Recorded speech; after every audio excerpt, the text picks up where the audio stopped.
Looking across the dais, we got Rick, Eric, Indra, Joel, Victoria. So we got 4. We got 5. We got 5? Who's the 5th? 1, 2, 3, 4, 5. Who's the 5th? Victoria. You're pleading the 5th? Yes. So yeah, making sure you're on your toes. Well, I'm not sure what I'm accused of, but yeah. Yeah. You're accused of you. You are accused of you. Okay, so first on the agenda has been squashed today. Second on the agenda is interview with Urban Area Planning Commission candidates. We have JW available. JW Oler in the house. It doesn't look like he's here. I've been texting Diane. But we do, if we want to have Richard go, he is online right now. All right, so we're going to put JW on hold and still available if he shows up. But we're going to proceed with Richard. Is it Ackers or Akers? Go ahead, Richard. Acres. Okay, thank you, sir. So hold on one second. I'm getting my stuff together. So I will go ahead and give the audience or give the floor to you, Richard, if you want to give us a little bit of a background on yourself and tell us a little blurb of why you want to be involved in the Urban Area Planning Commission, and then we'll bring it back to the counselors and they may have some questions for you. So the floor is yours at this moment. I appreciate it. Well, my name is Richard Akers. I've been in Oregon about 25 years now. I've been a contractor for the last 15 years. So I built houses when Hayden Homes first came into the Medford area. I started building their houses. And then I've been painting and doing everything inside of construction for a very long time. I wanted to join just because I want to help shape the long-term future of Grants Pass, but with thoughtful and balanced growth. I also want to make sure that the decisions impacting housing, businesses, and traffic, land use, quality of life, things like that, are representing working families, small businesses, and builders. I do understand the impacts of development and policy on labor, housing, and costs here. And so I live here and work locally, and I am committed to the future generations. I had a bunch of stuff written down, so I'm kind of reading from it. We've been on a road trip.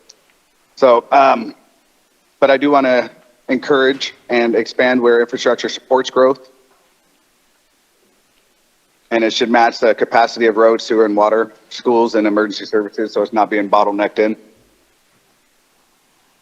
But I do want to get on the commission for those reasons, to start getting involved, have a say. So that's about me. I'll hand it back over to you guys. All right, thank you very much, Richard. I'll bring it back to council with some questions for Richard. Anybody? Rick? Thank you, Richard. Thank you for your service in the Navy.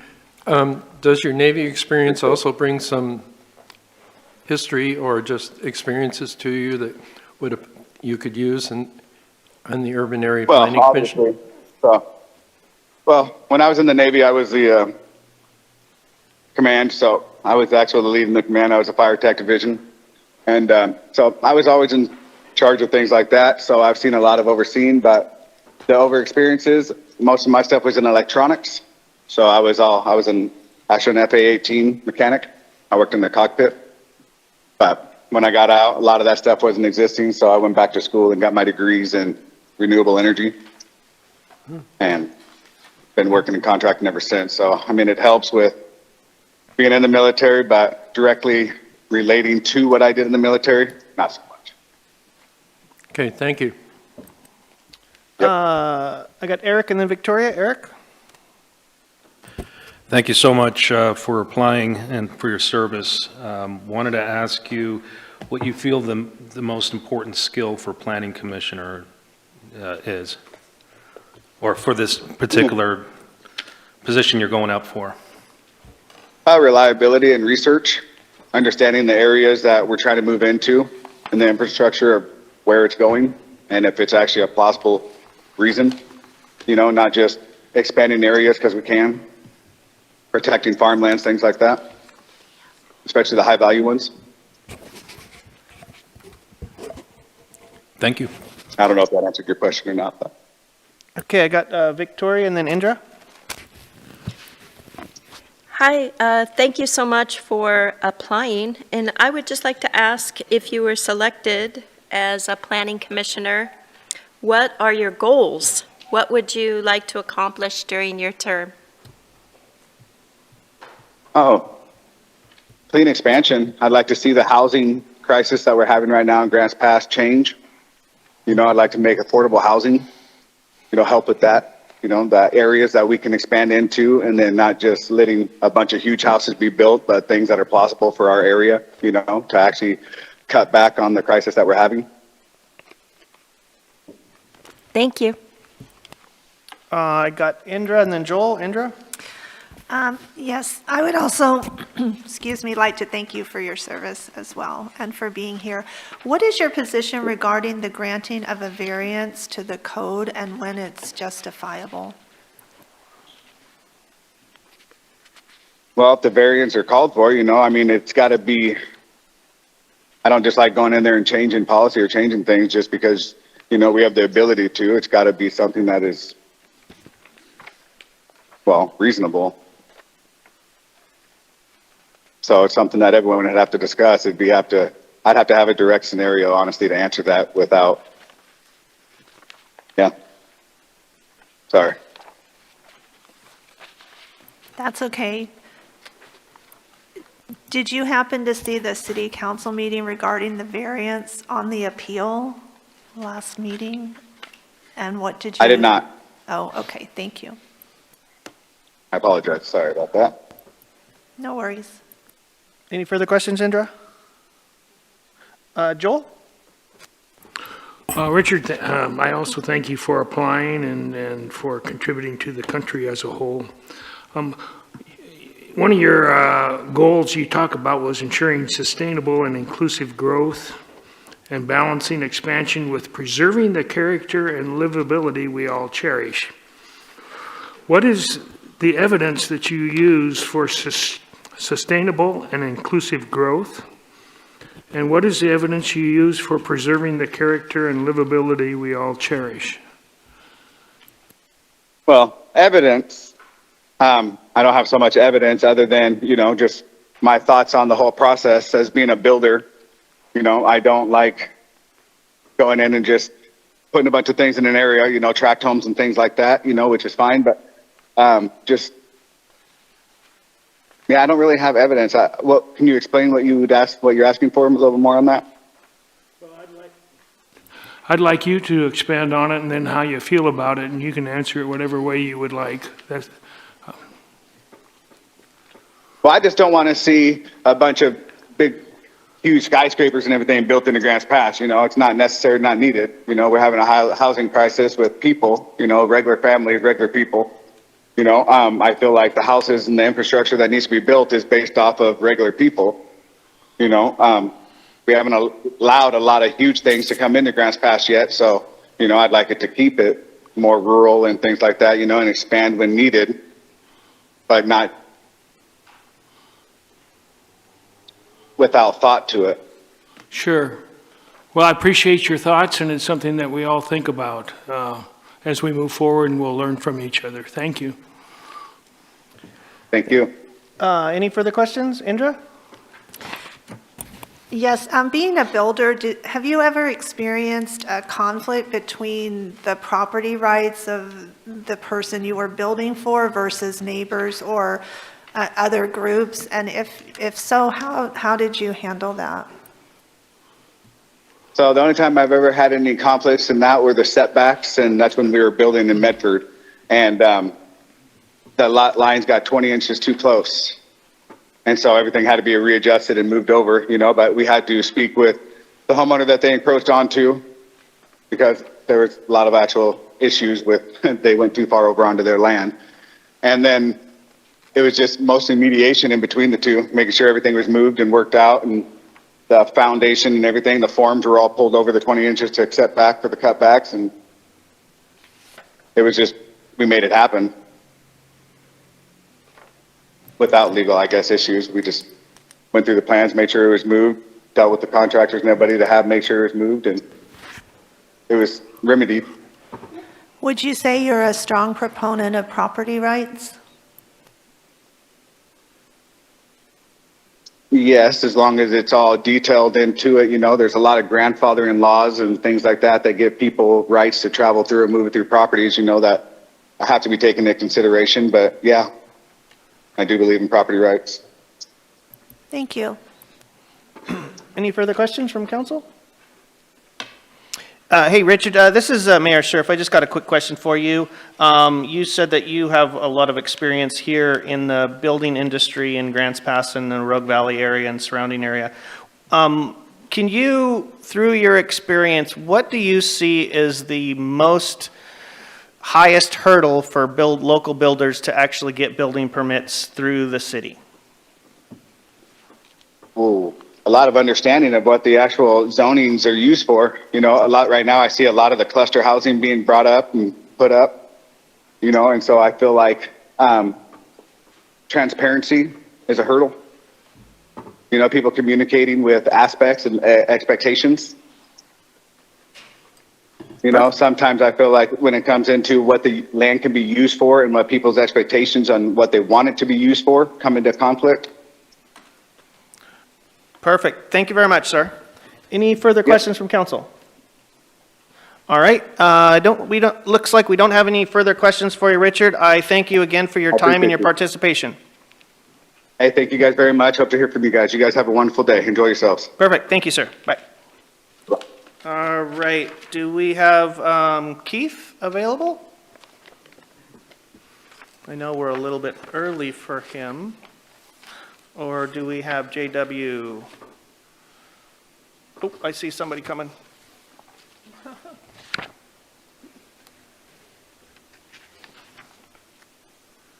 And Karen is greeting him and directing him and pointing fingers. Oh, Rob's here. Yes, sir, go ahead. So while it's on my mind, we have a situation, right, where we try to bring people in one at a time, and theoretically so that everybody doesn't get the advantage of hearing other people's answers, right? That's why we do this. But with everyone having cell phones and our meetings being broadcast live, this sequestering doesn't really have much of an effect anymore. We found that out with a member of the Budget Committee. He acknowledged that he was watching the other interviews while he was waiting. So I'm not sure what we can do about that in the future.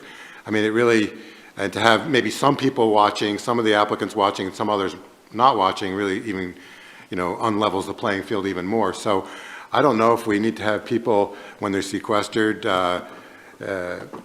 understand that they're not supposed to be looking at their cell phones, or that needs to be explained to them, or I'm not sure how we handle that. But right now we have an imperfect situation where people can watch and listen.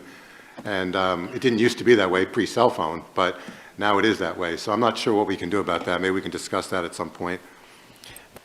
Thank you for bringing that up, Rob. I actually never even thought about that until you actually brought it up. That's actually a true statement. We can, if the council decides to further that conversation, I think we can do that after these interviews are done, because like you said, the ship has already sailed. So, but I believe that is a valid point for you guys to think about. At this point, who do we have? All right, bring JW in then, please. Thank you.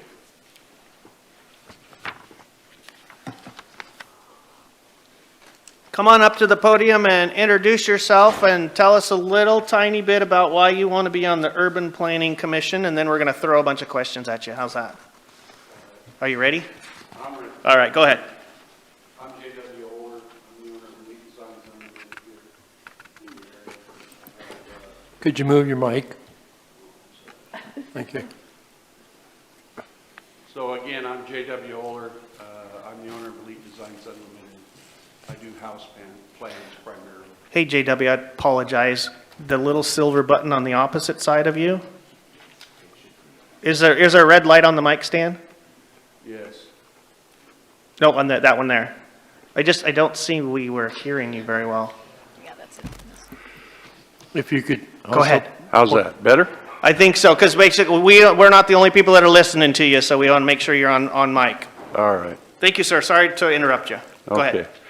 So I'm J.W. Oler. I'm the owner of Elite Designs Unlimited. I primarily do house plans.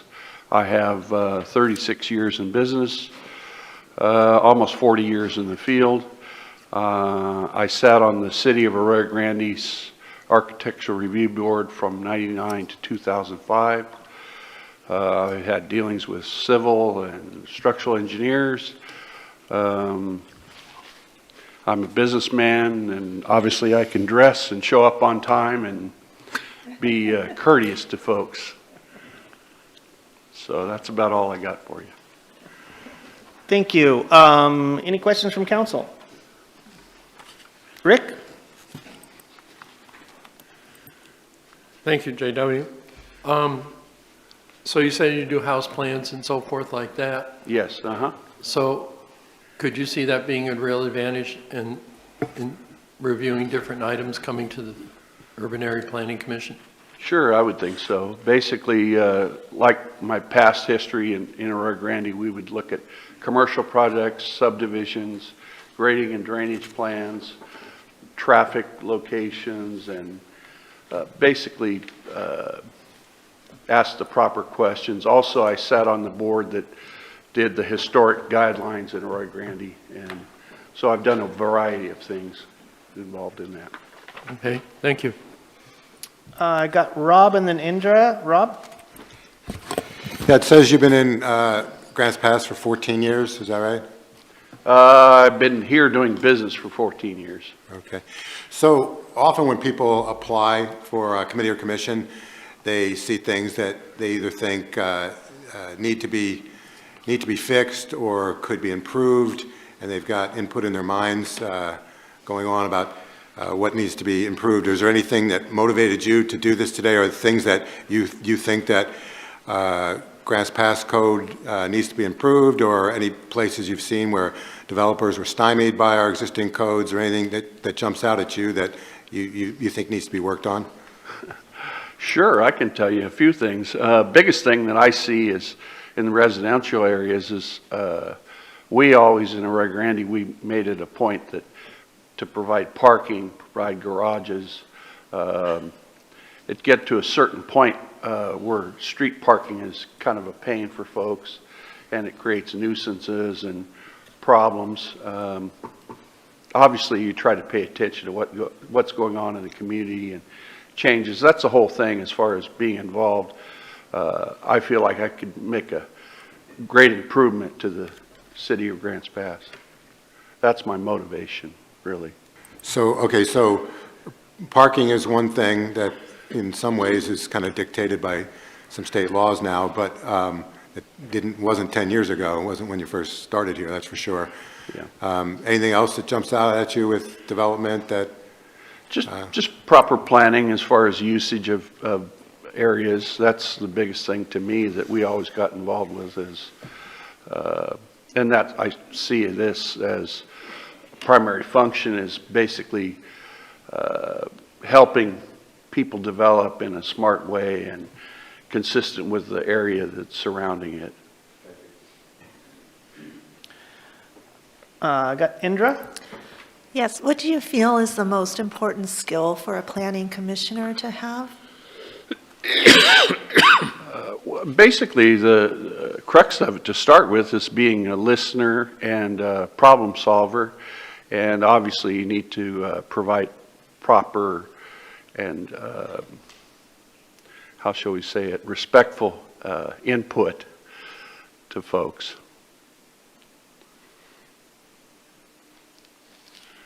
Okay, thank you. Further questions? I think I skipped over Joel, so I'm going to let Joel go, and then Eric's after that. Joel? Well, I think you answered my first question on what you hope to contribute as a member on this committee and our commission, excuse me. The other thing you have here that wasn't filled out in your application was community involvement. And do you have any community involvement that we need to be aware of or would like to be aware of? Well, I'm involved with the Elks, and I have a long history with being involved with the Elks, but at the present time, I'm not too much involved with that organization. I've kind of taken a a step back. But typically, I have 36 years as far as an elk, and I try to be involved in the community and provide positive input into the community. That's the biggest thing is people need to do is be positive and have some sort of potential solutions to problems. That's what I would see. Thank you. Eric?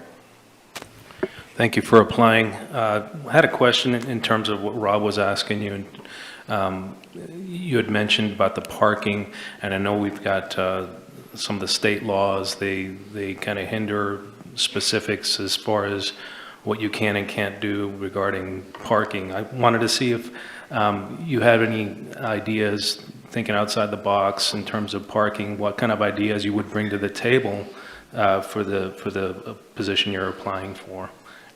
Basically, the biggest thing is to try to, obviously your hands are tied as far as planning departments and state laws, but you would try to encourage people to be cognizant of cars and pedestrians and that sort of thing, and being courteous to people around you. And obviously you can't put your foot down with them, but you can say, you know, hey, come on, let's try to be good citizens. That would be my, they're kind of like shoeing chickens. You kind of push them in the right direction. Any further questions? I got Indra. Yeah, just one more. From me, what is your position regarding the granting of a variance to the code when it's justifiable? Well, I think you have to obviously look at all sides of the problem and solutions. And I mean, if you really get down to it, you have no other solution other than you have to abide by the variances. That's just kind of hold your nose and take the medicine. That's just the way it is. Any further questions from council? So I got a question for you. So you say your experience is in architectural drafting is what you said? Yes, Okay, perfect. So how long have you been doing that? almost 40 years now, believe it or not. Very good. And you said a limited time here, and obviously you've been other places that you're doing that. So my question revolves around how long have you actually been reading municipal and building code? Well, I've been involved with it for, like I say, I've been in business for 36 years. And then before that, I worked for another man for 3 years in the design business. And over 25 years in California dealing with state code. And we used to do plan checks that were about the size of a children's reading book. Yes, I am very familiar with that. So it's just, let's put it this way. I'm very familiar with red tape, and I always made it a practice to do what people requested. You have to, if it's a code, you have to abide by the code, and you have to read the code, you have to understand the code. If you don't understand the code, then you pick up the phone and you ask questions, but you have to always have to deal with things that are put in front of you. That's the bottom line. You have to deal with them one way or another. Perfect. Thank you very much. Any further questions? Eric, looks like you got another question. Yeah, thank you. I noticed you brought some, are they drawings there? Is that something you wanted to show us, or? Well, I thought basically if, you know, you want to put forth an application and you say that you can actually do something, you might ought to prove that you can actually do what you say that you can do.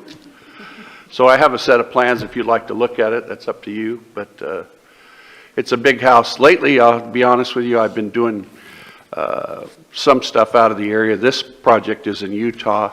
And because of the length of my career, if I've done houses over 20 years, now they're calling me back to do another project. This one I did for the guy in Paso Robles over 20 years ago.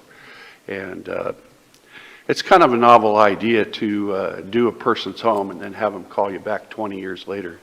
It actually makes you feel real good about yourself. So if you care to look at them, that's fine. Thank you. Perfect. Any further questions from council? All right. I think that proceeds. Do you have any closing statements? No, that's All right. about it. I appreciate the opportunity to help you guys, and it's purely about community involvement and aiding the community. Grants Pass is a great place to live. What brought me up here as a young man is my aunt and uncle lived in Wilderville, and I used to come up here for the summer. And a matter of fact, I learned to drive up here, and that's the reason I came up here, is because it was a very pleasant place to be, and I have a lot of hopes and aspirations for this city, and it's a great place. It's just, we just need to iron things out in the world. So that's my comments. Thank you. Thank you. All right, next up, we've got our last candidate, which is Keith Traherne. And it looks like we're gonna, ships passing in the night, and we'll come on up to the podium. And you can get yourself situated with the microphone, introduce yourself, and give us a tiny little blurb of why you want to be on the Urban Planning Commission. Keith Traherne, born and raised here, for many years. What else did you want to know? Why do I want to be on the Planning Commission? Because I know the history of the area. I know a lot of the properties in the area and the things that affect, and how the properties, how I think the city should grow, which would be a benefit. My local knowledge would be beneficial, and I've been a real estate appraiser come January for 36 years, and I do a lot of zoning changes and things like that, helping people through that process. So, perfect. Thank you very much. Got questions from councilors. Victoria? Hi, thanks for applying. What's the most important skill that you believe a planning commissioner should have? the most important skill. Or set of skills. Yeah. Well, they need to know how zoning goes and the state laws and the city laws that go with it. And then they also need to look at how things are going to project in the future, making sure that zoning goes, you have multifamily, not all of a sudden go to rural residential. You need to have a blended so it blends things through, and also take into consideration the property surrounding it. Yeah. Any further questions from councilors? Joel? Thank you for applying, and thank you for your Mikey, bud. Thank you for applying and your involvement in the community and who you are. I appreciate that. On your application, you briefly stated your reasons and interests for the committee, or the commission, excuse me, as seeing housing and large multifamily complexes being built in wetland areas and developments that do not flow with transitional development. Could you further expand on that objective and how that is associated with the code? Well, part of what brought up the wetland issue is just because it's zoned, say R18, Sure. and it's old farmland, doesn't mean you should just go out there and start building in that situation. There's several subdivisions in this area that they've gone in, put subdivisions in, houses in, and they ended up having water problems under the houses, and almost all the houses have to have sump pumps underneath them. And that's going to be a continuing problem. So looking at it in the future, that if, hey, maybe put them a little larger size lots, maybe build them up a little higher so that way they don't have water underneath them. You would also still meet the water mitigation for the wetlands area to establish that, we shouldn't be building on wetlands. So, and that's was my biggest concern. And then also with the multifamily, you shouldn't be building multifamily next to, big 2.5 acre parcels or something like that that are nicer homes. You need to have it blended that, and that's where I think I can bring good historical point with that and with my work ethic. Thank you. Yeah. Any further questions? Indra? Yes. You have a long resume of service to our community. Thank you for that. Have you ever applied for Planning Commission before? No, this is the first time I've applied. Okay, So. and so I would ask, why now, and what are your goals should you be selected? Well, why now? I've sat on the sidelines for many years and helped people go through the planning process. I think I've been in business long enough that I can give back to the community in this direction. For years, when my kids were growing up, I gave a lot back towards that direction, towards the kids of the community and that. I'm still involved with some of that stuff, but I would like to see the future of the growth of Grants Pass be more beneficial and more attractive to people from outside the area wanting to move here, and be able to do it in a constructive way that would make sense for the long-term future. Any further questions? Victoria, and then Eric. Victoria? So how would you describe what you'd like Grants Pass to look like in 15 years? Just a general picture of where you see us going, with regards to building, of course. In future? Yeah. Yeah, well, I'd like to see us retain as much farmland as we can, because once it's gone, it's gone. But be able to establish so we have good roadways, walking paths, things like that, people, that would attract people that want to come here from bigger areas that want to have walking passes, which is what I just said, but be able to drive around. Traffic all the time is getting worse and worse, so we need to start thinking about that. And which areas can we expand the city? So, it's going to have to expand. It's just, let's do it in a logical way. Further questions? I have Eric. Thank you so much for applying. Yes. And, like Andrew was saying, this is, you've got quite a resume here. It's pretty extensive. I noticed on there that you had the Young Marines, you were involved with them as well. Any service or with that, or is just you're volunteering as a battalion commander? Well, I was a unit commander and battalion commander for years. When I got out of high school, I tried to get into the military. I had a kidney stone at 17 years old, and so they wouldn't let me in because they didn't want me out in the field having a kidney stone. The local doctor wouldn't sign off on it, and after about a year, I decided, well, apparently the military is not for me, so I went on to college. But I was raised in a military household, so I have that ethic. And so when my daughter joined the Young Marines, I became involved with it and stayed the unit commander and battalion commander until I had COVID. And then I stuck with it a little longer and then bowed out, so. Well, thank you for doing that. It's pretty commendable. I had one more question here. Sure. So you have a lot of skills. What do you want to bring? I know it was kind of brought up before, but what do you want to bring to the table? What are some of the main things that you feel would help out the city that you bring to the table? Well, I have the local knowledge of different things of the area, like where the old city dump used to be, and where wetlands, historically where wetlands have used to be. I also think what I can bring to the table is my, 30, almost 36 years in the real estate industry, doing residential and commercial properties, of seeing how we can grow those in that right direction and make it sustainable in the future. I don't know, it's been talked about, there is some of what they call commercial areas that they used to have, where they used to have small commercial areas, say like out in the Redwood area, they'd have a small market with a gas station, and where everybody from the local neighborhood could be able to go get those certain things locally, instead of just having to go to a big box store, and that creates more traffic. Not everybody can drive into town all the time. So that's one of the things I think I can bring to the table.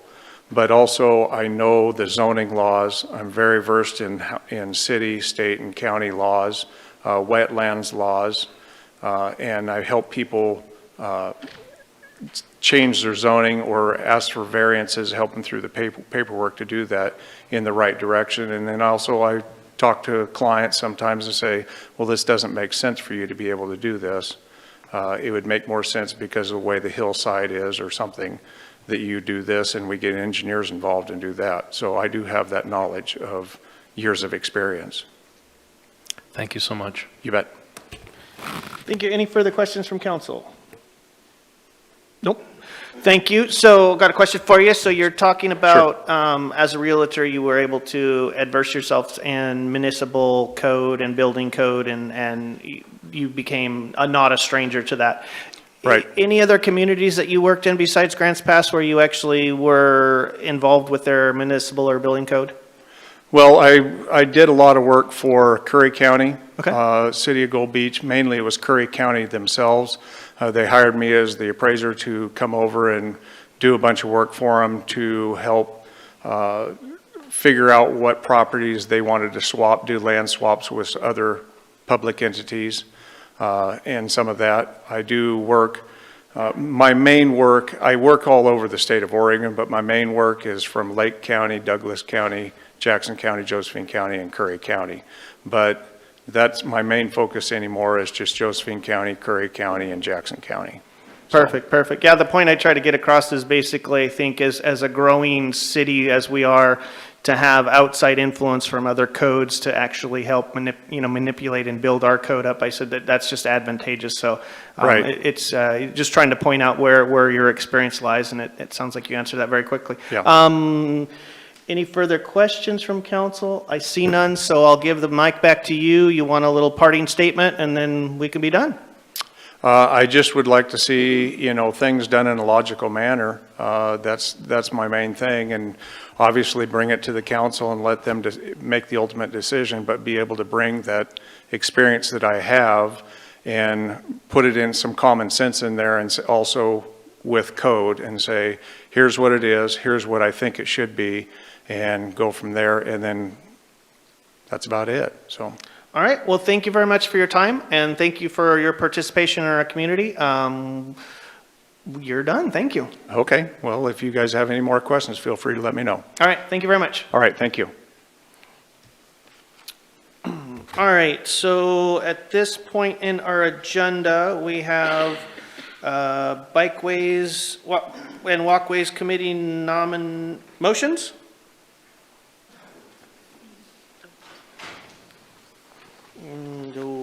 And we've got a little, it looks like Wade's taking over. Yep. All right, good afternoon, Mayor and Council. My name is Wade Elliott. I'm the Assistant Public Works Director. And with me today, I have our committee chair for the Bikeways and Walkways Committee. And his name is Bob Lang. So he's available for any questions or insight or comments you guys might have later. Okay, so the first thing we're going to be talking about is the motions that were in front of you about 2 months ago from the Bikeways and Walkways Committee. Some of them were things like kiosks at the trailheads for Dollar Mountain. Those things have already been taken care of as part of the Dollar Mountain Trail and some of the projects we've done. But the one that we needed some input from you guys on was the Highland Avenue multimodal connectivity. And that's what we'll be talking about today. So the goal is to consider restriping Highland Avenue to include bike lanes for better multimodal connectivity between the two new trailheads for Dollar Mountain. One's on Highland Loop and the other one is on Crescent Drive. I've got a few background slides here to kind of paint the picture of where we're at. So the first one is the Dollar Mountain Phase 1 trail system was recently completed. Also as part of that, the city has also installed 2 new trailhead parking lots. One's on Crescent Drive, which is off of B Street, and the other one is off of Highland Loop, which is kind of in the northwest part of town, up off of Woodson, Sinclair, Highland, up on that part of things. The Bikeways and Walkways Committee expressed an interest in creating a safe bicycle facility that would connect the 2 trailheads so that you could do a loop. So you could go, say, up off of the Highland Loop 1 and over the mountain and then loop back around to your vehicle, which may be at the other trailhead or at the first trailhead. And during that investigation, they identified that there was a lack of continuous bike facilities on Highland, and they determined that that was a critical need for the area. Highland Avenue is identified as an arterial road per our transportation system plan. So the purpose of that is to move people in whatever mode of travel that they might be using efficiently. So it's not for a lot of turning movements, it's to get cars and bikes and people from one area to another one. In that area, there's also two schools, Highland Elementary School as well as North Middle School. And if you've ever driven on Highland during pickup or drop-off time, it is pretty snarled with traffic. So there's not a lot of room for the vehicles, so they end up staging along Highland Avenue on the shoulder, which blocks the bike lane, specifically the one on the east side of the road. And currently there's a few areas that still have on-street parking for the existing residences, and those currently preclude the striping of a bike lane. Arterial roads don't, if we were to build a new arterial, we would not allow on-street parking on it because it's not for parallel parking or disruptions to the flow of traffic, whatever mode that might be. So there wouldn't be parking if we built it today. Highland Avenue also lacks sidewalk connectivity, especially as you're around the schools. Highland Elementary, there's a lot of gaps in there that we're aware of. But it's also a difficult area to install sidewalks because it's built on the side of a hill. So if we were to look at it, there would be a lot of work involved, like retaining walls, chasing back people's driveways and approaches to make sure it's still usable as the road effectively gets wider. So the transportation system plan identified the need for this project as project number 68, and it is for an urban street upgrade, which would include new sidewalks, likely would be an infill situation, and then striped bike lanes on Highland between Bellevue and Sinclair Drive. Notably, part of that's already been done, so the county went from Cook Avenue all the way up to Vine Street and installed sidewalks and bike lanes along that section. So that part has been done already. And then also the Safe Routes to Schools master plan. I don't know if you guys have had a chance to look at it, but it's a good read if you do. A lot of good public and community involvement and input went into that. It was adopted by council as an addendum to the transportation system plan.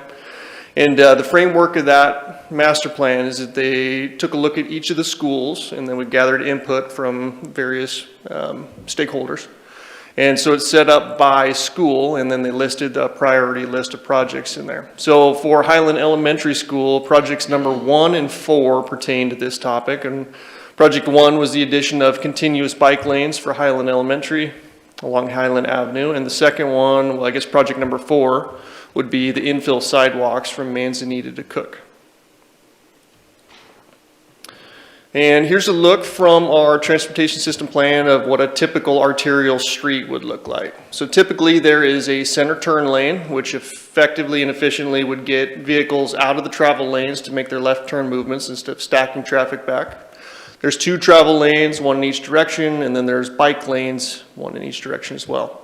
The sidewalks area gives you a little bit of variability, whether you want a planter strip with a sidewalk behind it, or if you wanted a wider sidewalk, kind of like what we're doing on Allen Creek Road right now. We're doing a wider sidewalk with tree wells in lieu of having a planter strip.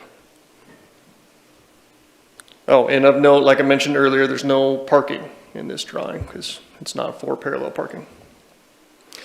Now I'm going to run you through some pictures and narrate a little bit. These are all Google Street View pictures. So here's one as we're looking at North Middle School looking north. You can see there's 2 bike lanes, 1 on each side. On the west side, the left-hand side of your screen, you can see that there is a parking lane behind the bike lane. So in this area, there is still parking allowed, and I don't think that we're proposing any changes to those sections. So currently, the residences or whoever is needing to use that space can still park there. There are a few issues with that, specifically if you open a door and don't see a bike coming down the roads, down the hill, but we're not really proposing to change that at this point. The road is wider here than when we get a little bit further south on Highland. As we get further south, there's not room to do this. I found this one interesting because I was talking about the school traffic as they're doing pickup and drop-offs. The Google truck was going by at the same time as school pickup, evidently. So you can see on the right-hand side of there, the east side of the screen, that there's a long queue of vehicles that are pulled over that block the bike lane, and then the northbound lane needs to kind of shift over into the southbound lane to get around them. It works okay, but it's got its problems. So just something to consider. And then as we're looking south from Highland Elementary, This would be about at the intersection of Morgan. You can see the 2 bike lanes and enough room to park on the right side there. Okay, so now we're getting a little further south. This would be closer to Sandy Drive or Starlight. You guys might be familiar with where Starlight is, where it intersects with Highland. This is where the bike lane stops. So you can see it there on the left-hand side of your screen. From that point south all the way to C Street, there is no bike lane. It gets a little bit tight in there. There's a couple corners in Highland, but that's where the bike lane stops. And I couldn't find a picture. I guess really far down on this picture you can see some cars parked there. But currently the residences at times park along that side of the street. And at this point in the bike lane, you need to merge out with traffic and go with traffic. It's not a real big deal if you're an adult that's really used to using bikes, because you're going downhill. You can keep up with the speed of traffic. You can just kind of merge over. I was also noting the elementary and the middle school in that area. So it's a little tougher for that age of rider. All right, and also in the transportation system plan, there is a metric in there that is called bicycle level of traffic stress. There's also a pedestrian level of traffic stress, PLTS and BLTS. And those are scored based on a myriad of issues. In this case, this would be in relation to bicycles. So you would look at how wide the bike lane is, whether it's buffered from traffic, how fast the speed is of the cars that are going by on the road. All those things factor into what your score is on the BLTS. BLTS 1 is the best, 4 is the worst. They graded Highland as a 3, which is not great, but it says that if you're an adult and you know what you're doing and you're brave, you'll be fine. So ideally this section would be either a 1 or a 2 that's a little bit more suitable for elementary school kids or middle school kids to feel safe using it. But it's not, and it's just existing conditions. It's how the road was developed over time. So now we get into what a project would look like that would fix some of these issues that were brought up by the Bikeways and Walkways Committee. A big caveat here is that I haven't done any engineering on this. We haven't mobilized any of our design folks or survey folks, none of that. So this is me taking a wild guess at what things would cost and what it would look like. At the end of this, if you direct us to go further into this, we'll mobilize the troops and we'll get to work on it and come back with a more sharpened plan than this. So as I looked at it, we would likely redo the bike lanes painting. Some of it is thermoplastic. We would redo the bike lanes. We'd be putting in some of the thermoplastic symbols that show that it is a bike lane, probably increasing the signage associated with it, and maybe adding some of that green paint that you see in places that denote that it is a bicycle lane. Over time, as you look on Redwood Avenue, you'll see that the green paint is the entire length of the bike lane. Turns out that green paint is really, really expensive. So we've dialed that back to just around the intersection so that you know as you're crossing it in a vehicle that you should look out for bicycles. So likely something around the intersections would be done here. And then we would be installing a new bike lane from approximately Sandy Drive south to B Street, where the bicyclist would then turn off on B to get up to the Crescent Drive parking lot. This would likely eliminate approximately 50 on-street parking spaces. That I've never seen 50 vehicles parked in that section, but as I did the math, that's about how many there would be. And then also we'd be installing Sharo symbols, which would be kind of a bike lane and vehicle share the road. You've probably seen them. There's a bike symbol that's in the road in the middle of the travel lane. Those are typically an okay solution if you're on a low-speed roadway with low volumes of traffic, and then you can kind of share the road. So it's like you'll see the signs say share the road. So we would install those on B Street, Woodson, and Highland Loop. So once you get off of Highland Avenue and into the lower speed, lower volume roadways, we'd go to Sharrows. If we took it a couple steps further, we would infill sidewalks and upgrade the ADA ramps on Highland. It would be kind of a targeted approach around the schools. And then we would also look to upgrade or reconfigure the 2 pedestrian crossings you see in there. One's at Morgan and the other one's down by Valley View, I think. They work okay, but I don't think anybody feels safe enough to go stand out in one of those little concrete islands as a refuge. That's what they're created for, and to slow traffic. They get hit a lot, and our streets crews are out there often fixing those. So we'd probably try to reconfigure those a little bit more. Okay, now this is where we get into the don't hold me to these numbers, but roughly speaking, I think the bike facility work we could do for around $100,000 or less. Some of that stuff could be done in-house, as our streets crew could do a lot of the symbol installation. They could do some of the painting, some of the signage. We would probably need to take a little closer look at some striping and things like that, but I would think that's about the ballpark we're looking at there. And then if you chose to direct us to go forward with the sidewalk infill, I think we're in the $2 million range, and that's for the variety of issues that I said earlier, like the retaining walls, chasing back driveways. There's a bunch of asphalt sidewalk in front of Highland Elementary that is failing in places. It's a difficult place to build sidewalk. We have right-of-way in some locations, other places we don't. We'd need some right-of-way acquisition. There's reasons that nobody's tackled this project yet. And then if we reconstructed or reconfigured the pedestrian crossings, we'd probably be in the $100,000 range, because that would involve redoing those intersections where those are at. Financial considerations and call to action, and then I don't know if Mr. Lang wants to speak for a minute, but to redo the striping on the bike lanes, we have a project. It's called TR 6406 that we stash a little bit of money in for redoing bike facilities, specifically painting. There's enough in there that I think we could take care of this project.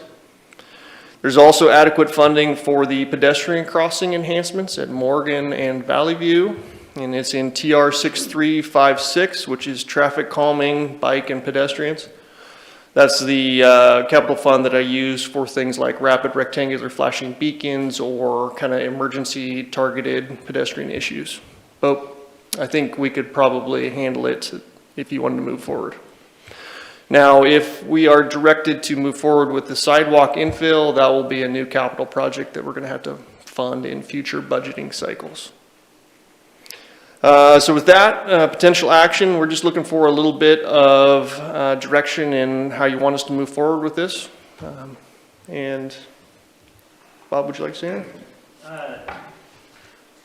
Just want to thank the council for making Wade available. He's been a really important component to our group, and hopefully we can anticipate some of these problems that are coming up down the road. I think Wade did a great job about talking about the different benefits that we'd have as a community. I think with the schools, there's a little kind of neighborhood grocery store along the way, and I think we're kind of focused on the new bike trails, which hopefully you've been out to see.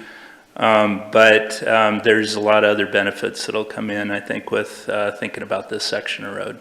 Thank you.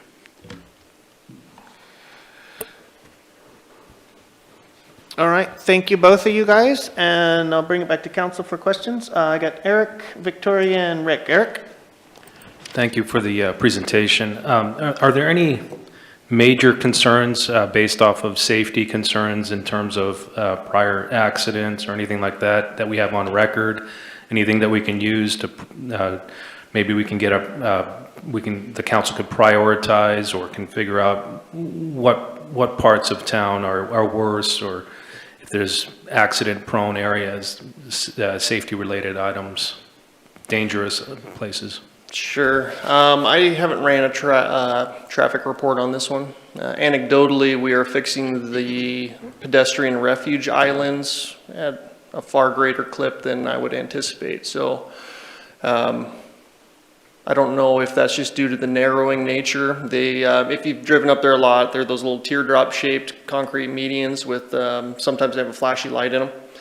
And they make you actually slow down and go around it. And the purpose is to calm traffic in there. And those get hit a lot. So I would say that there's generally an excessive speed issue there. But I'd have to run it.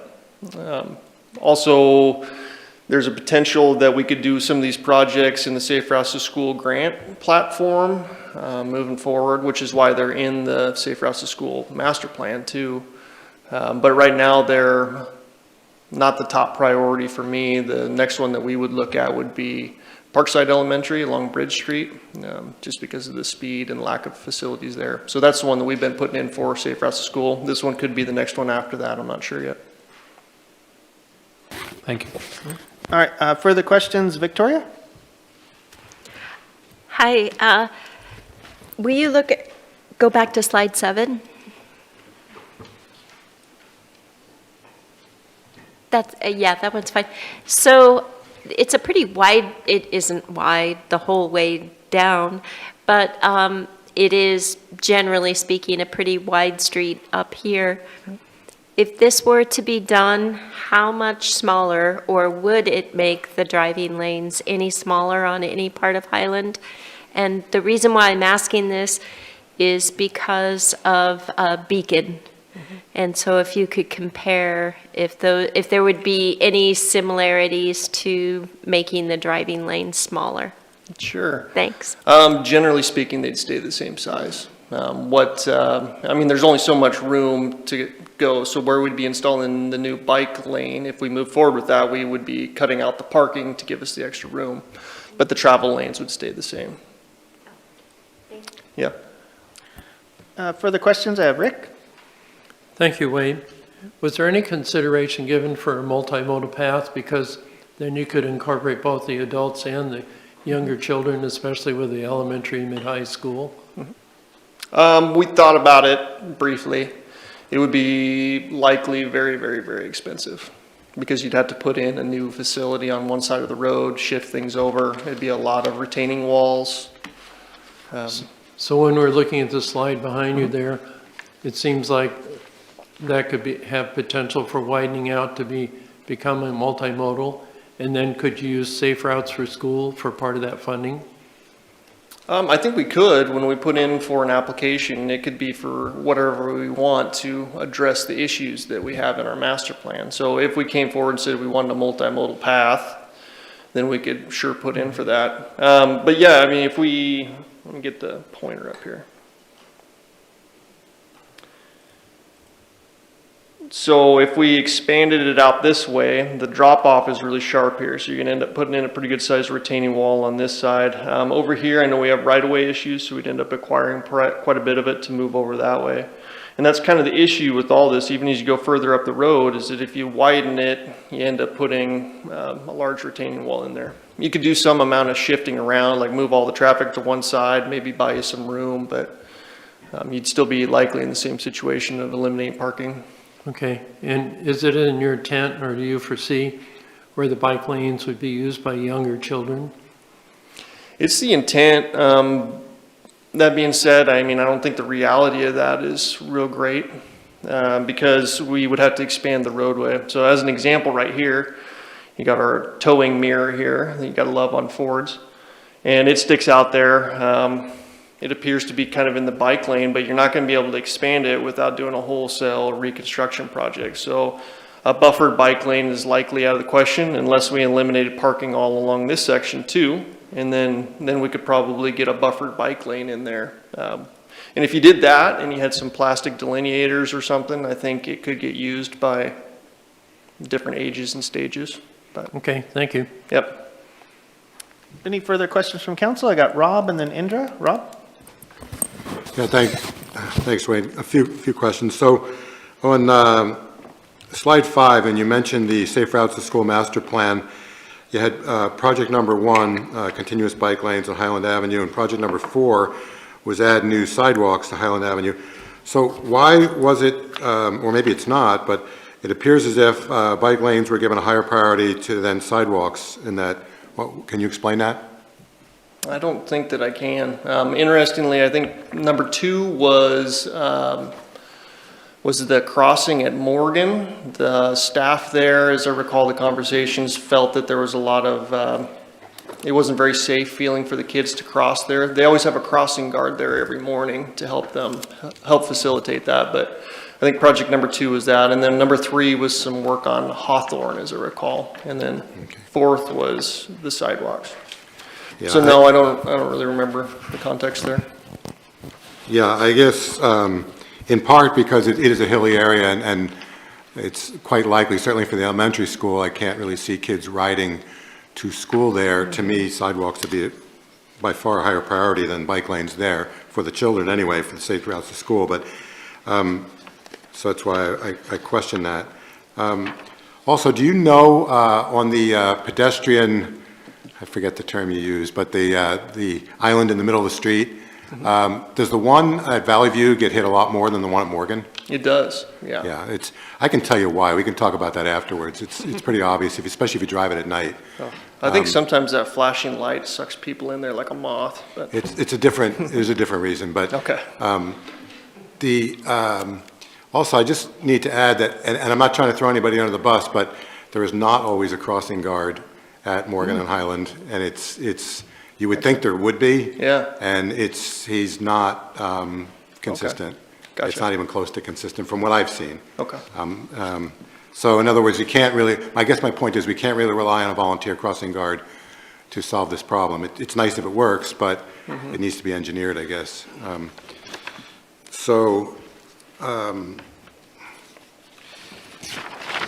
As far as questions go, so you mentioned to Rick that you felt that multimodal path, would be really expensive and all the reasons there. But as far as expense goes, how does that compare to the right-of-way and the retention walls and things like that just a sidewalk would entail? Well, I mean, it depends. So if you could start from a clean slate, like there's no road there and you have enough right-of-way, it would be pretty comparable. You could just shift the entire roadway over and then build a larger multimodal path on one side. And it would make a ton of sense because it would be on the school side likely.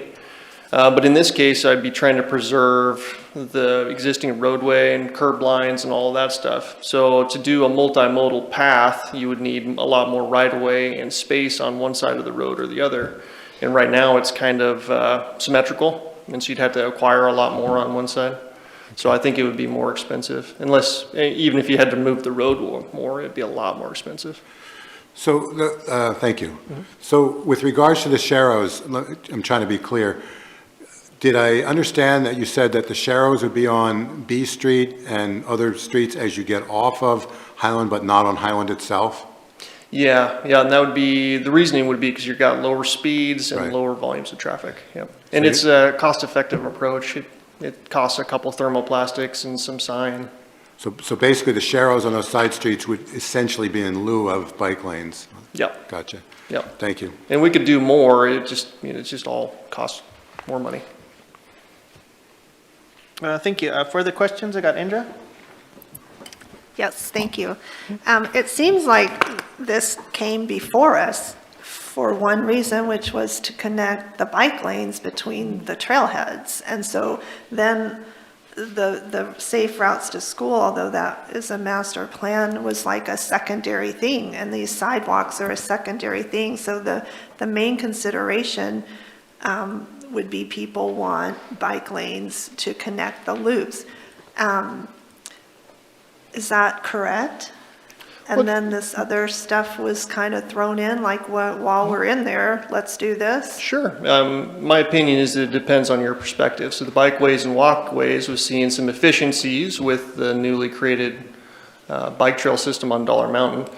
And then I added in the stuff from the TSP, the Transportation System Plan, as well as the safe routes to show that it's not just this group that wants it for their mountain bikes, that there is more people that have looked at it based on their perspective and thought it was important. But yeah, no, you're absolutely correct. The Bikeways and Walkways was just thinking about connecting Okay. the trailheads. I've lived in that area nearly 15 years. It's a very established residential area. Is there any increase in traffic, new building going on where we would want or need to make that a major artery? Well, I mean, the goal would be, as we look at a more holistic approach, is that it was identified as an arterial to connect through the railroad crossing, Dimmick, which we've talked about previously, into Oak Street to get you down to G and Bridge. So that's why it was designated as an arterial. No, development's likely not going to happen in the area. It's built out. So we're looking at making that a major artery, like, Not really. I mean, to go in there and do a reconstruction project would cost tens of millions of dollars. So no, we're talking about kind of a work with what you got kind of approach, stay within the right of way, try to make it as cost effective as possible. right? But when you talk about going through G Street or J Street, doing all that, how does it work with the neighbors? Like, have you had any interaction with neighbors? Are they notified? Are they asked? Are there meetings? How does that work when the city decides to do such a thing? Yeah, it depends. So a lot of people aren't very engaged, but as you think about the transportation system plan, there's a very large public involvement process that's involved. Realistically, a lot of people aren't that interested in it or don't know or think that it is going to affect them. So that's one opportunity that people would have to comment on, you know, how their street is classified or whatever, or what projects are a priority. When it comes down to us actually doing a project, we send out postcards that we would do before construction happens so that they're aware of the construction. If we need right-of-way from the properties, then we send a person out there in person. Usually it's me, sometimes it's one of our engineering techs to go talk to them, and then we have to go through a negotiation process for the right-of-way. And on projects like this, if somebody was to say, no, I'm not selling it, it's not a situation that we would likely try to do condemnation. If we did, that would be something you guys would have to do. So that's how we talk to them and we work through it. There's design considerations that we can do to help it along. We haven't ran into a lot of people that just say no, but it's possible. When you say that you haven't run into a lot of people, are you talking about every project the city's ever done? I mean, what are you talking, you're not talking about Highland because you haven't actually reached out yet. Yeah, exactly. I mean, I haven't Okay. done any engineering on it. We're here right now to see if you guys Yeah. want to move forward with it. So no, I haven't gone out and talked to people on this one.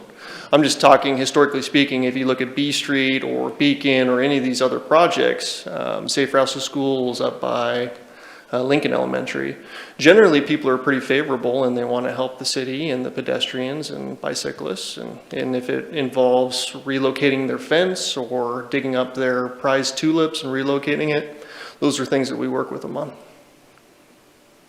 So no outreach is done prior, it's all the council decides and then you just kind of tell people?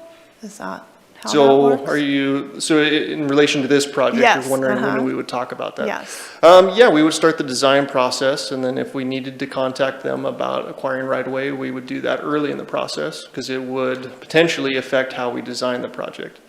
Large-scale projects, what the city's gonna do, transportation system plan, that all is through the public outreach processes that we do during the transportation system plan. So that's way ahead of time. Okay, thank you. Further questions? I got Rob and then Victoria. Rob? Yeah, I have a question for Bob. So Bob, just gonna kind of share information first with the rest of the councilors. I've been the liaison to this committee for a couple different times, but it seems as though, my observation is that could be 70 to 90% of the time of that committee is spent more about bikes than pedestrians, even though it is called Bikeways and Walkways Committee, but it's clearly not 50-50 from my observation. Would you, how would you say the priority should be on sidewalks and pedestrians, especially in the area of two schools? Because they seem to be, to me, to be deficient now.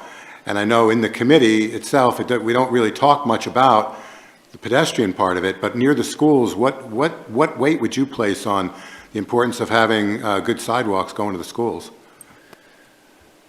Well, thanks, Rob. And it should be that the committee is focused on all those issues, and there shouldn't be more of a weight to bikes. I think in general, we have a lot of committee members that kind of come from the biking community, and they tend to be a little more motivated, and that might be why.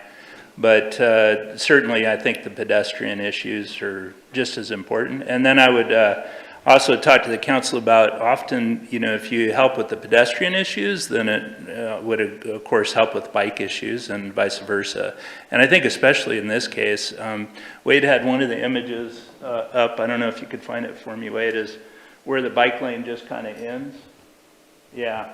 So if you're on the west side coming down, where do you go on your bike? You would just go right up to the curb, and then there's no place at all for the pedestrians. So the way that Wade presented this is kind of a tiered approach to get us through this time with this particular road. So from here on down is where the parking would be eliminated, and you'd of course reach out to the homeowners before we did that and have some kind of process that they could talk to us about it. But then that bike lane would go there. The pedestrians are still over on the other side of the road until we do that $2 million sidewalk infill. So it's kind of a staged approach, Rob, that I think if we start dealing with the easier, it's kind of low-hanging fruit, if you will, to help with the bike issue. But that'll also help, I think, later with the pedestrian issues for kids getting to school. And I would say that I have noticed some kids do ride their bikes, and they tend to use that previous picture. There's a pretty good established bike lane on that east side. And so I do see a lot of kids using that in the mornings. Yeah, I just a brief comment on that. The bike racks at the school are not very full, but the point is, if we had better bike lanes, they might be full. Absolutely. So I think that's the our case, hope Rob. would be, I guess, Yeah. that'd be a way for kids to get to school, yeah. Thank you. Further questions? I got Victoria and then Rick. Oh, and then Joel? Yes, I wanted to ask about B Street and Woodson.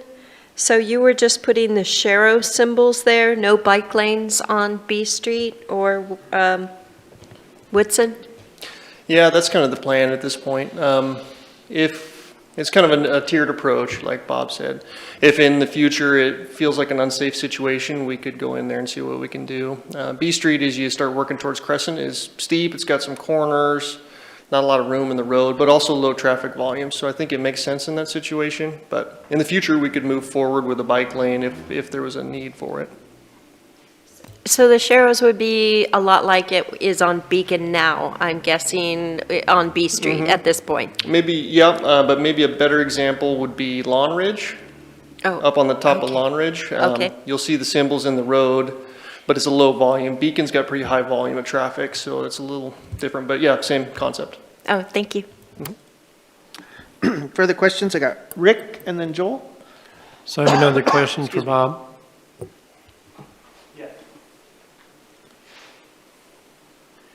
Has your committee discussed in any detail or even raised the subject of a multimodal path in this location?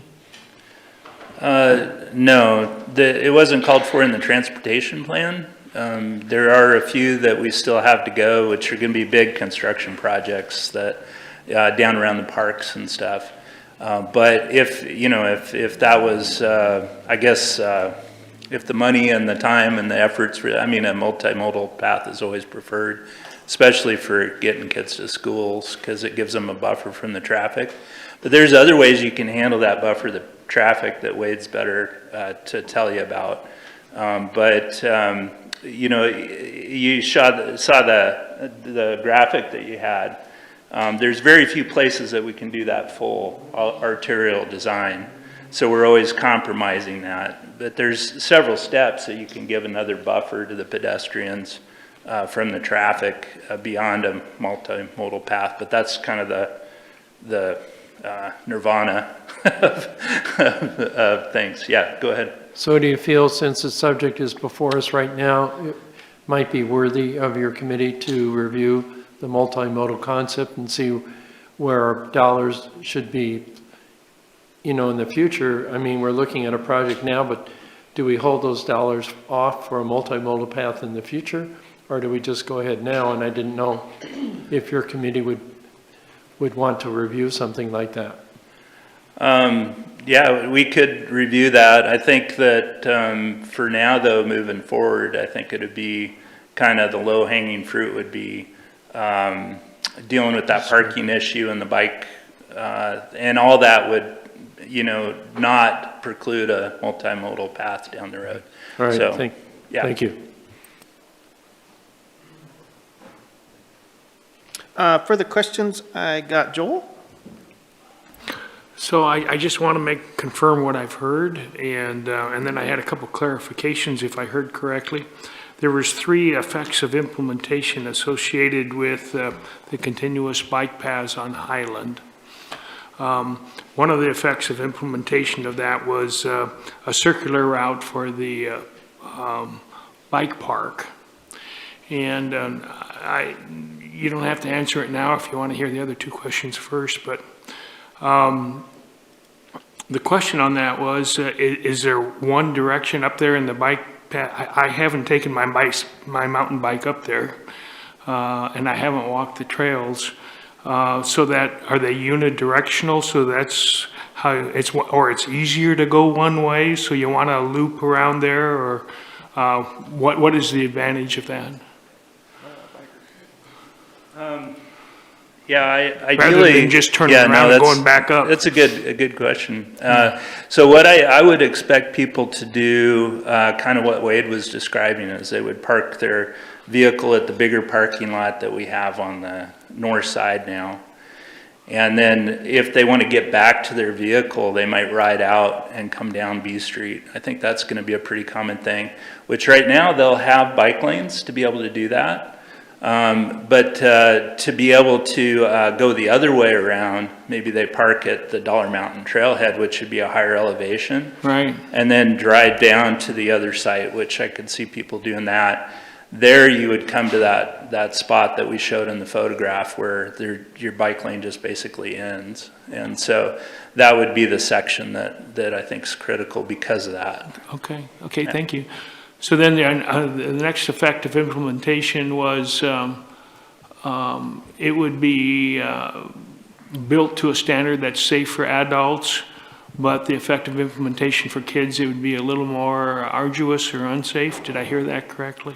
I think that's a fair assumption. There's things that we could do, like eliminate more parking further up and buffering bike lanes, if you wanted to go that route. Okay, so that effective implementation is correct. And then actually there's 2 more. The pickup of school people and that congestion, that seems unavoidable, and it's going to be a bottleneck that could be hazardous. Yeah, that's an excellent point. And I think that's part of what we're trying to tackle with, well, what the state's trying to tackle with the Safe Routes to School project. Sure. Is that if you can get more kids walking and more kids biking, there's less cars at drop off and pickup. And if the parents feel more safe to allow their kids to do that, right. But that's a lofty goal. Yeah, having picked up my kids a lot, I know that it's going to be hard to change that use pattern. Okay, so there's that effective implementation. And then the last effective implementation probably is minor compared to the first 3, and that's that loss of parking spaces along Highland, which you would expect that not to be parking on there anyway because it's more of a thoroughfare. Mm-hmm. Yeah, ideally, yes, but also we have to understand that a lot of these roads have developed over time, and likely when this was built 40, 50 years ago, it probably wasn't an arterial at that time. I'm not sure. But. So just to summarize it, it provides a loop for the recreation mountain biker between both parts. It creates a safe path for adults on the street. It's a little more arduous and potentially unsafe for children, the design. We still have the conflict with the people dropping off at the school, which we have right now, so it doesn't make it worse or better, I would guess. I'm not sure. Maybe with the signing, it probably would make it a little better. And then the loss of a little bit of parking on a street that's a thoroughfare that we don't, in the long term, plan to have parking on. Is that correct? Seems fair. Okay, thank you. All right, any further questions from councilors? All right, seeing none, thank you very much for your Thank you. small, teeny tiny presentation and your lengthy comments and questions. Bring it back to council for a further discussion and or action. Rob? Yeah, I think Bob's description of what he called, I think, low-hanging fruit, creating, if I got this right, Bob, creating the loop for cyclists from one of the parking areas for Dollar Mountain to the other, I think probably makes a lot of sense, because we're hoping that we're hoping that Dollar Mountain is a real attraction in coming years, and I could see it in 2 to 3 to 5 years it being a real big attraction, especially if we end up with events up there and things of that nature, which I'm sure we will. And that's relatively low money too. That's like, so it's low-hanging fruit in a couple different ways. So I'm definitely very much in favor of that. All the other things are such big challenges, and I'm not shying away from them, but to me, having sidewalks to and from schools is just like, kind of like the bare minimum. If you're gonna actually have any kind of actual city government, it almost seems like sidewalks to the schools is pretty high on the list, or should be. But also that comes with a bigger price tag. So I'm definitely for the first, the loop for the cyclist, because it's fairly easy and fairly cheap. I'm interested in discussing the rest of it, because I also think the rest of it's important and will actually improve quality of life and improve people, kids walking and biking to school, and would also diminish the traffic. But the first one I'm definitely in favor of, creating the bike lanes for the cyclist, for the mountain bike, the mountain bikers, basically, from going one end of that park to the other. Thanks, Rob. Further discussion? I got Joel. I think the bike lanes is a no-brainer thing. I also would support the adequate funding for the pedestrian crossing enhancements for traffic calming bike and pedestrians. I think it's a good investment for our money for the future, and needs to be done along with the bike lane, especially if there's going to be increased traffic from bikes along that way. So I would support those first two, and then the larger project or the multimodal project that Rick talked about, I would leave that for some future council to consider. Any further discussion? I got Rick. I'd also be in favor of item 1 of striping the bike lanes and so forth, but also like to put in a wish list of the multimodal path, and that to be on the table for future consideration and just direction as we go in the future. Thank you. All right, any further discussion from council or pinpointing down, directing staff in a direction? Indra.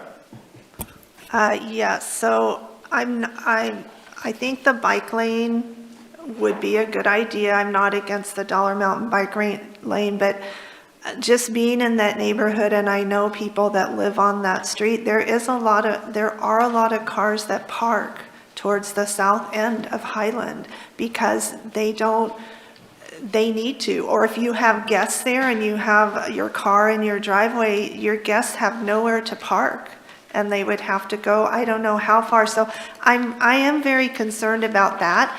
Now, if the people affected don't care, then I don't care, and I would say go for it. But right now, I don't know how many are affected or who even cares about that. There's no information on that, but that's a long stretch of road.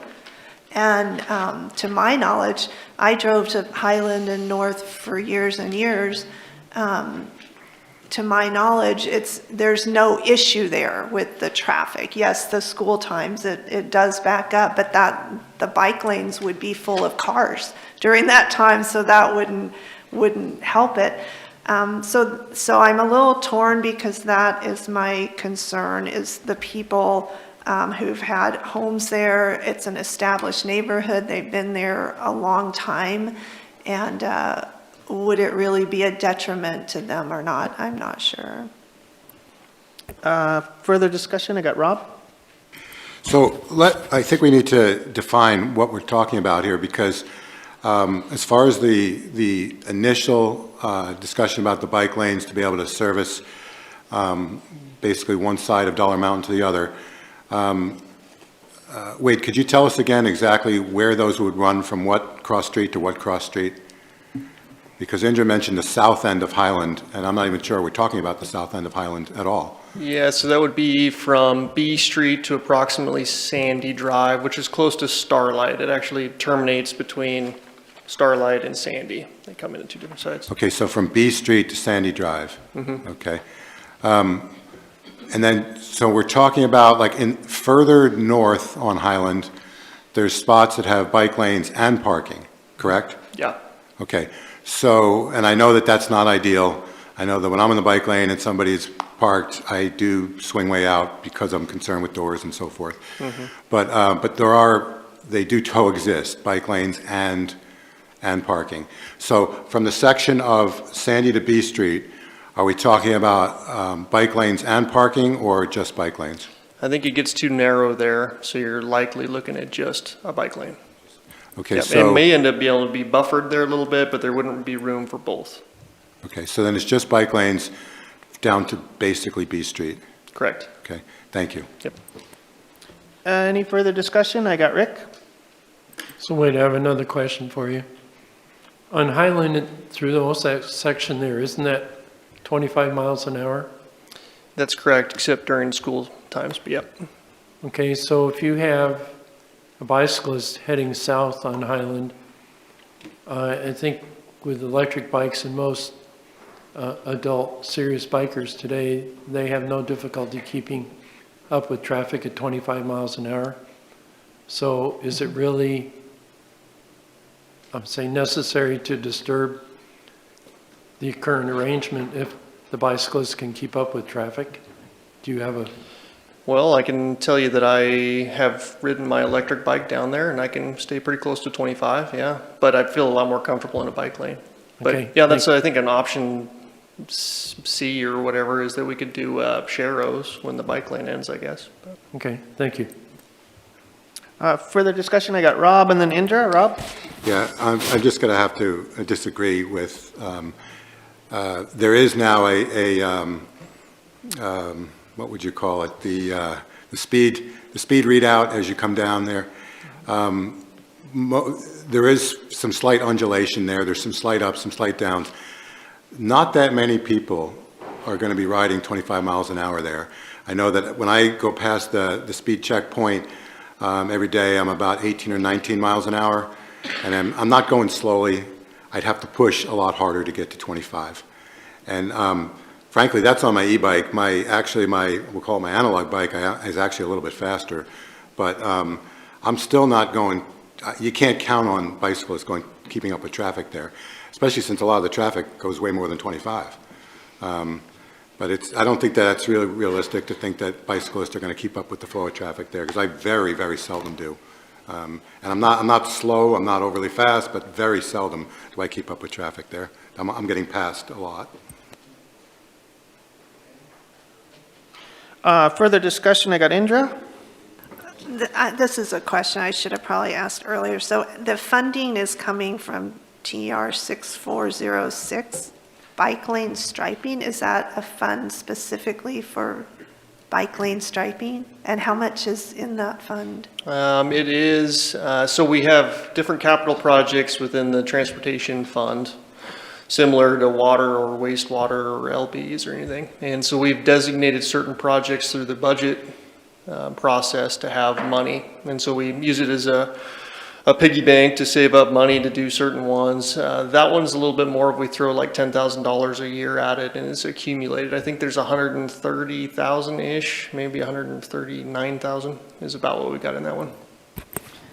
And the intent is to periodically provide maintenance on the bike facilities. Throughout the city? Yeah. Thank you. And if I could, to add to what Wade just said, we're obligated to spend a certain amount of our transportation dollars on non-motorized vehicle projects. And so that's why that money gets put away. It's one of the requirements from the state that we have to spend money on either bike or pedestrian projects. So we accumulate those funds, primarily use them for bike striping, but also for potential pedestrian projects. Good point. Thank you. Okay, further discussion, I got Victoria and then Rob. So I have another question for you, Wade. Thank you. I'm leaning more towards just creating the bike lane. I think it's important to do with connecting the High Glen with B Street. So, but I'm wondering if we were to allocate those dollars now, but we did not decide to do the reconstruction of the pedestrian crossing, would that create any difficulty doing that later? Or is it just, we could do one now and the other one 5 years from now easily? Yeah, I think they're pretty much independent of one another. Yep. So you could pick them off, or you could do the sidewalk section in phases, or it could be broken up. Okay, thank you. Yeah. Further discussion, I had Rob and then Joel. So, Wade, up and down. So on the pedestrian crossing, so the existing ones clearly are, you know, it's almost like, they almost like attract, it's almost like they're attracting cars, so it's almost like maybe even worse than not having them at all. But, so what, if you go to rebuild those, what would those look like, and why and how would they be better? That's a good question. I think we would probably employ one of our smart engineering consultant firms to figure that out. Part of me thinks that at least the one closer to Valley View, it might be better just to take the thing out of there. I think it's kind of a nuisance, but maybe there's something that we could do to make it better. The one up at Morgan, though, I think it serves a pretty good purpose, and we'd want to really look at how the traffic moves through there. And there might be some really smart solution that helps the pedestrians cross as well. I'm not sure, though. But there's no stop control on Highland, and that's kind of the issue. There is on Morgan, but so I'm not sure what the solution is yet. So would you ever consider having one of the push button flashing light situations like we have on near the Gospel Mission? Yeah, we could. That'd be one. 'Cause they seem really effective as far as being safe for pedestrians. They're super effective. It seems to me to be super effective. Mm-hmm. Yep, I think that's something we'd look at. Typically, we like them a little bit more in a non-intersection location, so like mid-blocks, so that people can stack up more, but we might be able to do it there too. Because then you get the situation where traffic is stacked up on both sides while the light's flashing, but the cross street doesn't really know why they're stopped sometimes, and so they'll make their turning movement like, oh, score, traffic stopped. But there might be some way around that too. Yep. Further discussion, I got Joel. I just had one quick question. The funding for the pedestrian crossings, we already have that as well? Yes. Okay, thank you. All right, any further discussion? I'm going to ask again, any further discussion, because I am absolutely lost on what direction you guys want to send these guys in, because you asked a bunch of questions, and so I think at this point, if you don't have any more questions, do you guys want to discuss it amongst yourselves on what you feel that you want to go forward with? They are calling for some action here, so if you feel that you don't have enough information or you want questions, you can direct them in that manner to come back to you, or you can figure out blah, blah, blah, blah, blah. I'm putting you guys on the spot. Joel. It's good to be put on the spot. That's nice. So for discussion purposes and where I am personally, I will make a motion and we can have discussion on that. And I'll make a motion to implement the bike lanes and also the pedestrian crossings for safety, especially for our kids. Okay, I got a motion to initiate the bike lanes as presented. Everything, Joel? Yes. Not the middle one. Not item 2. Okay, so you are making a motion Item to, 1 and 2. Bullet point 1 and 2. to go forward with bullet point 1 and 2, which is 1 and 3. 1 and 3. 1 and 3. You said 1 and 2. Okay, so excluding the reconstruction of the pedestrian crossing enhancements, so Okay, does everybody understand that motion? Okay, so the motion is the call to action slide, which says financial considerations. There's adequate fundings for the bike lane striping. And new capital projects, there's adequate fundings for, okay, you got to state that again, Joel, because I'm confused as well. To me, it's pretty straightforward. I made a motion for the bike trails and the funding associated with that, bullet number 1.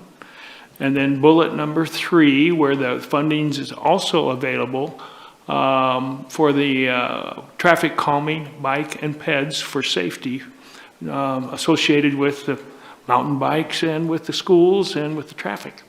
Thank you, Joel. Is everybody understanding of that motion? I will be looking for a second if you want to proceed. I have a second from Victoria, so I have a motion on the table to proceed with bullet point item 1 and bullet point item 3 with a second. Any further discussion? Rick? Mr. Mayor, number 2, it is it's 1 and 2. I'm not Joel sure was that correct the 3 the is first the one time. that's the large capital $2 Yes. million project that we have. It's different on our pages, that's Yeah. probably the confusion. This is, Oh, that's what's wrong. that darn Wade guy. Sorry, I am so sorry. So, To conform to the slide, it would be bullet points 1 and 2. And I'm glad that we had a sacrificial lamb that came forward and said that he did mess that up. And you see my confusion now? Yes. Okay. And so on this slide, it's bullet 1 and 2. On this slide, it's bullet 1 and 2. Okay. So to reiterate, you have a motion to go forward to approve bullet item 1 and bullet item 2 as shown on the screen with a second. Further discussion, I have Rick and then Rob. Rick? Rob mentioned including flashing lights for the pedestrian crossing. Would that be included in bullet 2? Yeah. Yes. Good. Okay, thank you. Rob? So as far as cost that goes beyond monetary here, I wonder if council needs any more input as far as the, from the houses, the property owners that are going to have the potential parking prohibited in front of their house. We're basically about to skip right over that part of it without really any discussion or not much discussion. So I'm having trouble. I mean, I literally ride it every day, but I'm having trouble really picturing. I don't remember people parking on the street in that section at all.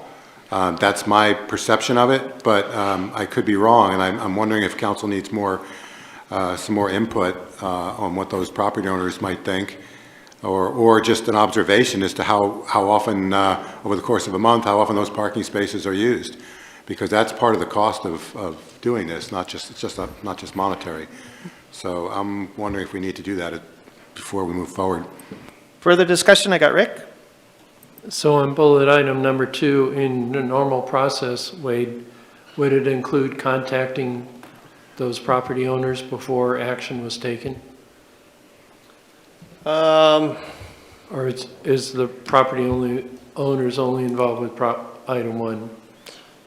Probably just item 1. Item 2 wouldn't likely impact unless we needed right away from one of those corners. Okay, so then revising my question.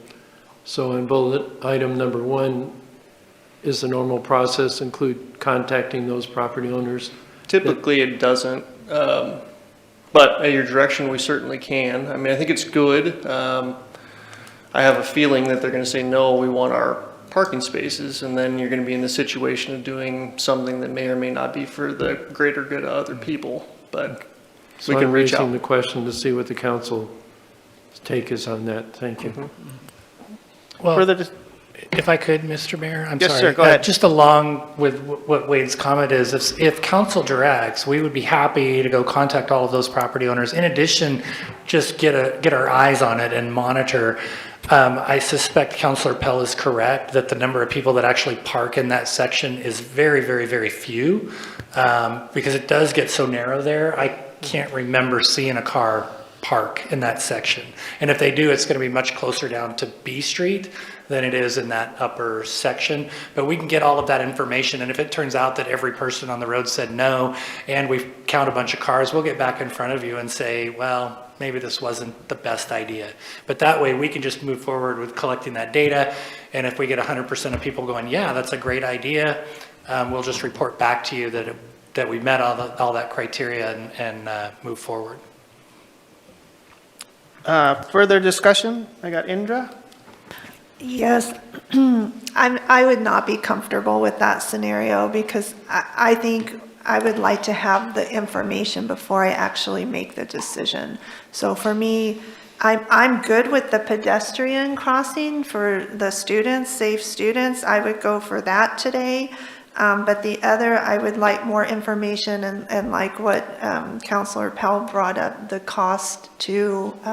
So let's see what we're actually dealing with and how many cars are involved, how many properties are involved, and what the additional cost would be. That's where I'm at. Further discussion? I got Joel. Well, I can certainly respect both Rob and Ingra's opinion.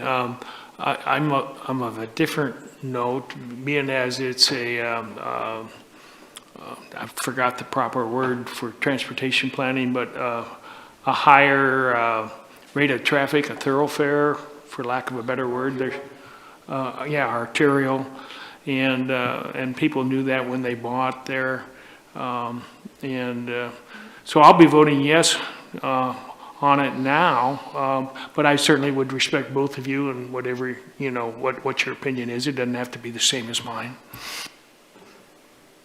Any further discussion? We do have a motion on the table at this moment in time to direct staff to proceed forward with items 1 and 2 as listed on the screen with a second. Any further discussion? Rob? So does proceed forward mean that, like, starting today, we're going to monitor the amount of parking along that line, or what exactly does that mean to you, Jason? If you were to give us that direction, and I'm sensing that that's what you would like us to do, we will do that. We will monitor the parking periodically throughout the next month, but also we will get the exact number of counts and probably do a direct mailer to all the properties that front that to get a sense of support. Mm-hmm. So would we need to amend Joel's motion to include that, or is this? I think if most council would like it, then yes, I would appreciate the motion being amended so that it's very clear that that's what the direction is. Thank you. With that comment on the table, Joel, would you like to accept a friendly amendment to add a traffic to that? Sure. So I would amend the motion by make a motion to implement the bike lane enhancements and the pedestrian crossings, and before implementation that we don't surprise the landowners that are going to lose on-street parking, and we get their feedback before proceeding. Any further discussion? Indra and then Rick. Indra? Sorry, Victoria, do you accept to extend your second with? Yes. To include the friendly amendment? Thank you. Indra and then Rick. Rick? So I just want clarification.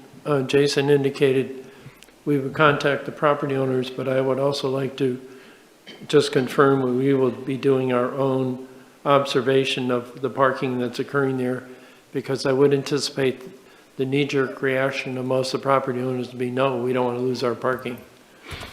Yeah, we would start monitoring that parking after this direction, and maybe even monitor it for a while before we notify them, just so that those results don't get skewed by letting them know we want to take away parking, so they all start parking out there to show how much it's used.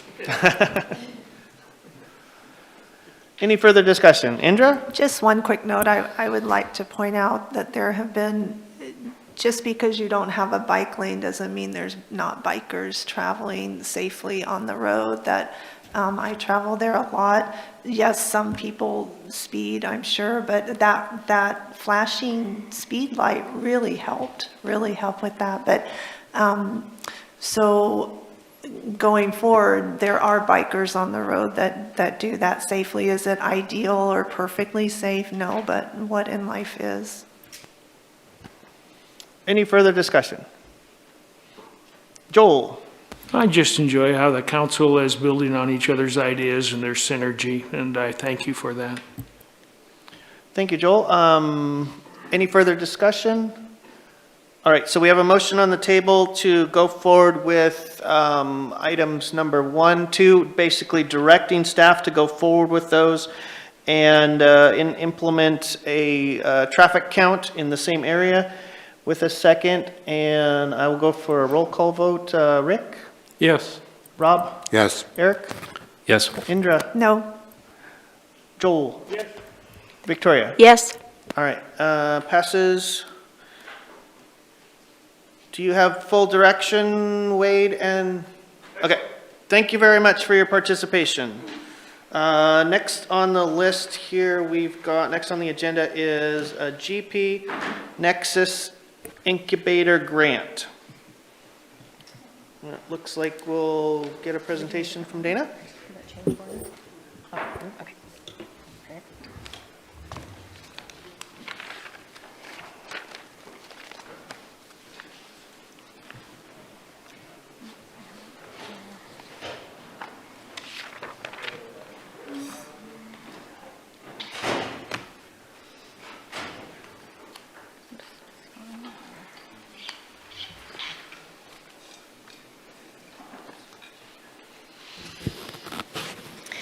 Good afternoon, Mayor, Council. I'm Dana Pierce with the Economic Development Division, and I'm just doing a quick introduction here about the Grants Pass Nexus Incubator Grant.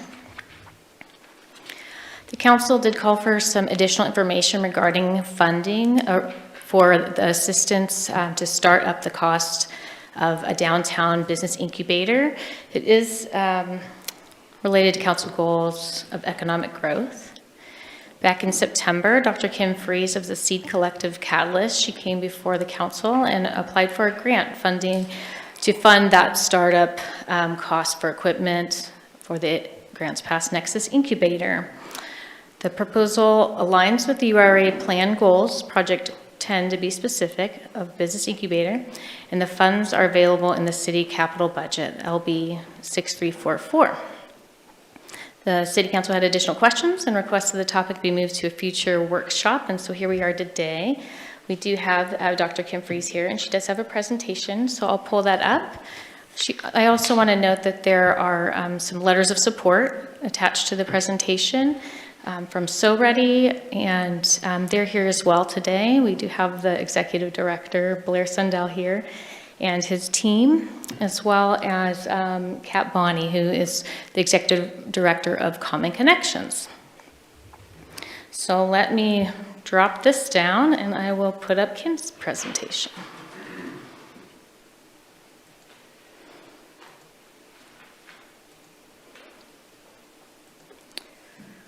All right. And I'll be helping her move through the slides. So we'll be talking about next slide. All right. I was going to say good afternoon, Mayor Scherf, but good afternoon, councilors. Kim Fries, as Dana shared, and I am here to present today on the proposal for the, oops, can you hear me okay? GP Nexus Incubator. On the first slide, I delved into a little bit of the economic development, and as you can see, the goal is to transform allocated economic development funds into measurable job creation, tax revenue, and downtown revitalization, using the urban renewal funds designated since 2017. We will provide entrepreneurs with the resources, space, mentorship, and infrastructure they need to launch sustainable businesses in Grants Pass. These are some of the goals in creating 15 to 30 new jobs within 3 years, filling vacant downtown buildings, and generating approximately $750,000 to $1.5 million in new local business revenue. Do I need to say next slide? Anyway, I'm the lead, Dr. Kim Fries. I work currently for the Southern Oregon Innovation Hub. I also teach psychology classes at RCC. My role is funded through Business Oregon, And So Ready is the fiscal manager. I work closely as well with So Ready. I have some community support partners. I changed the language from my prior presentation just to outline what support partners mean. It doesn't always mean monetary or contributions, which hopefully that will happen down the road, but these are some of the community support partners that would help support the space and the work that's happening in the GP Downtown Nexus Incubator. So you can kind of read those. I'll let you read through those there. Claudia Cross is here with Bearder Baker to support. She and Pete have a local business. And partners bring programs, expertise, visibility, and resources. And so, little caption on the bottom. Strong regional and statewide partners are already behind this project, so no staffing funds are requested from the city. I wanted to share pictures, because pictures tell a story. You've heard about the 1MC. We started in September 11th, 2024. Hosted every Wednesday. It's been a great contribution to the community. It's helped us learn more about that ecosystem, identifying gaps, identifying needs of our entrepreneurs. And so here's some pictures of some successful launches or some new businesses. Stone Metal, a local business. I wanted to share a brief story. They worked with Terry Hopkins. Terry referred them to me. Just give you an idea of the overall, how the ecosystem works. So I met with them. We've been mentoring with them. They need additional capital. They would like to grow, eventually fill a few positions as they scale up. And so through that process, we were able to find some funding through Kiva to help them scale up, and they're on their way to growing their business. They hope to eventually have a downtown location. So just kind of how that ecosystem, they presented the 1MC back a few months, and then they visit us again Wednesday just to share their success. So young entrepreneurs. So market need and opportunity. I feel like this was something that I needed to share more clearly based on my last presentation. Downtown vacancies and aging business ownership threaten local vitality. Entrepreneurs lack affordable space. We all know that. They lack mentorship and resources. Strong regional demand for shared kitchen space for food producers is also an identified need. This supports both traditional small business and innovation-driven startups. So there's that workforce piece. A few of my entrepreneurs are in the manufacturing space. Why does it matter to our local economy? I brought this slide in because I feel like sometimes we talk about economics, we talk about entrepreneurship, we talk about ecosystems. They maybe, they sound like they're separate, but they're not. Economic development, entrepreneurship, supporting entrepreneurs, and workforce, they're all one and the same. I was an entrepreneur in the trades, it's workforce. I had several companies in manufacturing and construction. So they all go together, and sometimes when we speak to these things, and I'm learning, there needs to be clarity in that one feeds the other. And in the end, it all benefits our local economy. So I shared, you received the PowerPoint, but just here's some backup data. Small businesses create most new jobs, 61% of net new U.S. jobs since 1995. New firms are key job engines, so those are tracked in the census.gov site. Startup activity remains elevated, so applications start employer business remain well above pre-2029. Entrepreneurs are out there, they're wanting to start, they're wanting to be active in our economy, but sometimes they have barriers. Startups add jobs quickly, so 4 to 5 new jobs per 1,000 residents in the first year. And this is what we're seeing from Kauffman Indicators of Entrepreneurship. They're a lead in the nation. They're also the founders of 1 Million Cups. And then you can see the other data on the right side. I don't need to probably go through all of that, but just done some research. And then incubated startups, I think, was relevant for this presentation. Have an 87% survival rate after 5 years versus the average 44% of startups that fail within that first year. So, and then each new business adds to tax base. And then there are similar incubators, and they show millions in economic return through jobs and capital investment. What is an incubator?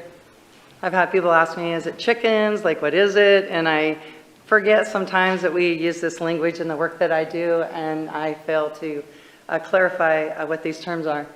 It's a collaborative workspace that supports entrepreneurs, startups, telecommuters, and freelancers. We bridge the gaps in training, mentoring, and infrastructure that impact every business. If you search and look for incubators, or sometimes you'll hear accelerators, you can really look at what they bring to the region, which is really that third space, creating a space for people to get together, ideate, get the resources and support they need. So every business, regardless of industry, is impacted by the lack of training and mentoring. There are infrastructure gaps. I know this from my work this last year. Incubators provide space, tools, resources, education, and community to collaborate and innovate. So when you'd asked me last time I presented what's an incubator, and this is just kind of details some of the things that happen within the space. I would say they also grow based on the needs of the community. I've been involved in this work for 20 years, and I've seen some of the incubators change and evolve based on the needs of the community. So they're kind of fun to watch. You have a platform or foundation for them, but again, as the needs arises, the incubator is a space to capture and meet those needs and gaps. On the lower level of that, all the bullet points, it improves survival and growth when startups receive structured services and tools. I have worked in this space and I understand that firsthand. A lot of times our entrepreneurs will have an idea, they'll get going, and then they just have too many barriers, they don't understand, and then that idea just gets, I call it parked in their mental garage, it never goes forward. It offers workforce training, which I am a huge proponent of. Workforce training is very important. And then the kosher kitchen is just a secondary tool to support those food entrepreneurs, support scaling and training. That was another need that was identified in my work this past year. Next slide. Oh, thanks, Tina. I want to share pictures. I was in Georgia attending some ecosystem building events. It was really incredible to see. I want to share that the towns that transformed, and Augusta, Georgia was one, that was just the downtown was decimated. Terribly decimated. You wouldn't even think there was a chance for it, but there is a local incubator. It's called the Clubhouse. And just seeing what that Clubhouse brought to that region, how it brings community and business folks together, it surprised me, to be honest. It was quite impressive. And the classes that they run and educational cohorts. I am also from a military family, and there was a really great program for veterans that I absolutely loved. And I saw such a difference in being able to move them through that system and help them to kind of find their way is really amazing. And then these are some pictures from the spaces. So you can see that they're just filled with lots of desks and spaces and cubbies, and one of them had a really neat, you can write on the board, on the floorboard, and ideation sessions and that kind of thing. They're kind of transformable, movable. Next slide. So here's some proposed metrics, and I ran some numbers just to give you an idea, so you have something tangible. 15 to 30 jobs over 3 years. Love to see 5 to 10 businesses annually. I don't think that's unreasonable. Again, the potential to generate revenue, and then that potential of the tax revenue. Year one is conservative as we roll this out, but I would anticipate 3 to 5 businesses in the program. I believe there will be more. 2 to 5 actual launches, and then 5 to 10 jobs created. Again, conservative numbers. Community benefits of an incubator. Funds set aside for a business incubator are available in a city capital project and creates a central hub for entrepreneurs and business support. Will help meet the goals set out in our urban renewal plan. The one-time investment of $80,050 for startup equipment only. Sustainable revenue would happen from rentals, workshops, events, classes, those types of things. That's the typical model.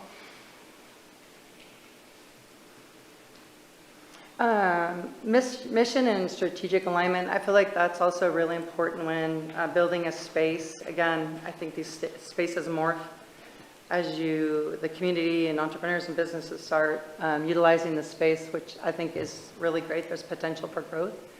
But it would be operated by C Collective Catalyst LLC, DBA Grants Pass Nexus Incubator. Although I had a group of youth to share with me that they want the name to be differently, I will tell you, they wanted to call it the launch pad at the Hive, so I just get that out there.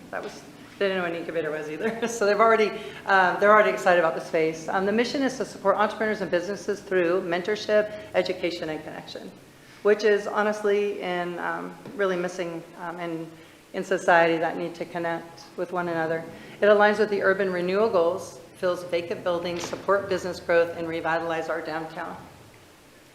Aligns with current city council strategic plan, so we can see outcome 1.1, support businesses, entrepreneurs, and nonprofits to be successful. The 1.1 Initiative A, strengthen partnerships and programs that support startup and growing businesses. Outcome 1.4, Grants Pass is a regional center that proactively attracts talent, business, and investment. And then 1.4 Initiative B, foster and leverage strategic partnerships that promote collaboration, innovation, and investment in business and employment. Got through all that. Whew. So incubator services and programs, I wanted to just be really clear. The main focus is on that business education, workshops, mentorship, networking, connection events. I also, and same with Sorority, we have a lot of resources that are across the state that as I do this work, I'm surprised at how many entrepreneurs and businesses aren't aware of the support that's out there. So resources. Networking connection events are super important, as we've learned from the 1MC. You have to have your boots on the street and have events to understand the needs of our community. That's what's been really beneficial with the 1MC. Workforce development training and co-working space. My background is workforce development and training. Youth entrepreneurship program. I've had a lot of youth, even parents reach out with a really great interest in seeing a program in Grants Pass and something for them to do, which if you know anything, there's a certain age group, there's really not a lot for them to do. So that would be a focus. And then secondary focus, kosher kitchen. It's not a cafe, but something to support food startups and local producers, food-based and cooking classes and events. Basically a full ecosystem of business support under one roof.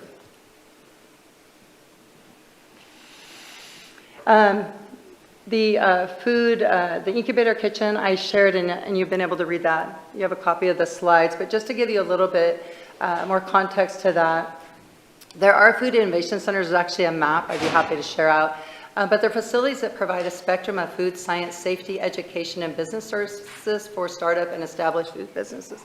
There is a lot of movement in the food industries, and that's existing businesses as well. There's some co-branding happening. I'm seeing some cafes, different spaces, co-branding, working together, developing new products in existing businesses because, you know, times change. There's a lot of opportunity. Adaptogens are really becoming a big thing, proteins and everything now, so you don't have to worry about it anymore. So I would love to see us be able to take advantage of some of that movement and hopefully potential funding coming down from the state to support food and beverage industry, which ties in, I believe, nicely with tourism. And then there is a large food hub. It's in Oregon. It's the acronym is Food Innovation Center, but it's FIC, and they provide help with labeling, the nutrition guidance, like all those things. But they're at that higher level. What's happening is people in the food and entrepreneur area are kind of dropping off and not moving forward because they don't have that startup, that support that they need to even get to that food innovation. So Joey's Hot Sauce is one of our individuals that's had great success and is scaling up, but he worked within our ecosystem. It took him a lot longer than it should have. Once he found his way, he went to FIC and got his nutritional label, and he's able to sell commercially, which is very beneficial.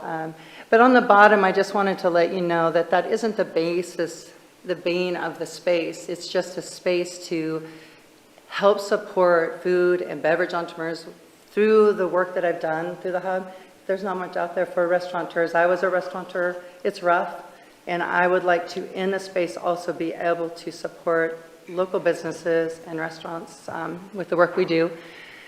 Some food incubators positioning themselves as hubs of innovation in their community and or as multi-service centers for numerous food systems programs are also calling themselves food innovation centers, helping cottage industry, commercial licensing to scale up, provide testing, research and development, support, and resources.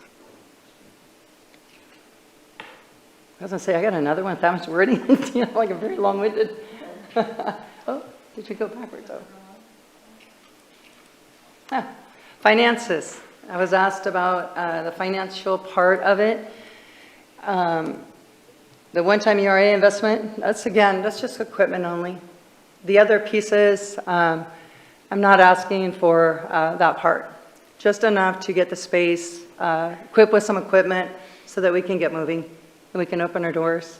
Projected revenue is $52,900. Projected expenses, keeping those at a minimum, $39,300. 2-year growth, you can see there the revenue, the expenses, and narrowing the gap.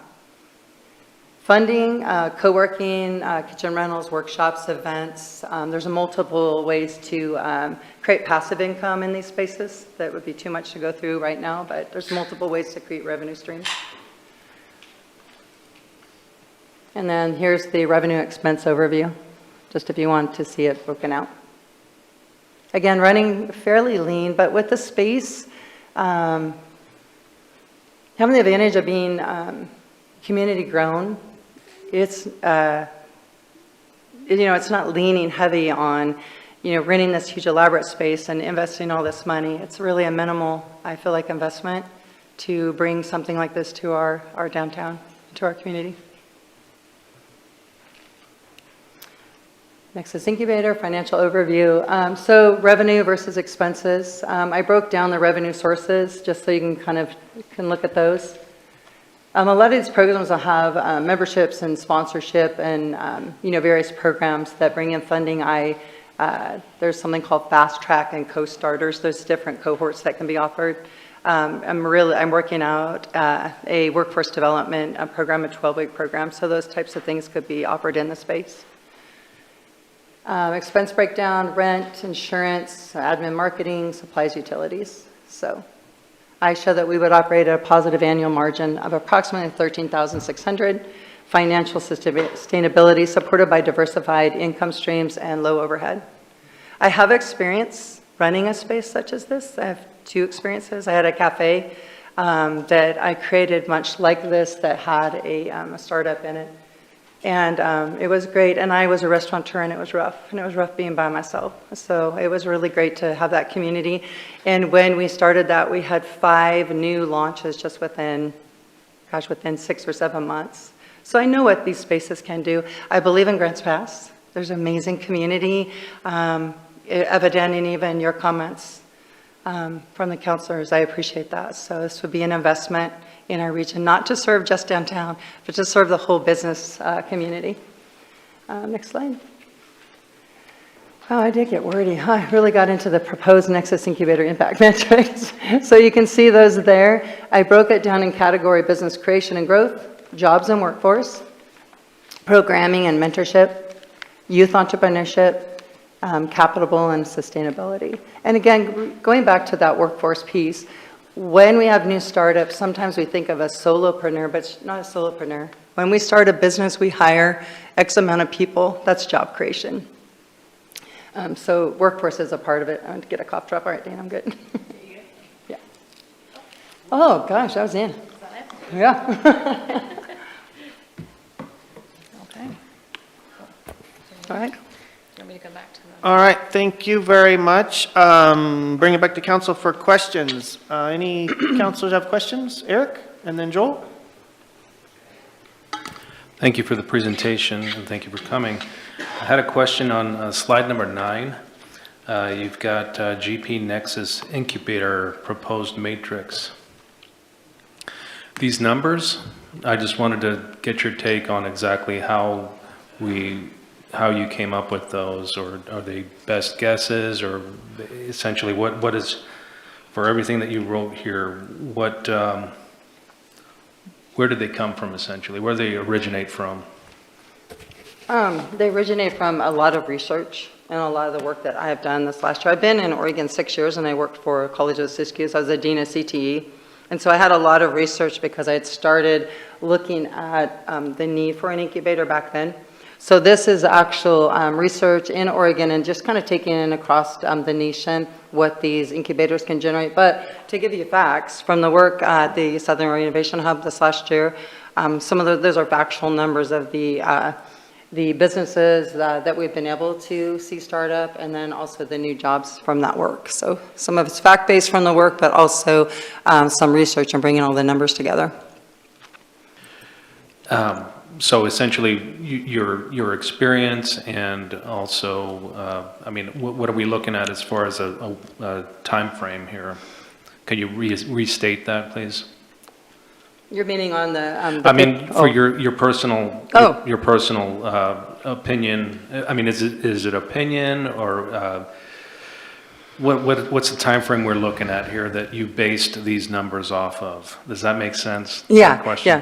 yeah. So I would say that the numbers are significantly impacted from the work that I've done in the last year and a half of the work that we've been able to do. But I would say within the last 5 years, some of the numbers, and averages across the state, and from the type of work that would be initiated out of Incubator, this is what would be expected. Does that make sense when I'm plugged into the ecosystem, the greater ecosystem people that I work with? So this would be numbers that we could expect from an incubator startup in our region of our size.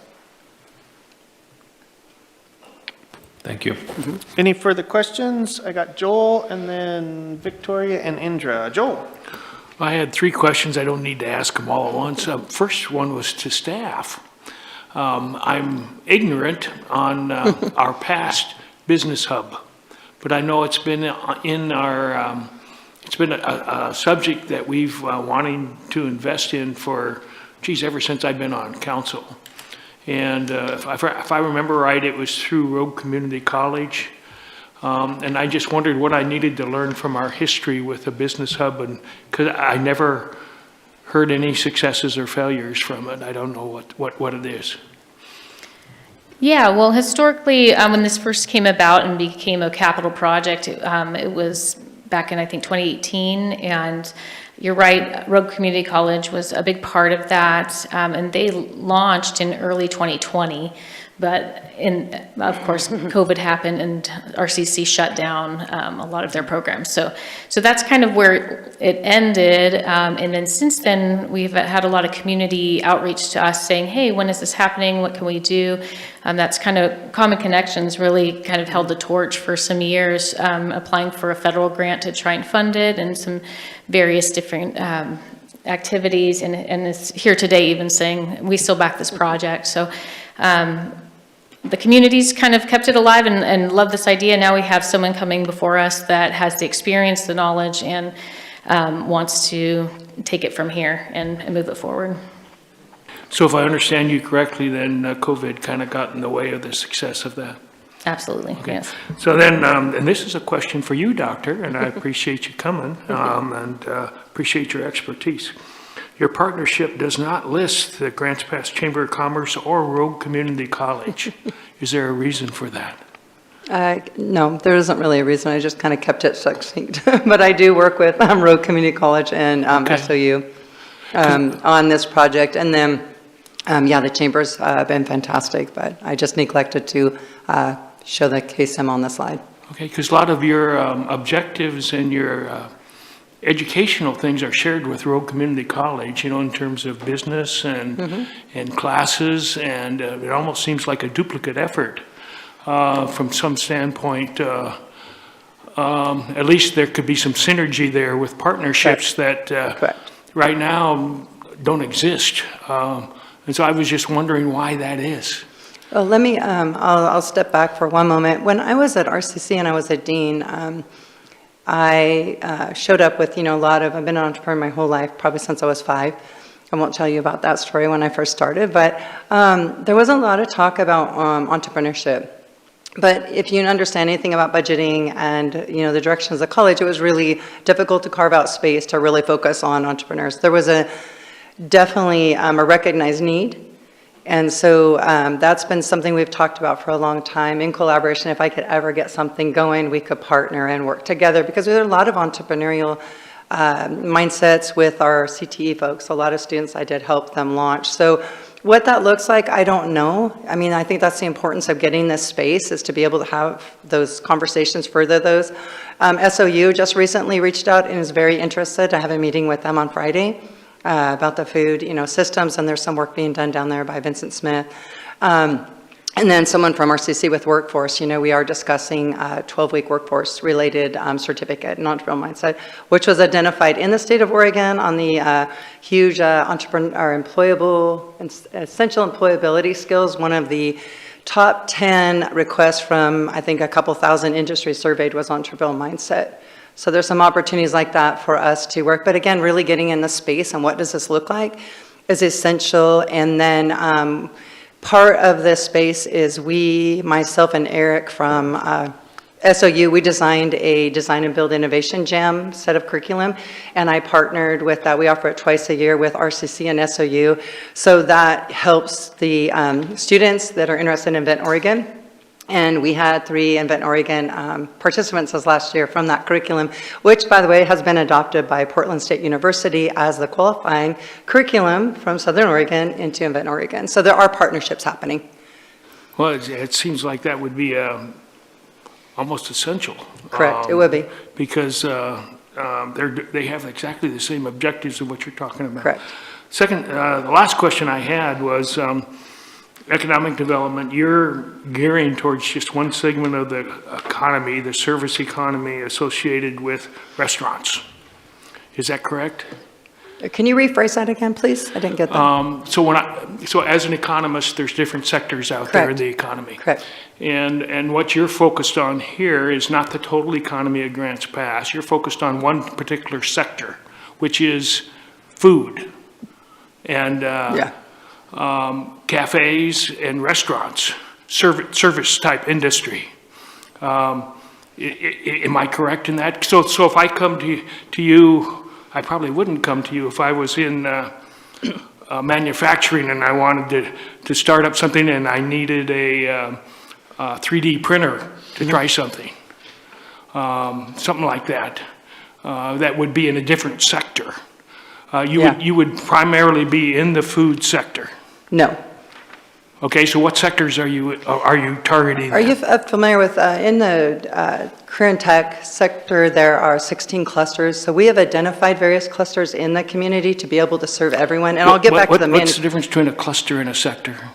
Probably semantics, but I can refer to them as, there are industry sectors. So you have your manufacturing, you have your food and beverage, but in the realm that I worked in the 16 clusters, so you have healthcare and manufacturing. We're familiar, sciences and those types of things. The space would serve everyone. So the front part of the space would be dedicated to any entrepreneur that walked in. And let me give you an example. I have a manufacturing background. I am working with 3 manufacturers right now. One has a really cool autonomous drone that they want to produce locally. I have someone that has a Smokey the Bear. We would be able to serve every sector. There isn't a sector that we would not be able to say. And how would we do that? It would be that someone would come in with an idea, or maybe they need that next level gap funding, or they're moving into seed funding wherever they're at, or maybe they just need to know where to go get something, 3D printer or that type of thing. We would be able to direct them. That's what's missing right now is these entrepreneurs. I get phone calls and emails daily that are looking. I have a recent one, he has a Smokey the Bear that he wants to create locally. It's cast iron. I'm in the manufacturing industry, connecting him with those sources, connecting him with Oregon Manufacturing Extension Partnership. So the space would literally be able to accommodate all sectors, all clusters. There would be no one that would not be, because the servicing that we do with entrepreneurs covers all entrepreneurs, if that makes sense. I have such a plethora of entrepreneurs that I'm working with now from all different sectors, creatives, tech. I just launched a launch of a new AI app, which was phenomenal. So we'd be able to science and technology and manufacturing and all of the workforce trades, everyone would be welcome. And when they get in there, basically Councilor King is we talk to them, we ideate, and we see what do they need, and how do we help them get to that next stage? Well, it certainly are great questions. The capital investment that we're talking about here is mainly food, correct? Food preparation? No. And a kitchen? Actually, the kitchen is the kitchen is there with the hood. It's pretty much, it just needs some basic equipment. No, but that wouldn't be the majority of the. So where does the money go then? Part of it would be some minimal maker equipment. You're going to need computers. You're going to need a smart screen. You're going to have presentation. You're going to have desks and chairs and space for these folks to be there. And there's different. Internet connectivity, providing that space. Part of it is that equipment to support those entrepreneurs to be able to move their project forward. So there'd be talking like technology. Yeah, correct. And is that different than what Rogue Community College offers, or what SoReady offers, or or what's out there in the private sector? Yes, it is. It is? They don't have that technology? Well, you know, let's go back to that. I oversaw manufacturing and welding when I was RCC. I certainly don't have that makerspace of that level. I don't have access to that. But I will tell you how it works. When I was there, one of the things that I discovered was that there is a gap, it's a void from idea, conceptualization, to getting there. So sometimes people are not ready to go there yet. They haven't done the R&D, they haven't built a prototype. They need that help to figure out where do they go and how do they do it. We had a neuroscience, a device that went all the way, and Mellon Research contacted them. But it was through that groundwork, you know, that work that you do, connecting with them, talking to them, getting to the spaces. And you know, the individual enrolled in a manufacturing class at RCC, he was ready at that level. So this is that space to capture all the people that I feel like we are missing, that don't know where to go, they don't know the questions to ask, they don't have the knowledge of how the ecosystem works. And so this space would be able to capture them. And then whether it's SBDC or maybe it's So Ready or maybe it's the college, I refer people out all the time. Yeah, it seems like they would be very good resources. Yeah, they're fantastic. Okay. Yeah. Okay, thank you. You're welcome. Further questions? I have Victoria and then Indra. Victoria? Okay, I think I have 3 questions. So, you have some letters from people who have said, we need to bring this here. And one of them was from the growers market. And I just underlined a sentence that it's a difference between $200,000 build out and a $20 per hour rental. That would make a huge difference in small businesses here. Yes. And I imagine you've already heard from quite a few who would love to use that space. Yes. So definitely the commercial kitchen would be a part of it, but it would not be the only, so that was the question. Yes, is the answer. So, and then we have, I think you said somebody from So Ready was here. They also wrote a letter. So if you'd like to come up and just let us know why this would be a great addition to our community. Thank you. Sure. Thank you, councilors. Thank you for having me. Blair Sundell, Executive Director of So Ready. We do support this project and I maybe can help clarify a little bit here too with the whole incubator and I think as you mentioned, the 3D printers. As Kim was saying, this center is a door for all types of entrepreneurs to come through and then get connected to resources. And as she mentioned, the equipment largely being for supporting that larger effort. It does have a focus on food and beverage, but that focus is really just as a support need of something that's currently lacking. That would be more of the makerspace component that we see that is needed in this area. So the thing that we find around the valley is that if there is a place for entrepreneurs to come together and gain resources, become connected, receive technical assistance in a place, that's for them to launch, like hence that name, Incubator Space. So they come here, they learn from each other, they learn from some more structured programming that's available to them, and get access to things that they can't really find online, or it's difficult to find online. So what we've found is that Southern Oregon, Oregon in general, has a big focus on food and beverage. And Josephine County, there's a big attraction to manufacturers wanting to come here. In fact, Joey's Hot Sauce that she just mentioned, I don't know how familiar you all are with him. He and his wife, they're from Manhattan, LA. When they came to Grants Pass, I asked him at the 1MC, the 1 Million Cups at the Hive event that they have every Wednesday morning, why he chose Southern Oregon and Grants Pass specifically. And he said that he had heard from numerous sources that this was one of the best places that he could come to be cultivated as a food and beverage producer, him, Hot Sauce, in terms of the support network that was available to him. So the support network is what brought him here. And then he said, I haven't been disappointed with the resources that have been available to help me grow here locally. Because, I mean, we'll be honest, it wasn't the tax and regulation policy that drove him to Oregon to start his business. So what was it? It was that community of people that could help support him in other ways. That's what the idea behind the incubator space is. And then, like Dr. Kim Free said, this would have not a primary focus, but some sort of a tailored offering for that food. But as far as an incubator space goes, this creates the environment that can foster that type of support that Joey has received here. He just hasn't received it in a structured setting. So that's just a 2 cents. Does anybody have any questions for me or follow-ups on that?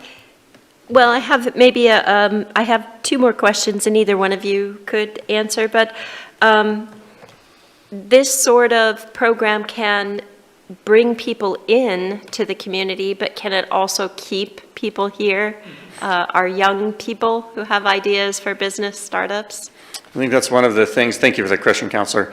I think that's one of the things that offerings like this does, is it makes it a very sticky place to do business. So one of the major issues that we found here in Oregon, and really in Southern Oregon, is that young people start their businesses and then they leave. If they don't have resources available to them to help them scale, they find it somewhere else. And I think that's the power of having incubator spaces, that there's fostering growth all the way from the very beginning, because SoReady, a lot of people think we have this focus on just landing the big whale, get this traded sector company in here, create a bunch of jobs and get that quick hit. But really, the best way you can do economic development is from the ground up and fostering the growth of small companies that become in larger companies. And if you think about the company that is going to be most likely to leave later on, is it the company you just acquired and threw a bunch of incentives at? Or is it the company that you helped grow from the bottom up and they feel a sense of community here? So this feeds right into that second point, which I think is the more important economic development driver for keeping businesses local.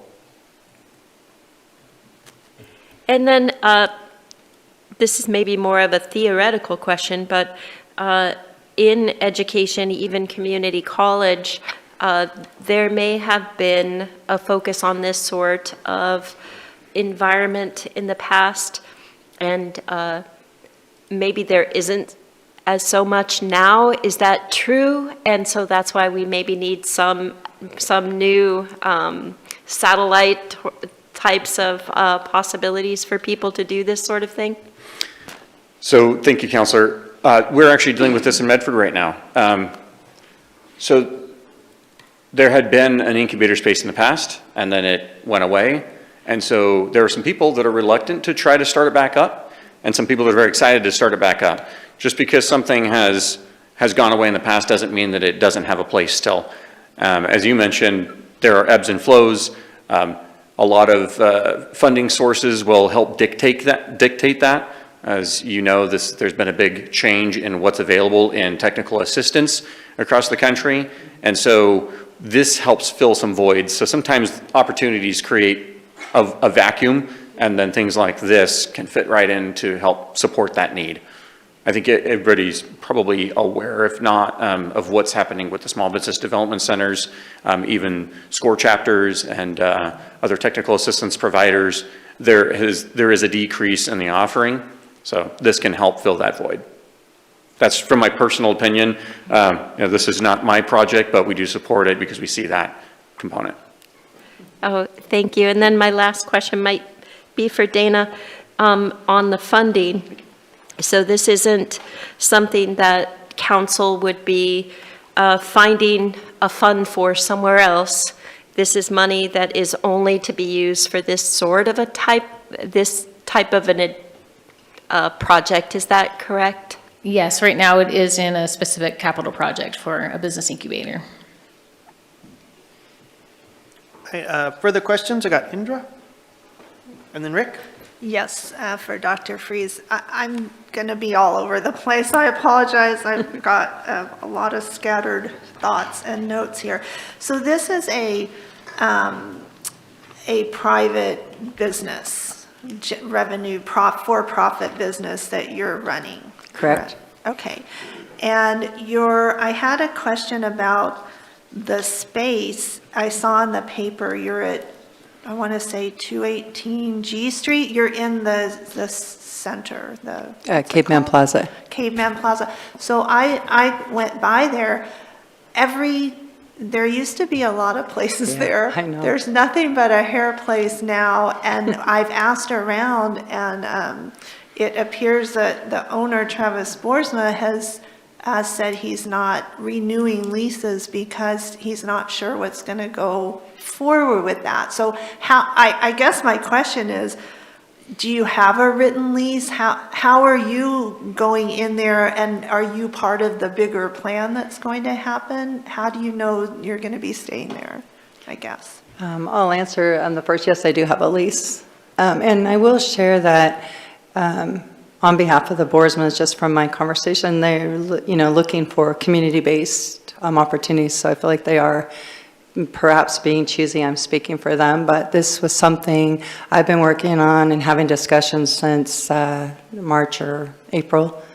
And so they have a very vested interest in this space. So I do have a lease, and I have not heard about any of the other changes or anything with the building. My understanding is that they're looking to fill the space with businesses that actually contribute really to bring something to the downtown region. Okay, there used to be a lot of I food know, places, yeah. restaurants, There were, yeah, and when we they're moved here, gone, yeah. which is what you're promoting. So Right, that's why I right. asked, how long is your lease for, if you don't mind me asking? It's indefinite. Oh, Mhm. okay. Let me gather my thoughts. And I don't mean to be harsh with this, but you said one of your goals is helping entrepreneurs get funding for different things. So I guess my question is, why are you coming to the city? If you know about ways to get funding, why haven't you been able to get funding for your project? That's a great question. One I will happily answer. So there isn't, when we talk about there's funding, there is funding and there isn't funding. I mean, it's a treacherous path that we go. And as entrepreneurs on the council, it's challenged and fraught. With these spaces, and I was actually going to bring it to share with you today, but I didn't want to bring too much information. There's something called third spaces. They existed when I was a kid, community center spaces you could go to learn basic things, share community. They're almost non-existent anymore. So funding used to be around in those days to support these spaces. It was something we valued as a country, to spaces for people to get together, share ideas, socialize. There are people who are active in policy right now. So to answer your question, there's not funding for incubators really specifically, because then we look at large amounts of funding for, support of the space, for a building and that type of thing. What I'm proposing is something just as simple as equipment, and I will take care of the space and those types of things. When I was in Georgia, I was appointed to a board with the Startup Champion Networks, which is a nationally known organization. You can look on Startup Champion Networks, the acronym's terrible, SCN. But I'm more active in policy now and advocating in that direction with funding to perhaps support more incubators. Because if it works for Grants Pass, it would be great for us to be a leader in the state, which is one of my goals, to be able to prove this model. So that's why if there was funding, believe me, I would have found it and definitely went after it, but there isn't any. All right. I guess Councilor King mentioned, seems like a lot of duplication. And I noticed that too, because some of these pictures, and then what you're saying today about having the desks and the workspace, the Hive does that. Correct. So they have that. The One Cups, you run out of the Hive Correct. and that space there, which is part of the helping entrepreneurs and counseling. Are you thinking of bringing that out to your own space? And then I thought this picture of the workspace was maybe the Hive, but you said it's not. similar. So, Yeah. and then you had the picture of the One Cups. So it does seem like duplication. How is what you're doing different from what's being done already with these groups? The intent is not to duplicate. The intent is to build upon what's already existing. So through the Hive, and Trevor's supportive of this project, we've talked about a larger vision. When you think about an ecosystem, it isn't just one space. It's multiple spaces is how you grow your ecosystem. It's multiple efforts, and multiple efforts that start to not be duplicative but supportive. So in this space, the 1MC will stay at the Hive for as long as we decide we want to host it.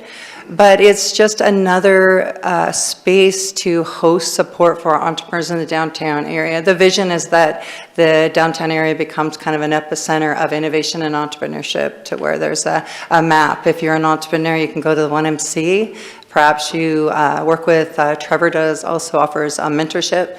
And then maybe there's additional spaces. So Trevor and I work in tandem. So Trevor will actually bring entrepreneurs to me, I'll bring them to him, and we work in tandem. There is, if you've been in the space, Trevor has a co-working space, and but it's full. And it's a different type of co-working space, so it's dedicated desks, not a lot of interaction, where the other space would help with overflow from that.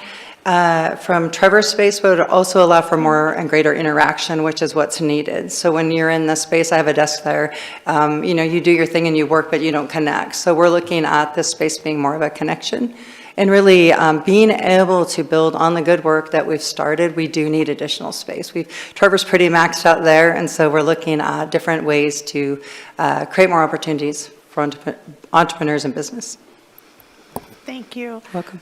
Just a couple more. So it was my understanding from your earlier, when you were here before, that it was strictly for kitchen equipment. So that's changed, it sounds like. Is that right? No, that was always the original intent. I think that maybe I didn't convey that enough, because I think we moved into that, you know, the discussion of the kitchen so much. But no, there is the technical side that's a really important part of the space.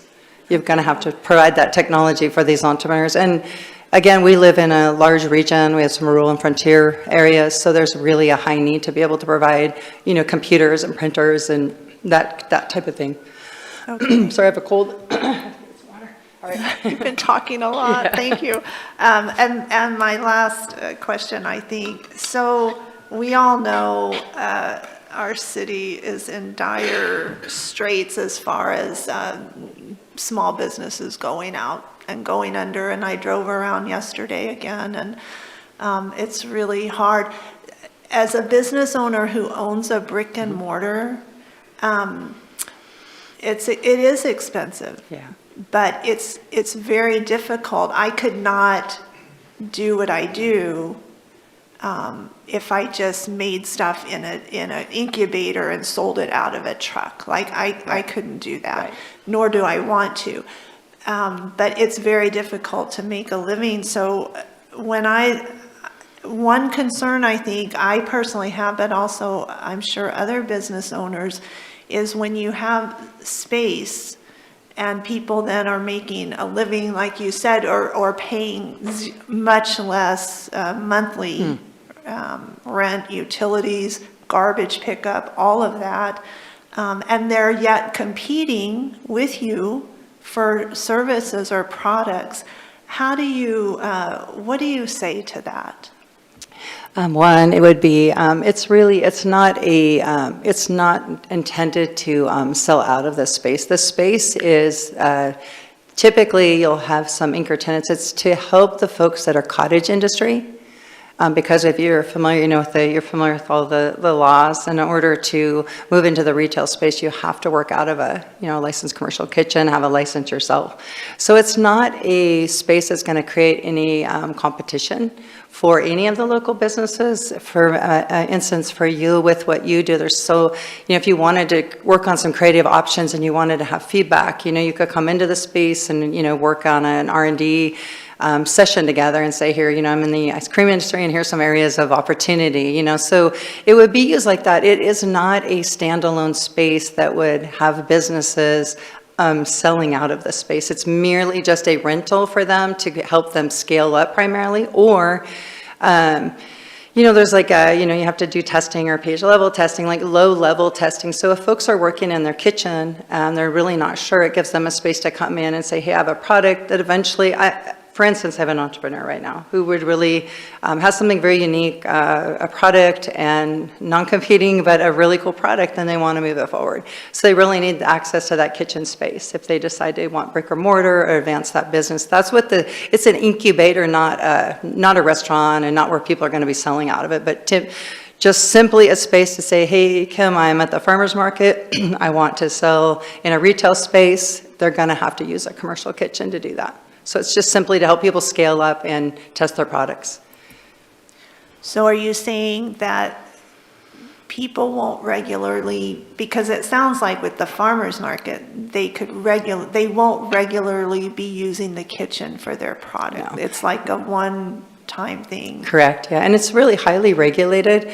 Councilor Nicholas, it's because there's a lot of rules, and if anyone is an anchor in a highly, you have to have a much larger space. That's a whole different level. This is really to capture those startups, those folks that maybe have an intention to scale, but not that they, like maybe farmer's market. I'll give you an example. So farmer's market's on Saturday, and many of the folks at the farmer's market have already reached out looking for resources and other things, whatever that is, a catch-all. And so the space would be available for them, to, even if it's a conversation or it's resources, to meet in that space, but not come in and use the kitchen to produce their product and take it over the market. That's not the intention. It is a strictly utilized for startup and those folks that are moving to the next level. Thank you. I hope I answered that well. Yes. And Thank you. Counselor, if you'd like, I can share the breakdown of the funding request from the previous presentation. So it does show a kitchen setup, but of course that equipment's going to be more expensive than most of this other stuff, but it isn't the only piece of the pie here.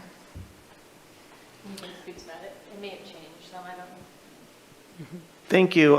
Further questions? I had Rick and then Joel. Rick? So Dr. Freeze, on that list that's there, you're leasing the place, and some of that's, I guess there's existing kitchen equipment there already? Correct. So that equipment is permanent with the building. So there's a hood and the sinks and those types of things, suppression system, all of that are part of that. So the other commercial kitchen equipment you bring in and so forth, does that become a permanent fixture of the site, or if for some reason you had to move, that goes with you? Correct. It would go with me. It would not be permanent. All right, thank you. You're welcome. Thank you. Further discussion or further questions? I had Joel. Yeah, I just, doing a brain dump with you, I had three additional questions that you spurred in my mind, Doctor, which I appreciate. My nephew went to a culinary school down in San Francisco, and I had several people do that, and they come out as a chef, and they do very well. Yeah. And the restaurants that hire them do very well. Yes. Correct. Are you talking about that like a culinary school? Is that what you're talking about? No. Okay, I didn't well, think so. I don't want to take anything off the table, but right now, it's this, again, driven by need, but yes, there would be, there is discussion locally. I've had this discussion with Terry Hopkins, but a discussion of some type of training that could also be hosted in the kitchen. We're talking about the front and the back of the house. Some local restaurateurs and individuals have reached out about needing skilled workers. So I would say that down the road that there could be some of that workforce-related training. I don't know what that looks like yet. I have spoken to a few chefs that have talked about wanting to teach some classes. So that could be a potential, not a full-blown culinary school, no. Yeah. But it'd be fun. If I had more money. Well, it just seems like the capital investment kind of leans in that direction. Yeah. No, I would see that. In that segment of the economy. Yeah. The other thing, I was talking with a member of another group that you're not partnering with, and they talked about there's been a movement, and it's based on age. And I'm getting old, and so my thoughts are dated. But they come to him and they ask for help and grants, and he says to them, well, really, if you're talking about funding for your business, you need to go see a bank. And you need to present your business loan, and if I'm starting a restaurant in Grants Pass, I need to get my act together, I need to get a good chef, and then I need to go, if I don't have the money, which I probably don't, then I need to present my idea to a banker who will finance me and help me be successful. Now that isn't what the younger generation is thinking now. What they're thinking now is, they come to city council and we can get a grant, or we can go to Chamber of Commerce and get a grant. And we don't have to mortgage our home like the immigrants did, or if they had a home. And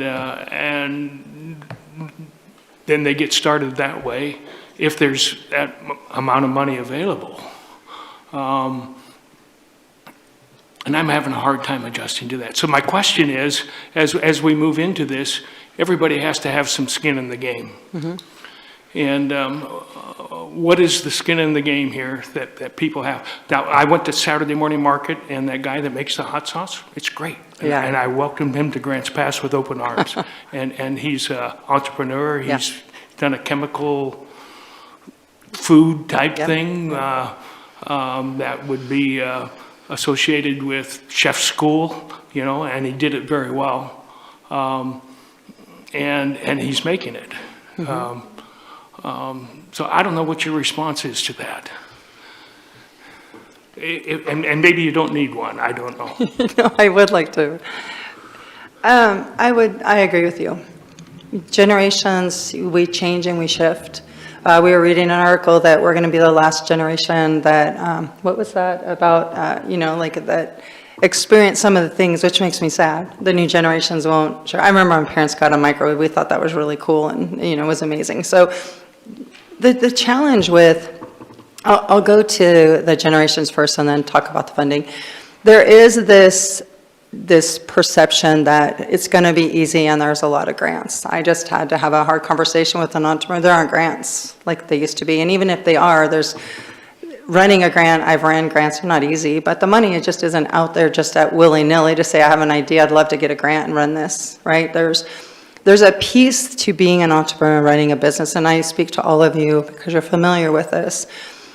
And it goes back to my point with the space. There is a big gap, and I'm not saying it's not RCC. They're on a pathway. I teach classes every term, 2 to 3. They're on a pathway, and I have firsthand hear what they say and where they're at. And they tell me all the time, where are you, Kim? How can we find you? Because right, they're on their pathway. Even I have an entrepreneur that's on they're trying to get into the RN program or wherever they're at, and they still kind of have these entrepreneur aspirations. There's nowhere for them to go. But here's the thing, there's a lot of misperceptions because they were raised really differently.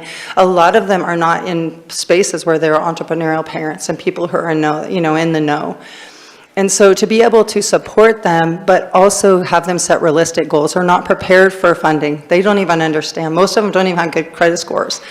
That's where the space is so important, is to have those real live conversations. And I mean, these are conversations about everything. When I meet with an entrepreneur, we have an inventory that we take. Where are you at? And how do you get there? And how can I help you? So that's an important piece that is really dear to my heart in the space that I feel is really important. There's a huge education component. To be honest, there's an education component missing when you go to college. They just don't know what they're getting into. So I had one last question, and it's more of a technical question. So I was an economist for the government. I'm here to help. Right? Your jobs in that sector of the economy that you're targeting, the indirect and the induced effect on jobs is a lot less than other industries. But I was wondering, your total jobs that you have here, are these direct jobs? Or are these, and I don't know if you're familiar with that economic term of what is a direct job is I work for the company. An indirect job is I supply the company with supplies. Right. So like with logging, I sell logging tires, logging truck tires. And then there's induced jobs where I go buy milk, and so there's the grocery store has more employees because they sell more milk. Your jobs that you list here, I assume, are just direct jobs. They don't include indirect and induced, or do they? They would probably cross in both sectors. I was thinking about an entrepreneur that I present at the 1MC Rogue Produce, so it would be an indirect. He's a very entrepreneurial, but he goes around and picks up produce at the different farms and delivers them for people who want locally sourced products, so he'd be indirect. And then some of those would be direct jobs. I have an entrepreneur right now who's wanting to scale up with maybe 3 to 4 potential, openings if they can scale up. So yeah, I would say thank you for that. That's great knowledge, actually. So there would be both indirect and direct. Because some of the entrepreneurs do provide, for Joey's Hot Sauce, for example, there's some indirect entrepreneurs that supply the specific peppers for a specific season. All right. Okay, thank you. Yeah, welcome. Okay, further questions I got, but I do want to remind you guys, we're not here to solve world problems, so I appreciate the conversation about how the new generations don't want to do this, but it's not Kim's job to do that. It is here to keep our discussion to the grant that's at hand, and if you could do that, I would appreciate that. So further questions, I had Eric, Victoria, Rob, and Indra. Eric? Okay, so here's one for Oregon specifically. Everybody knows Oregon it's probably one of the not very business-friendly states in the country. So my question to you is, not being business-friendly and high in taxes, do you offer any help, any programs, any classes exclusively to counter these problems? No, that's a really great question. I work with Oregon Entrepreneur Network. They're a large organization out of Portland. And there was a NASDAQ report that just came out. It was too lengthy to share through all its 52 pages. But it looked, they conducted a study over the nation. Interesting enough, Portland was in one of the featured 20 cities, just centered around innovation and business. And it did acknowledge that I think we've dropped even a little lower in being business friendly. There's hope that we can move that needle, I believe, together. Again, that comes back to policy and advocacy within the state. There honestly hasn't been a lot of movement. I mean, we really feel like we've sat stagnant where other, states are more, centered around advocacy and policy and how to support and how to incentivize business folks. But I think that for and I will share this loosely. It's interesting with the entrepreneurs. They love being here. They want to be here. I just have a new entrepreneur from Vermont that I met with. She's moved here. She wants to be here. They want to be here. So, as you're building in your business plan and you're looking at how you're going to generate revenue and where your costs are, that's something that you always look at in that beginning. So we do have those conversations. Some of the autonomous drone, that's got a lot of potential to make a lot of money. And so looking at what is the cost with the taxes, building that into individuals' models, or if folks are contracted, understanding there's about 30% fee that is, when you're contracted and you're not taking payroll taxes. So we do talk about that. I'm not there really to counsel on that specifically, but I will say that I can connect them with other individuals that can help them if I can't answer it directly. But it's again, that's where that need is to have that space with people to have those conversations. But that's a great question. Thank you. Thank you. Further questions? I got Victoria, Rob, and Indra. Victoria? Mine was more a little on the lines of solving the world, but questions. But we can try. Very quickly, a program such as yours, I can sort of envision it as being a bridge back to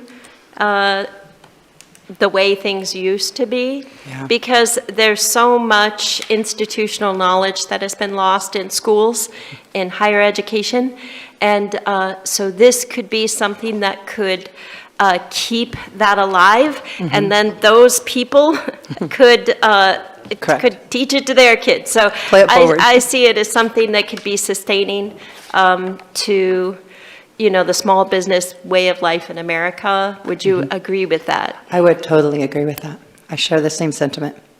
Thank you. And thank you for phrasing that in a question.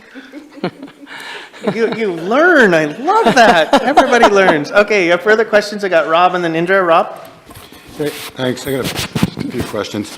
So on slide 9, you talk about proposed metrics and potential to generate $750,000 to $1.5 million in revenue. I guess that's maybe over 3 years. I'm not sure. So how does that create? You've got potential $75,000 to $150,000 in tax revenue. How does that tax revenue come out of that? I'm not sure if I follow. I don't know that potential to generate the revenue on the 750, 1.5 million. I think that, again, that was back to the Councilor Eric's question is based on the entrepreneurs that I've worked with, that potential. And I think when we look at the tax revenue, to be honest, Rob, I don't have that with me, but I ran some numbers and conducted some research, but I don't have that in front of me to answer that adequate. I guess, you know, I guess that was my question in that section. And then just a slight observation there. I'm just wondering how, if you look at potential generate 750,000 at 1.5 million with 5 to 10 businesses, are those, you know, based on those numbers, do you see how any of those businesses could afford a downtown retail space based on your numbers that you provided here? Because I don't see it. I don't know, maybe you see it. I don't see it. Right. I think, you know, when we look at the entrepreneurs, Rob, it would be a mix of entrepreneurs. So some of the entrepreneurs that I'm working with, maybe they would need, you know, brick and mortar, and maybe they wouldn't. Some of them, maybe, there's quite a few entrepreneurs that work in co-shared spaces. They're remote or hybrid. So I wouldn't say that some of the entrepreneurs that have built their business and are looking for brick and mortar, could they afford downtown space? I couldn't answer that. I know rents are very high. I know some aspire to, and some have been successful. I see new businesses going in, but it would be a blend of entrepreneurs. Not all of them would be looking to downtown spaces, but it would be nice, you know, when the Dutch Bros headquarters left, I heard from a lot of folks that it just kind of was a drain in the downtown and the community for those folks that got lunch and went and bought things. So I think for the co-shared spaces that are happening in the partnerships, is it's going to bring people to our region that maybe would go and buy food and do that. But there's a lot of remote and hybrid types of businesses or that sell online. Okay. I guess I just was, when we're talking about okay, I just didn't understand with the revenue generated, just didn't seem to me to be the types of businesses that will be able to afford most downtown spaces, but which was my question. I just, slight correction that I have to just make is that a lot of people thought that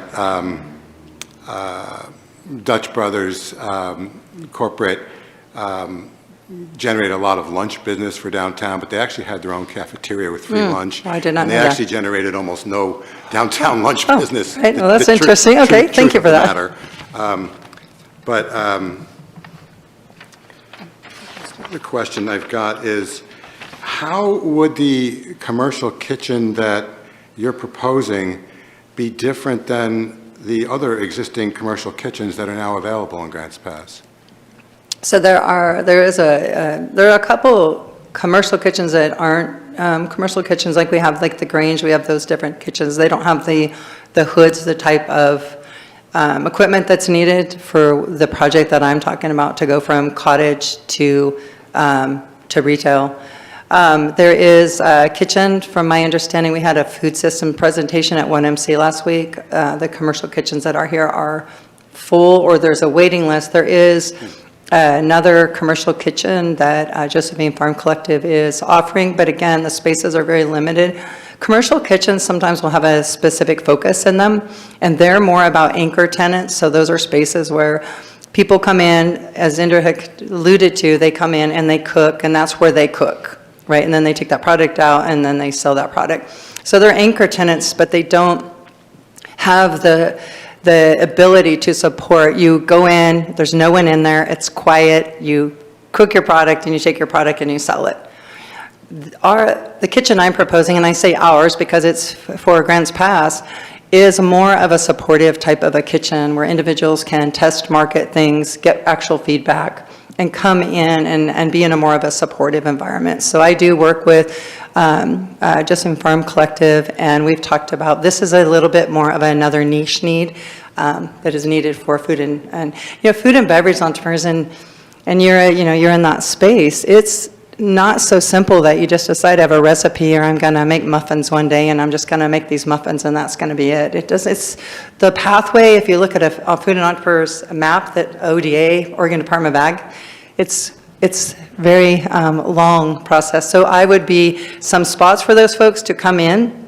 And then, Rob, if they're successful and they want to be in a kitchen, if there's space available and they want to cook from that kitchen, then maybe they'd be better prepared to go do that. Yeah, it's my understanding that space is readily available at the Fairgrounds Kitchen, and there's others in town too that, and it can be on a one-time deal or it can be an ongoing. Correct. They're pretty flexible because they're not filled up. Correct. And there's plenty of vacancy. Right. So I just, there seems to be availability in that space right now. It may not have the support that you're talking about, the financial or business handholding or whatever, but there's definitely available kitchen space in town, from what I understand. And I'm just wondering if, I guess your answer was the possibly the business support that might go along with that. The other, question I've got, I just, have to ask, and I look at all the letters that were in here and so forth, and they're about the need for something like this, or the desire possibly for something like this. And I saw a video of well, okay, I'll ask the question first. In a certain sense, I guess, why you?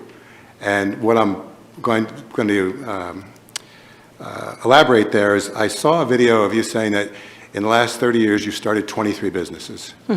Okay, so can you name 5 or 10 of those, and are they still viable? They still paying taxes somewhere? They still have business licenses somewhere? They still have employees? Like, what are your credentials here to actually not only just have ideas, not only just be able to generate reports and so forth. Right. Again, how many of those 23 businesses are still employing people, or still paying taxes somewhere, still paying rent somewhere? It's a great question. Some of those businesses are, one I didn't go by and visit, but I own some buildings, so some of the businesses that I started are still there. Other people bought them and are running them. When I left California, I sold off, or, in my business history, I would move from one company to another, and maybe one company would support another company, or there was a business within a business. So I'll give you an example. I launched my first company at 19, and that was a distributing route, and I built several other distributing routes and other types of distributing routes within that distributing route. Is that a thing now? No. I sold it off, and then I went in and I expanded into ice and started an ice company. And then I bought a larger ice company and expanded in the region, and then I went into actually blowing ice into Christmas trees, of all things, happenstance. So then we launched another company within there. And I moved from there into other companies I won't even name that were not my favorite, but a restoration company and other small explorations into these. And then I moved into road construction, and I moved into chip sealing and crack sealing. And I had a rock crushing plant, and I built an asphalt plant that took me 2 years, much the same as of going through the council and getting it built. So those are some of the companies that I've launched. My brother took the company when he bought it, and he's ran it successfully for many years out of Reading, and he's just recently retired. And some of my employees bought some of the companies and took those and are still running those today. So do I have any companies today? No, I still have one building that's still running the cafe, and it's turned into a meat market, so. Okay. Thank you. I just have to point out something that I found just a little bit humorous, that you said you had a couple ice companies? Yeah. Okay, Dr. Freeze, thanks for the ice. Yeah. Can I share something with you? The San Francisco Chronicle actually called me, I think, was it his name, Herb? Called me one time, and he actually wrote an article about it, that I had an ice company with the last name of Freeze. It was a source of humor for a lot of people. I enjoyed it. Okay. Do you have also, again, along a similar line, can you give us an example of 5 or 10 companies that, or 2 or 3, or that you've helped get off the ground, people? Because I don't see any really testimonial letters here that say, that, I don't see any testimonial letters. I see basically letters that say that, they think this might be a good idea. Yeah. But I don't see any testimonial letters about what instrumental role you may have played in creating many different businesses' success. Is there such a thing?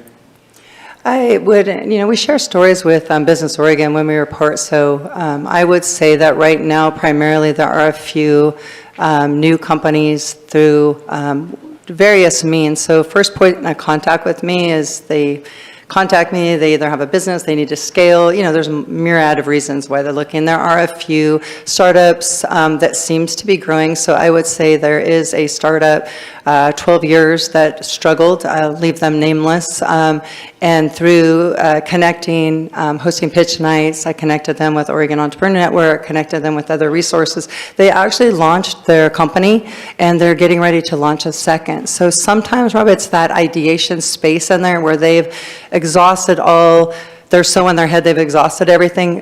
The point of contact is to be able to talk to someone, and then how do I connect them? Whether that's this individual pitched at a couple different places, and I'm happy to say they've launched, they've got another company and they're looking at an app. The drone autonomous, they hear about me, they know that I'll help, and we meet, and so they're looking at a patent for that. We just hosted a free patent workshop at the Hive. And so some of these folks that are looking for patents have another app that is getting ready to launch. So it's really, I don't know, I say it's simple, but maybe it isn't. It's really about these individuals who have been stuck and they don't know where to go. And I feel like that is what we offer, and that's what I want to offer in this space. If you have an idea, you want to be a part of our community, some of these businesses could generate a very solid revenue. But if they don't have somewhere to meet with someone or connect, they just stay. And that's what I would say.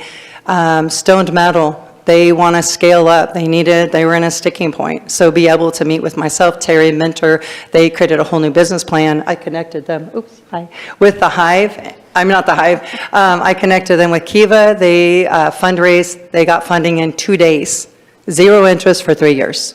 So to help an entrepreneur that was struggling to get to where they needed to be is, I think, very powerful, and to a point where maybe they can hire others. So do I have testimonials? I probably have so many I would bore you all, and I know it's getting late. If you wanted them, I could share them. They're everywhere, and can I give you exact numbers? No, but I would definitely say that there are folks who would not have scaled or maybe launched if they had not had the support. Mayor, if I may, we do have a business in the audience that would provide a testimonial if allowed. So I had Indra on the list for questions. Do you have your question, or do you want to, okay, maybe after Indra's questions. Okay, go ahead, Indra.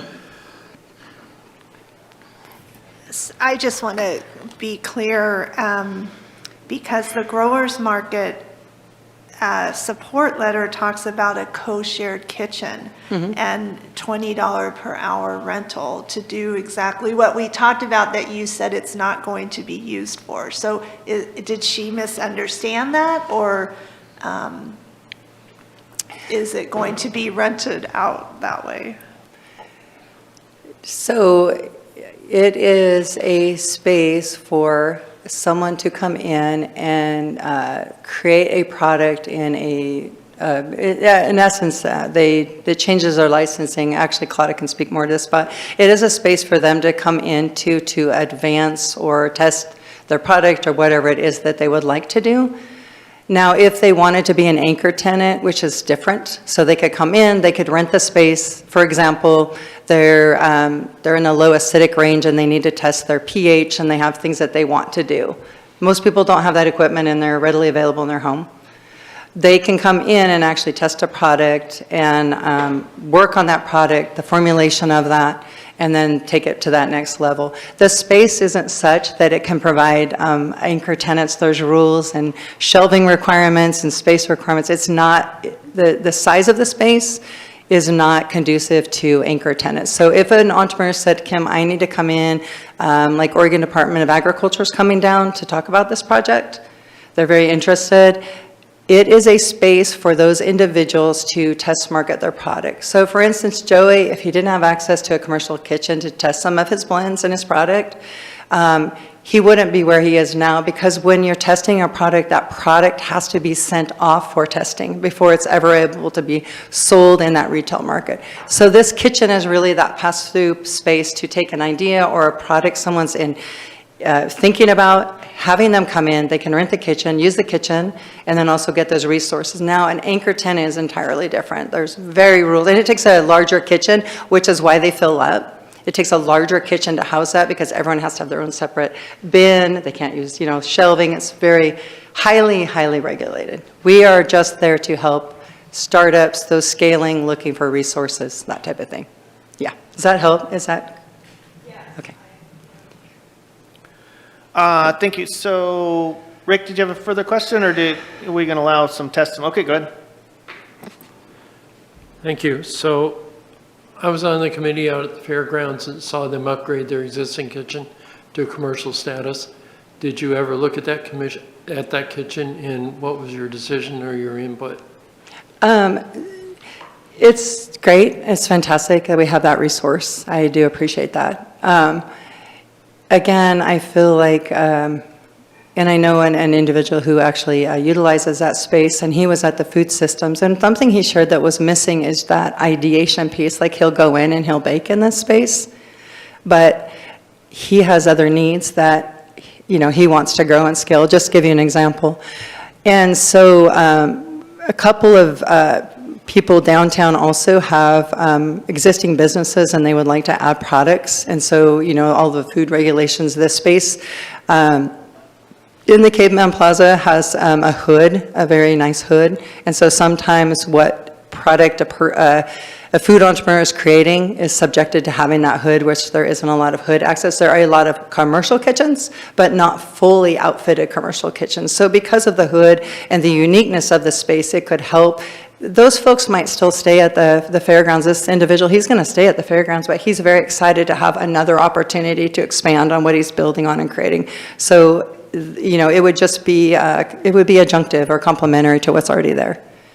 Yeah. Thank you. You're welcome. Thank you. Any further questions? All right, do we have somebody in the audience that wants to give a little bit more input here? So go right ahead. Hi, Claudia with the Bearded Baker. We wouldn't be where we're at without Kim Freeze. We moved here about 3 years ago, went to our very first pitch night, and I got involved with Million Cups. And we had an idea, and to be honest with you, the support, the mentorship, how to navigate opening a business in Oregon, I can Google it all day long, and I can go page after page after page, and I still don't get an idea of what that is. And so to have partnership, as an entrepreneur, you are alone all the time. I mean, very rarely when you're launching a business, you're probably in your living room, and you're ideating, and you're thinking these things, and you have nobody to bounce it off of. To watch what happens when you have a mentor and when you have a group of people like this to back you, it makes all the difference in the world. It takes you from maybe I can to I know I can. Or it'll tell you, reroute, don't do it, go this way. Because how many times have we launched businesses and stopped and started and not gone where we needed to do? It's also taken businesses that would be this big, and they'd probably do okay, to this big, and now on to this big, which is bringing business back to Oregon, back to Grants Pass. It's watching these kids come in and present a business and realize that they have an opportunity to create a business that keeps them there to raise their family, and they don't feel like they have to go somewhere else to do it.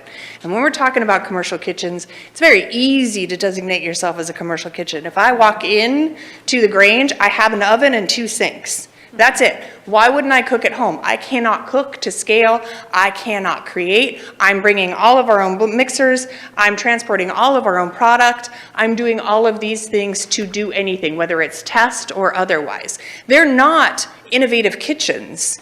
These are kitchens that my mom, my grandma, my other people, I've walked into a couple of our kitchens that I would never bake in my entire life and walked out.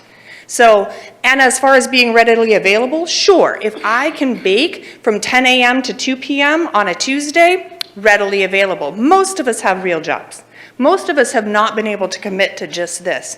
So yes, we do have a couple, but they are not innovative. They are an oven and a sink and a counter, and that's it.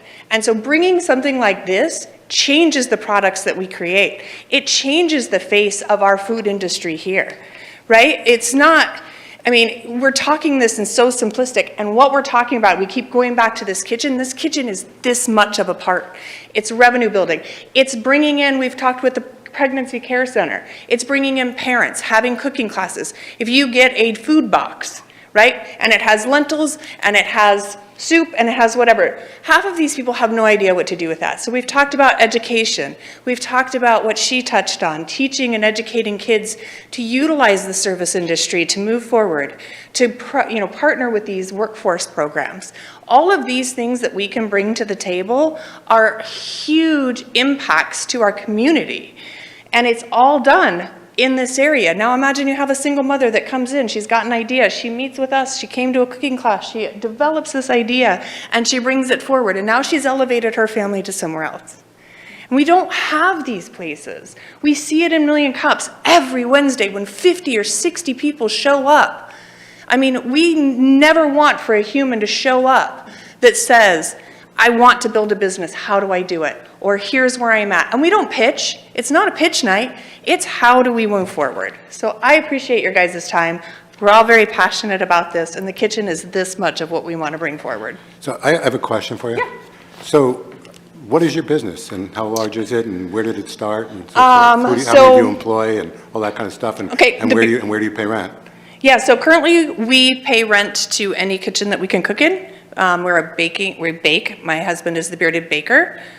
We currently do pop-ups is what we do. At this point, we do not have a brick and mortar. There has not, as far as a bakery goes. I'm sorry, can you describe what a pop-up is? Oh yeah, so we do things anywhere from growler guys. We have a portable refrigerator that houses the cheesecakes, and we do cheesecake samples, and then we do small cheesecakes. So often, like on Friday night, we were just at Growler Guys and sold cheesecakes, so everybody gets their dessert. We're also on their menu there, soon to be on the menu at the Code 4. So our whole goal is to be business to business, as well as we do First Fridays. We're on Rare Find, has basically secured us for as long as we ever want to be there on that corner to sell our product. But again, to do that, we have to go and find a commercial kitchen because we have dairy, right? So we can't cottage bake. So that changes everything for us. To do that is, I mean, we've been at kitchens at 2 a.m., to get the space to get what we need to do. We've also had the experience of driving them home and somebody runs a red light and we have to slam on the brakes and we lost 6 cheesecakes. And now we have an event that we're catering and now we've got to go back and do that all over again. Obviously, this type of kitchen, we're going to still have that same thing because we need to store and house that stuff and transport that stuff. So we started, I moved here 3 years ago. My grandparents have been here since the 60s. We bought their home. My husband came 2 years ago, and that's when we launched the Bearded Baker. Originally, we thought, okay, this is going to be a great side gig we're going to do here and there, and started product testing, started working with Kim and some other people, and really getting our product out there. And again, it was all about the product testing, getting the numbers, figuring out whether or not it would work, and then we launched from there. We've actually pivoted quite a bit in where we wanted to go originally. We had a few products that my father-in-law had created along the way, and we were going to do that, but we've now have the potential to do a cheesecake bar, which we're now in Applegate Valley. We're on 5 different of the wineries as far as an option for them to rent our cheesecake. So you come and you build your own cheesecake. So we've only had 1 out of that, but we've only been on there for a year as well. So we literally went from an ideation to we sold 37 full-size cheesecakes. We sell our 4-inch cheesecakes. We've sold 165 in the last 2.5 months.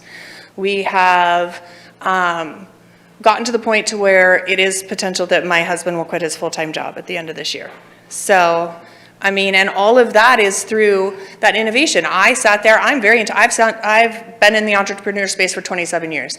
I've had 4 companies. I have started companies from the ground up. I've helped people start companies. Coming here and starting a company, somebody was raised here. I was born and raised outside of Portland. it was so different than any other state I've ever been into. And so again, trying to figure out what that looks like and licensing and who's licensing where, and do I go to the ag? Do I have to go here? Who gives me that information? And we paid almost $700 in licenses we never needed. So, I mean, to have those types of things and have just the support to go from there. So I hope that answers it to where we've come. It just gives me a perspective of who it was that was talking with us. Yeah, because I no, had idea. absolutely. Again, and 100%. It's. And I didn't know if you were one of the ones that Kim was talking about, that is now renting downtown space or filling the gaps and so forth. I had no idea. I thought maybe I missed you or you were downtown, but I feel a little better that I didn't miss that you were downtown. You just aren't there yet, or maybe don't. Maybe just want to be Right, hopeful, and yeah. again, I mean, downtown we are downtown. We bring people in all the time downtown because we were at Gallup and Glip's and for Pink Friday. And you know what happened? 12 people that I can specifically say came in to see us that bought items from her. Same with Rare Find. People will come and find us for our product, and then they'll shop in Rare Find, and they'll come downtown. Now they're down at First Friday. We have people that come to us all the time and say, I've never been to a First Friday. We came to get cheesecake and we wandered around, and this is so cool. I don't know how we don't come down here. So if we're looking at downtown, we do bring that to the table. But it's not just downtown. We're talking about Grants Pass in a whole. We're talking about our entire city. We're not Main Street. We are bringing income and sustainability to the city. Anybody else have any questions? I know it's been a long day. Thank So you. we really appreciate you guys. Thank you. No, I appreciate your participation. Thank you very much. So with that, I don't see any more questions from council. So I will thank Dr. Kim Freeze and Dana for your presentation. Thank you for your participation as well. I'll bring it back to council for discussion and/or action. Victoria. I don't know as though we have, I didn't see in the packet where we had a possible call to action. Did I miss that, or? Yeah, there wasn't a call to action, I guess, on there. Well, it would probably be essentially the same as the previous presentation from September. We can put that on the December 17th council if we come to agreement and decide we want to do that. Do you want? I can pull that action slide up from the previous presentation. That would probably be helpful. It would be helpful. So basically, you guys we're still entertaining awarding the grant. This is a workshop, so you would be directing staff to not award the grant with amendments, or award the grant as presented to be dealt with at the next business meeting that we have. Victoria? So I would like to move to direct staff to put together the grant for the $80,050 for the Grants Pass Nexus Incubator to be put on, I guess it would not be Wednesday night, but it would be a future business meeting. Okay, so we have a motion on the table to direct staff to go forward with the Nexus Incubator grant and award at the next possible business meeting. And just for clarity, I'm sorry, that was for the $80,050? Correct. Okay, thank you. And looks like we have a second from Rick. Any further discussion? Rob? Quick question for Dana. On that chart you had up before, because I couldn't quite make it out. I know the original funding that was talked about. This year? How much of that, again, was for kitchen equipment? This shows commercial kitchen set up at $37,000 and then $7,000 in the second year. Okay, thank you. Any further discussion? I got Joel and Indra. Joel? So I have a good friend who's a great entrepreneur, and it's been his experience that these grants are not a bad thing. And what happens the majority of the time, hopefully it wouldn't happen this time, is that you won't make it work, but there will still be that equipment that somebody will pick up at a very low cost and make it work. And SBA is famous for that. They'll give a grant for somebody to have a small business, a sawmill or something like that. They won't make it work, and then they'll have an auction and go bankrupt 3 years later. But the equipment is there, and somebody else will come in and pick it up for a $1 on the $10 and make it work. I wouldn't do this grant to say that we want you to fail, because we don't. But I do say that that would put that equipment within our community. Further comments? I got Indra. Yes, I think that's a horrible idea for giving a grant. No offense, Joel. But, That's okay. you know, I obviously support economic growth, but I am having a hard time. I don't feel I cannot support the public funding of the incubator under the current proposal. Any startup business is a high risk of failure, and there's no, I've done some research too, you know, and I see all the numbers, but there's no evidence that they do reliably create more jobs and long-term economic vitality that a business who just started without one would create. And so, you know, I guess it baffles me. Having started a couple businesses myself, I would not even have dreamed of coming to the city for public funding for a business. And so that's a roadblock for me, I guess. If you are a true entrepreneur and you want to start a business, you find a way to do it. And I don't think it's the burden of the taxpayers to pay that for you. I get that you say it will benefit the community, but I think a bunch of businesses could say that that their business benefits the community. And I think this opens the door to anyone to come in and ask for public money to start their business. And I don't think that is what our taxpayers want to pay taxes for. The testimony was great. I've had that cheesecake. It's delicious. She did it without this Nexus incubator. She had, I mean, there's so many contacts. And so she met Kim Freeze. She went to the One Cups. There's lots of organizations that help people, entrepreneurs, start businesses, a lot. And I think it's great, and we need to take advantage of that.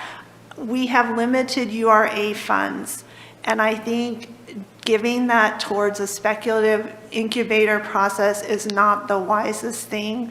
I would like to see our economic development department give more money to manufacturing or higher paying, you know. I'm not saying that entrepreneurs won't make money. A lot of them do go on to make money. But I think attracting more stable, larger employers into our community is what's needed.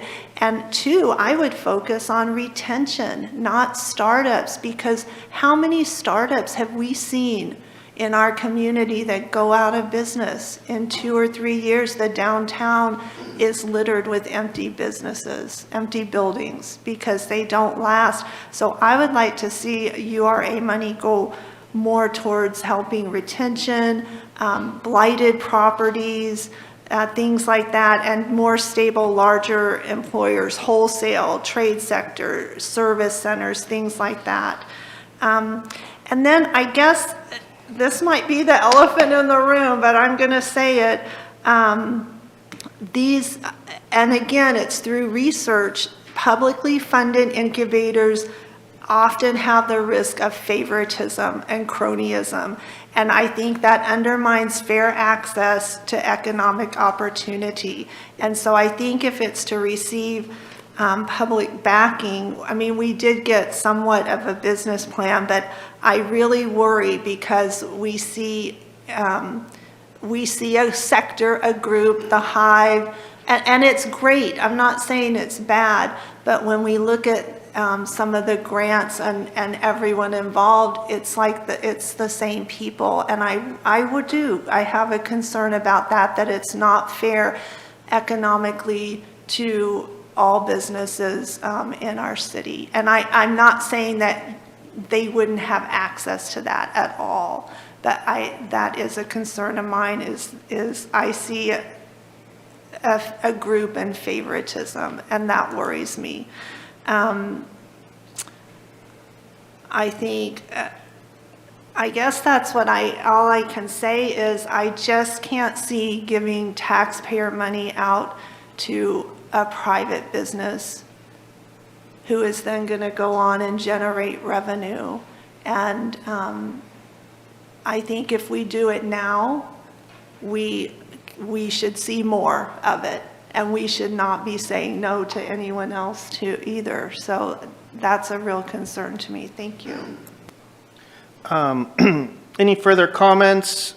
I got Eric and Rob. Before you do that, Dana, can you please come up and reiterate where the funding will come from? I think we might need clarification on that. Yeah, so this, the funding would come from a capital project. It's LB 6344. It's for the Business Innovation Hub. Right now there's 180,000 or just over that available. With the current request, there would still be 100,000 remaining. It is a capital project. Thank you very much. Further question or further discussion? I have Eric and then Rob. Eric? Yeah, to my understanding, maybe I'm wrong, but as far as this specific grant, I don't know if it would go specific. If I heard you correctly, when they were talking about a shared community business. It wasn't exclusive to startups per se, but I'm sure it focused on the startups. So I don't know if I'm correct on that, if I misunderstood, but was that like a business community advice type of environment? Yeah, I think you got it. That's right. So it's not exclusive to startups, is what I'm questioning. No, it would be open to any business at any stage. Yeah. Okay, thank you.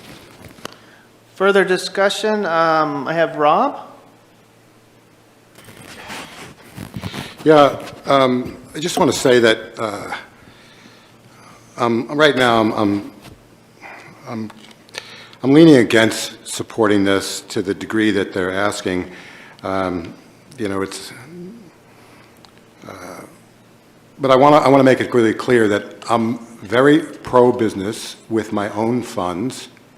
Right now, as I've done for at least 5 other years, I've got about, well, it'll be between $2,000 and $2,500 that I'm investing in other downtown businesses besides my own.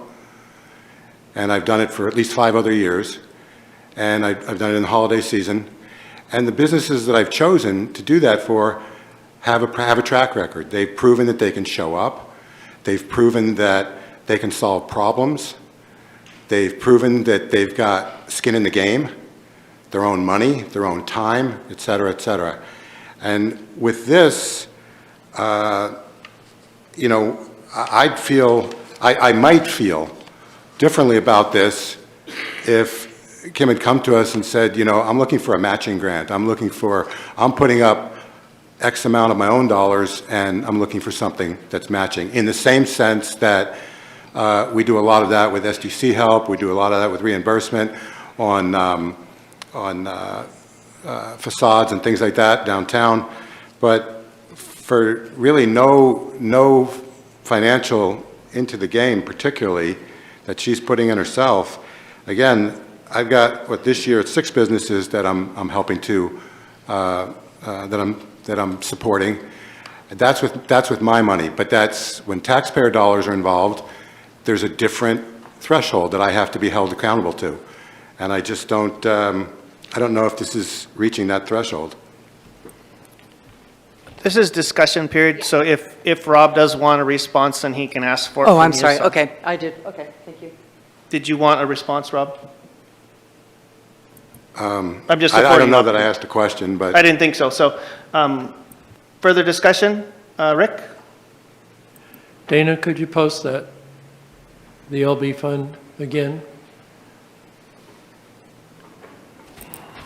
So I know you haven't been here that long, but how long has that LB 6344 been here?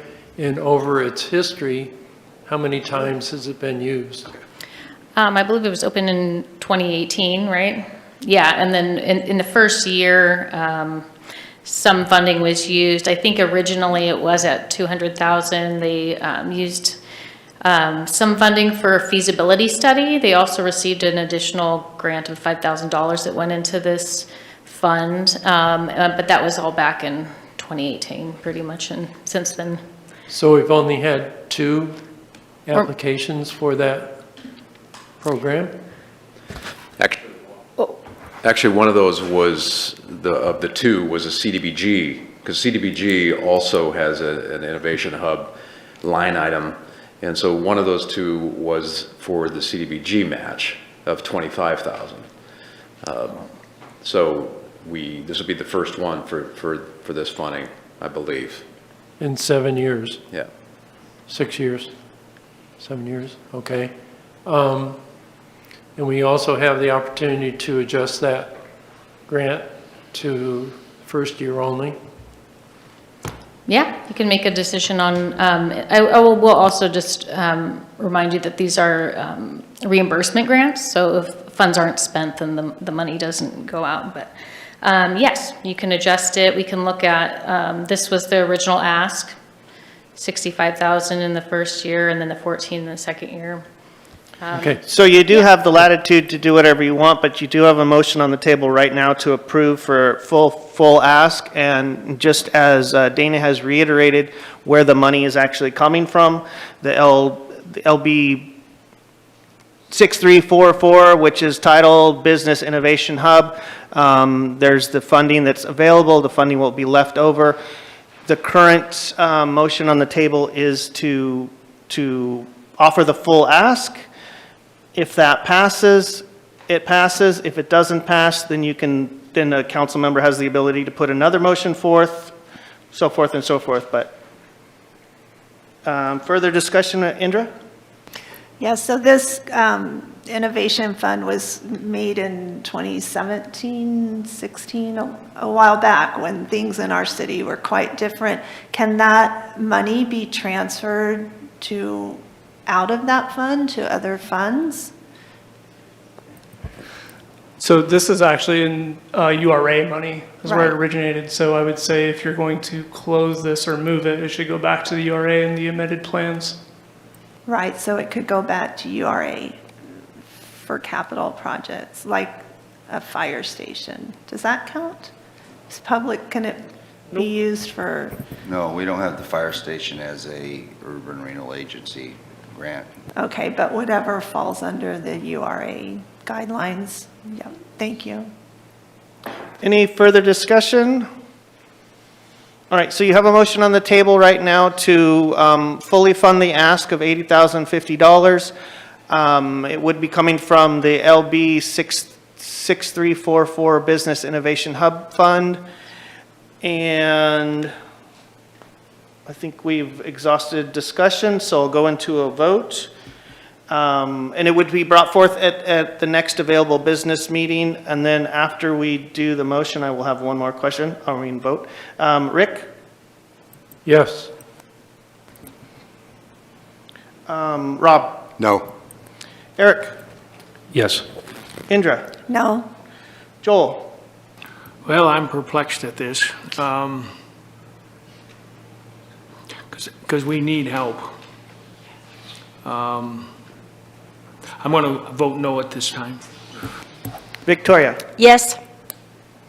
All right, so we have a tie, 3 versus 3. We are missing 2 counselors at this moment in time. So that leaves it incumbent on the mayor to break the tie. And taking into account what I know about the two counselors that are missing and where they would weigh on this, it could be either or. I would be in favor of this grant because it is coming and it is being funded by a program or a fund that is specifically entitled Business Innovation Hub, and the request is to establish a Business Innovation Hub. Dana has reiterated that this is a reimbursement program, so they would have to actually do something to generate an invoice to actually collect funds. So I would be in favor of this. So that means the grant will be awarded. At the next business meeting, what I would ask for clerical issues is, would the council prefer to have this as a business action item during the next meeting, or put on the consent agenda? Rob? Well, since two counselors aren't here, I would think it should be an action item. Unfortunately, we'd probably go through the same length of time through all the dog and pony and discussion, but since two counselors aren't here, and you're assuming how you thought they might have voted, I guess that makes it appropriate to actually hear how they would vote. Perfect. I mean, So they could vote against, they could ask to have it pulled off the consent calendar, that's possible too, if they wanted to. So we have a counselor that suggests that we put this on as an action item. So any discussion on that, or do you want to give me a thumbs up to put it on action item? I got 1, 2, 3, 4, 5. Joel? Okay, so it looks like the majority of the council would like to see this as a council action item to give everybody to weigh in on it, because we do have 2 missing counselors. Dana, Aaron, do you have full direction in this? Yes, we do. Thank you. All right, thank you very much. Thank you very much for your participation, audience members and applicants. Next on the agenda is Urban Renewal Agency Grant and Catalyst Project.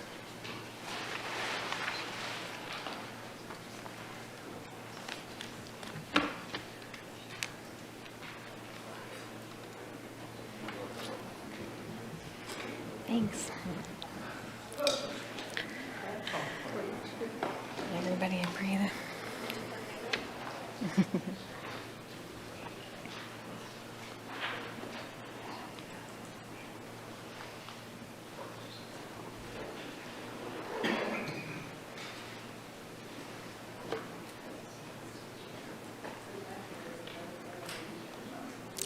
Go ahead. All right.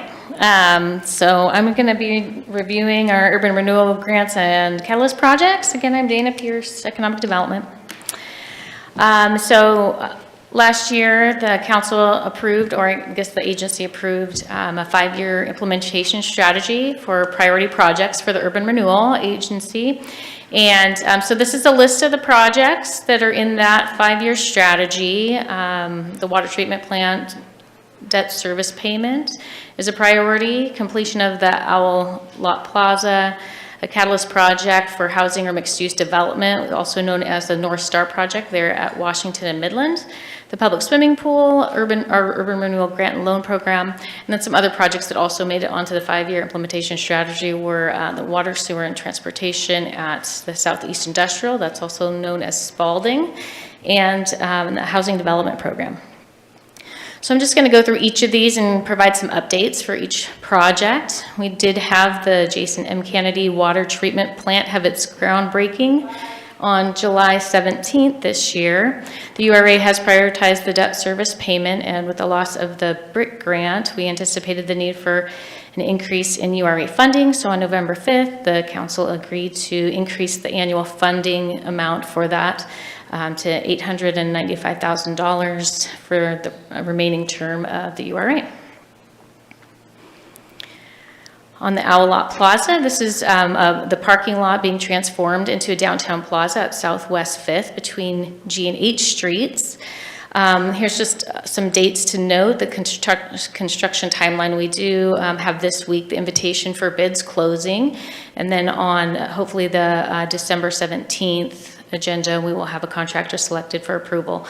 We're looking at January 12th as a start date, so a notice to proceed, and then an estimated completion of the project by May 12th of 2026. The Urban Renewal Agency did commit $1.2 million in FY26 to complete this project. We had to buy a brick campaign, and we raised about $28,000. We could continue that project if we want to raise some additional funds. But we did get an engineer's estimate for the construction. It's looking like it's more like 1.9 million. The actual amount will be determined after those bids come in this week. A closer look at the North Star project. On November of 2024, the agency purchased multiple properties there for about $2 million. And then in September of this year, we purchased an additional property for $420,000. Staff was given direction to go forth and get a redevelopment opportunity plan started. So, and the purpose of that would be to prepare an innovative and mixed-use redevelopment plan, also provide a commercial market and feasibility study. And then this tool would be used to guide infrastructure and land use decisions. It would also hopefully be designed so that it could be attractive to an experienced developer or an investment team for that property. The vision for that property is really an attractive, vibrant hub to meet the city's pressing housing needs and serve as an active activity and employment center. Here's a little picture of the property and a quick timeline. So on November 14th, we did close the RFP for the redevelopment opportunity plan. And then tomorrow, December 2nd, we will be conducting interviews for the top scoring applicants. Again, this will go to the December 17th agenda. And then just looking at the year, January through September, the work for that opportunity plan would happen. That would be research, analysis, community outreach, design, and plan development with a goal to adopt a plan in October of next year. The Caveman Swimming Pool, the council has given direction and at a workshop in September to stabilize the pool structure and consider adding some amenities. The URA is looking at potentially up to $1.5 million of support for that project and looking out to the community for sponsorships for more amenities for that project. Right now, park staff is currently obtaining their cost estimates for the pool stabilization and equipment. The next priority project is the Urban Renewal Agency Grant and Loan Program. These are the grants that have been awarded so far this year. Some of those projects, those that are below $25,000 are approved at staff level. So if you haven't seen those before, that's what those are. We've got the Vintage Management one is a 7th Street building that got some facade improvements. You're familiar with the Osland Holdings and Oregon Center for Creative Learning projects, as well as Magazine Exchange. Saxon Family, they had a roof replacement on one of their commercial buildings. It holds multiple businesses right now. And then a smaller grant for Plaza Sewing. And that was a facade. That was for some painting on the public and publicly viewed walkway there. Let's see, and then this is just generally speaking to the program itself. Since its inception, we've awarded 15 awards, totaling $467,000, and 10 of those projects have been completed at this point. We still have some of those larger projects that are underway. And then other grant awards that were provided outside of the program, we had 2 separate infrastructure grants totaling $843,522. That was for home bridging, infrastructure on the north end of town for the Scoville project, and then a magazine exchange out on Spalding. So the next thing in the plan that we haven't quite addressed is the housing development program. It's last year in 2024, staff brought forward a concept for a system development charge buy down program. And what this looks like would be an incentive for developers. It's for market rate multifamily housing development, so there'd have to be 3 or more units in the project. And in this type of program, the URA assumes responsibility for SDCs up to a certain amount. In other cities doing this type of program, that's $5,000 per unit. We are evaluating what that would be and make sense for our city. But your return on investment, the URA can pay that SDC at a future date, so we don't have to pay it right away. It's something that can be paid over time, and then the property is taxable upon completion, so that money immediately, that property immediately starts to generate tax revenue. So, if this is something the council is interested in, we can move forward. We have municipal code changes, guidelines, and application, and a program agreement already drafted for this program. We would just have to finalize those changes and documents, and then we could bring an ordinance and resolution to council in January. This is just a quick financial overview. This is what's in the plan, plus the few changes that have happened. So you can see, actually I should probably switch to a pointer because this is so small. So you can see for the 2 years, the amount that goes to the water treatment plant has increased. And then this put in the actuals for the infrastructure grants. This also, what else does this include? I think that's it. Oh, and then the changes here, instead of the 5 million for the swimming pool, the 1.5 approximately that we would look at. And then if we were to include some other increases, if you look at the downtown plaza increase to 1.9, and also the opportunity plan costs, that increases this project a little. So you go from about 5.7 million to 6.5 million. This is just, I guess, more like a narrative to explain that, but when we look at the strategy and the financial allocation updates that we're looking at doing, our current account balance is at 6.7 million. If we retain and potentially increase even the downtown plaza project, you're looking at 1.2 to 1.9 million. And we're still, of course, waiting on estimates for that. If we retain the our URA grant program allocation, we would keep that at $250,000 annually. And then update the strategy to show that reduced allocation to the public swimming pool. And then we would need to make that addition to allocate funding for this North Star project redevelopment opportunity plan. Those are, it's estimated to be between 120 to 140,000. Again, that's something that we'll be able to finalize probably this week as far as numbers. And then there's the question of an addition of a housing incentive program. So the call to action or the question to council today is, does the council support adding funds to funding allocations for the Owl Plaza, for the North Star project, and potentially for a housing incentive SDC buy-down program? Thank you, Dana. Any questions from council? I got Victoria.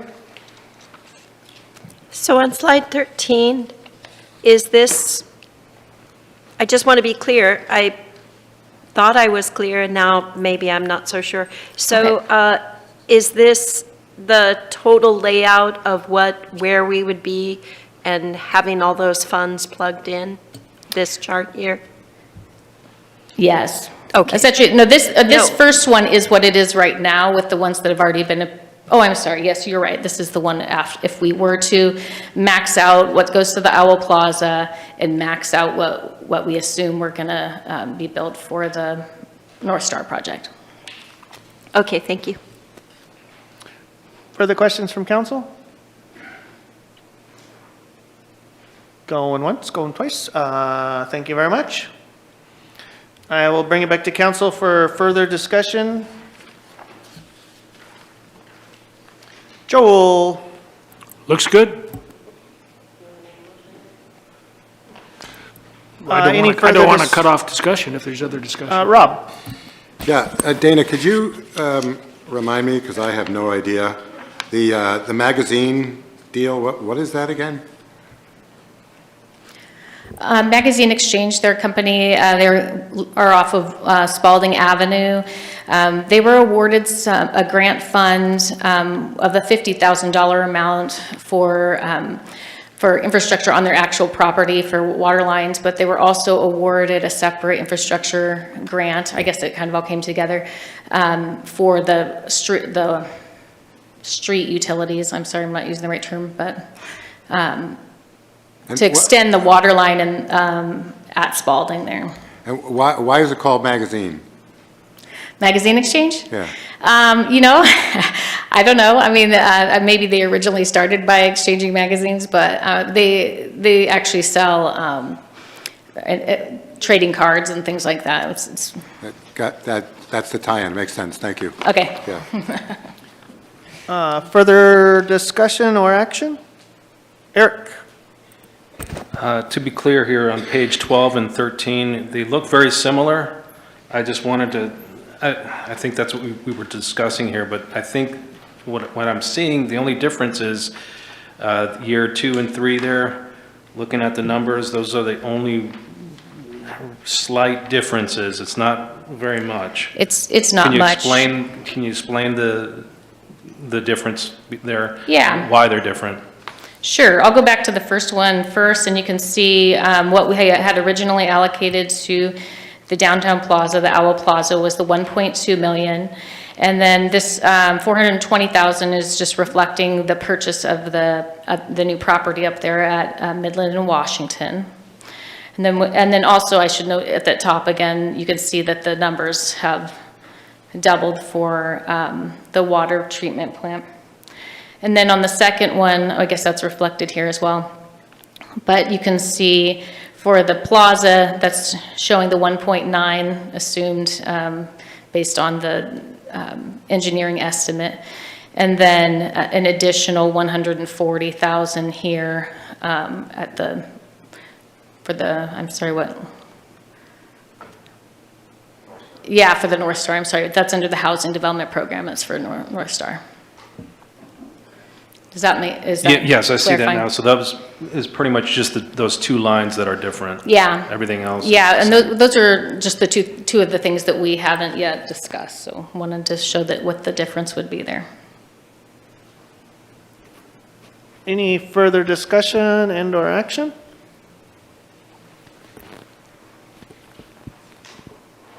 Victoria? Well, I will move to support adding funding allocations for the Owl Plaza North Star Project Redevelopment Opportunity Plan and the Housing Incentive SDC Buy-Down Program. With a second from Joel. So we have a motion on the table to proceed forward with allocating Owl Plaza North Star Project Redevelopment Opportunity Plan and Housing Incentive SDC Buy-Down Program. With a second. Any further discussion? All right. Seeing none, I'll go to a vote. Rick? Yes.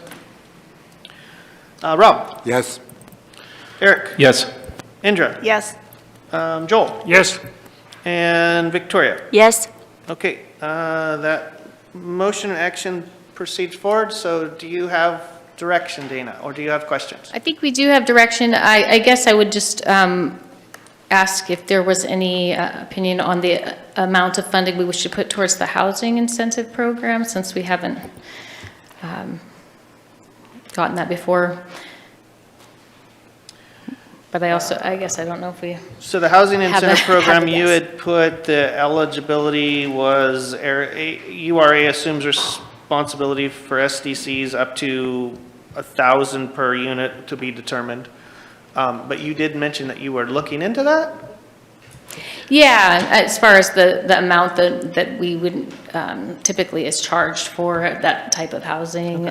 We looked at it for single-family units, and it was $8,350 per unit, but we have to evaluate it for a multifamily. Does any counselor have a question in regards to that? Go ahead, Victoria. Well, I was just wondering if you could I don't know, maybe in a memo or something, come back to us with possible. Okay. That might work. Yeah, that sounds fine. So we'll just say to be determined? Okay, Okay, great. thank you.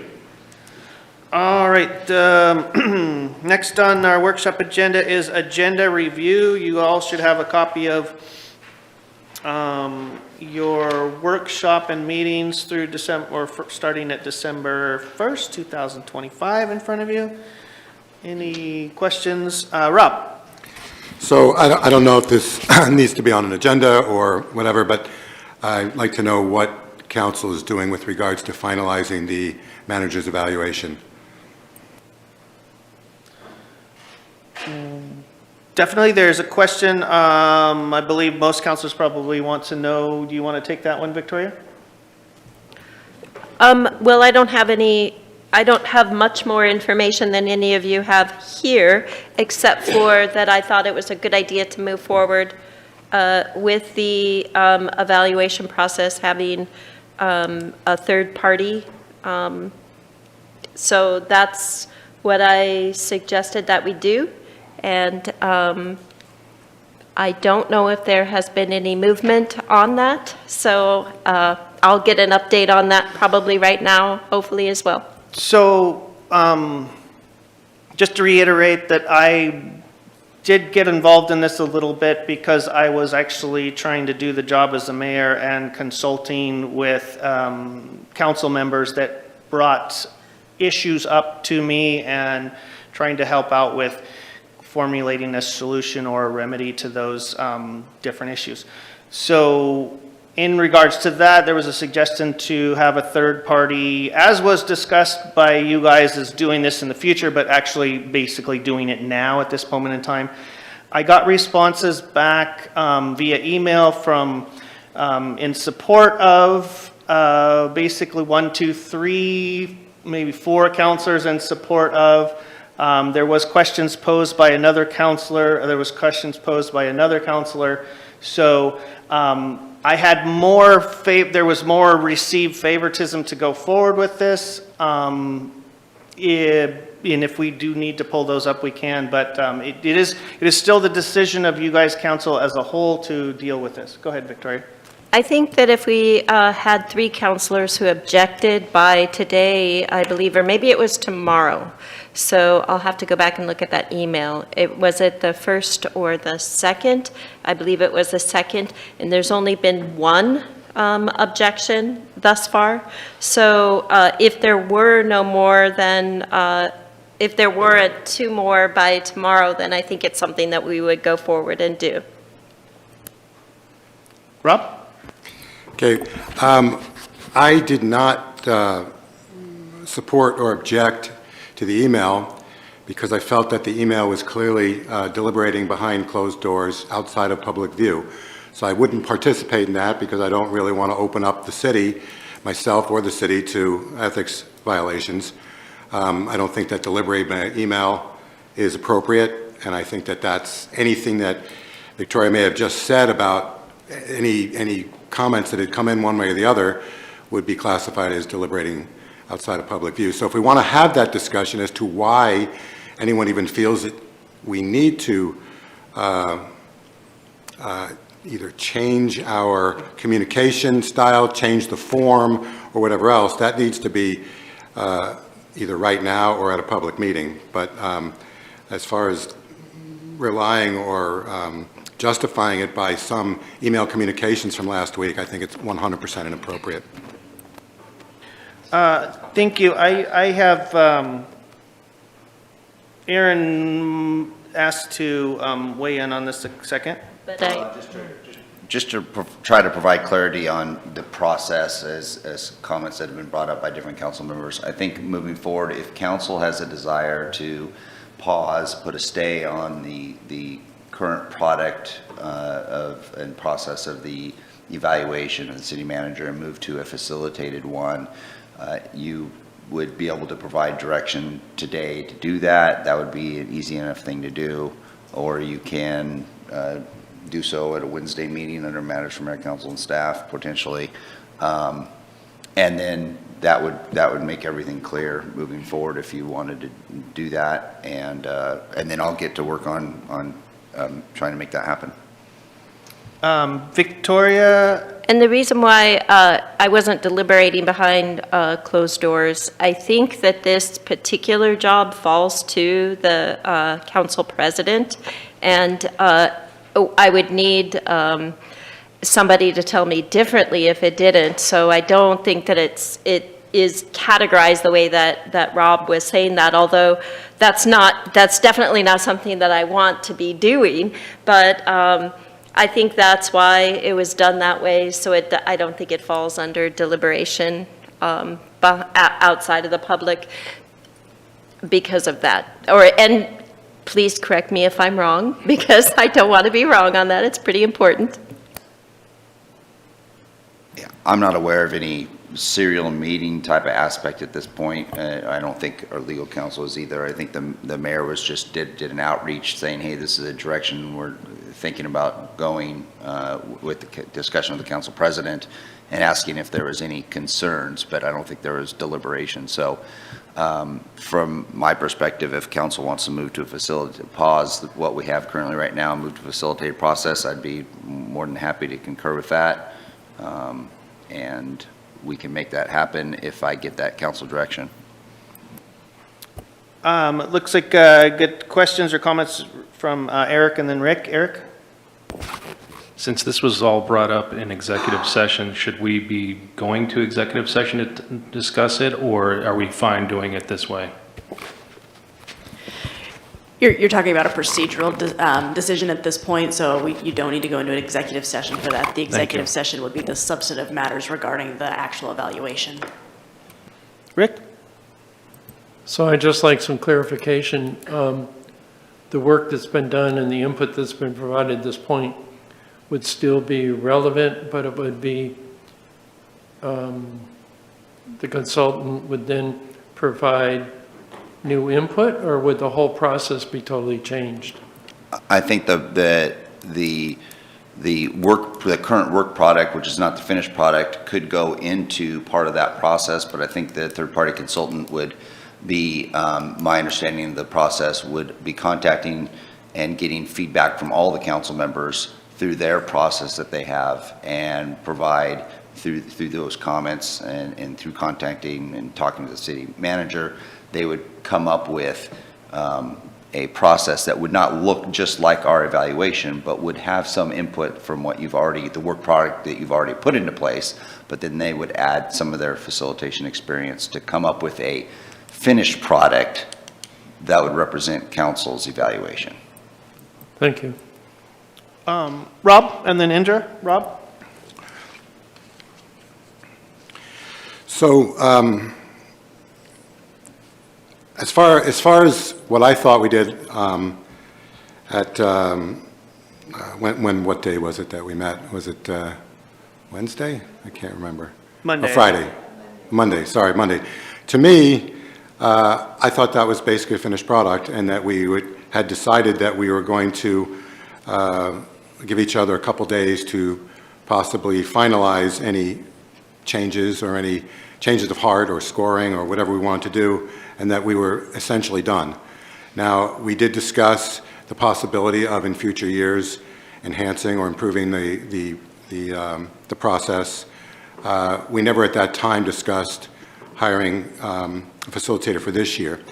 What I am concerned with as far as hiring a facilitator for this year, most of you probably don't know, I don't know if Joel and Rick remember, but past council discussed that, and Councilor Fazer and myself, I guess, were appointed by that council to meet with a facilitator of Aaron's choosing at that point, and we met, and DJ and I had a very similar opinion of what that was like. And to do this quickly at this time, because this process, I believe, actually does need to be improved, to do it quickly at this time, I will guarantee you we'll end up with a product where some people will say, that's not what I said, that's not what I meant, that's not at all what I meant. And we shouldn't have been rushed into it, because I can see how we need to improve this, but I can also see that that process is going to take time, it's going to take deliberation on There's a number of ways we can improve it in the future, whether that's looking at what other cities do as far as looking at their evaluation forms and us deciding how that will improve our form, borrowing from some of those, whether it's deciding that we need to hire a facilitator to come up with new criteria, but to have a facilitator put on their bureaucratic polish to our answers at short notice, I guarantee you there'll be complaints that some people will say that, gee, the way they wanted to say something or their feeling on something was not represented if we try to do this quickly. And that is what will happen. And again, I base that on meeting with a facilitator before and seeing exactly what they do and what their job is. I mean, the one that we met with that Aaron chose was a retired city manager.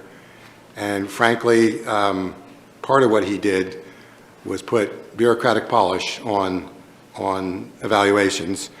And the way people like that get hired or referred again is to please the bureaucrats. So that's, if we do this quickly, that's what we're going to end up with. I don't think it's appropriate for this year. I think it's probably needed. I agree with the majority of the council. It's probably needed for future years. If we do it quickly, we won't end up with something that any of us are happy with. And as far as I'm concerned, we wrote our evaluations. We all theoretically gave them some thought. We all theoretically put our honest feelings down on there, and there should be no reason why anyone would want to back away from that at this point, especially with the fact that we gave everybody a couple of extra days to clean up whatever they might have put on there that they had second thoughts about. So I'm definitely against this year and in a rushed process to change at this point. Further discussion, I had Indra and then Victoria. Well, I wasn't at the meeting, but I took my time and did the evaluation and turned it in. And that's what we all decided to do our evaluation, turn it in. We had the meeting. So I'm not sure what changed in the meantime, because nobody talked about a consultant or asked for a consultant before. Then we had extra days to change. I read mine over, I don't know what I would change. I did it professionally and had nothing really to change and put in there. Perhaps I didn't get to hear the session, perhaps hearing some things other people said. I don't know, would I have changed the score or not? But I'm comfortable with what I produced. I would submit that again, and I can't justify spending $6,000 at this point on a consultant, regardless of what their product is. And so I don't get why we were fine with it, and then whatever happened, suddenly we're not fine with it. That should have been already determined. Could the process be improved or better? Possibly, and that's something we can talk about going forward. But I think if something happened, if we can't do an evaluation and scoring and talk about it and come up with a product, 8 of us professionally, to me, it's pretty sad. Further discussion, Victoria? Yeah, I wouldn't want to rush this, so I don't know, that would be concerning, but I don't see that this is a new rushed situation. I think it's just a pivot from what we were doing. So, and because there were concerns from multiple people that came to mayor, that I think that's why we are doing it. So anyway, I don't know as though it would be a new rushed thing. I think it would be more deliberation, so it would be less rushed, but perhaps it would be explained to me differently. I don't know. I got Indra and then Rob. So I guess, if it's not secretive executive session, I guess I would ask because the emails went to, I guess, Councilor Marshall or the mayor, I don't know what the concerns are. I really don't. Rob? Could someone at some point explain that, is what I would ask. Rob? Well, I'd like to hear an answer to Andrew's question, but also specifically, Victoria just said that there were certain, and Clint also said there were certain counselors who had concerns. Well, who are those counselors? And maybe they are the ones who could tell us to answer Andrew's question. And what are the concerns that those counselors have? Like, why is everyone remaining nameless? If we have no names, I'm not going to, because this was done behind closed doors, it was done in an email outside of public view, how do I even know that any counselors had concerns about finalizing this year's evaluation if no one's going to raise their hand and say it was me?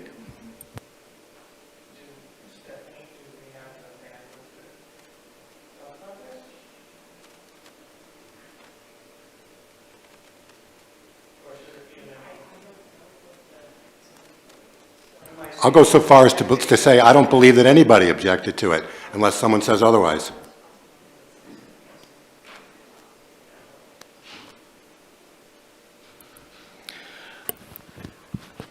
Well, so objections were brought to me through the council president. And would you like to address the objections? No, I don't think so at this time. Okay, so I guess you would have to reach out to the council president and see what the objections are. Because this was done in executive session, I don't feel comfortable in restating that. You were in executive session, so it was basically pertaining to my comments in executive session. So you were there. So we have nobody here that's willing to say that they wanted to have this change for this year. Not a single person who's here says that they want to have a change for this year. Because if we don't have it, then we shouldn't change it for this year. We should just finish it and move on. That is the purview of the council to do what they need to do.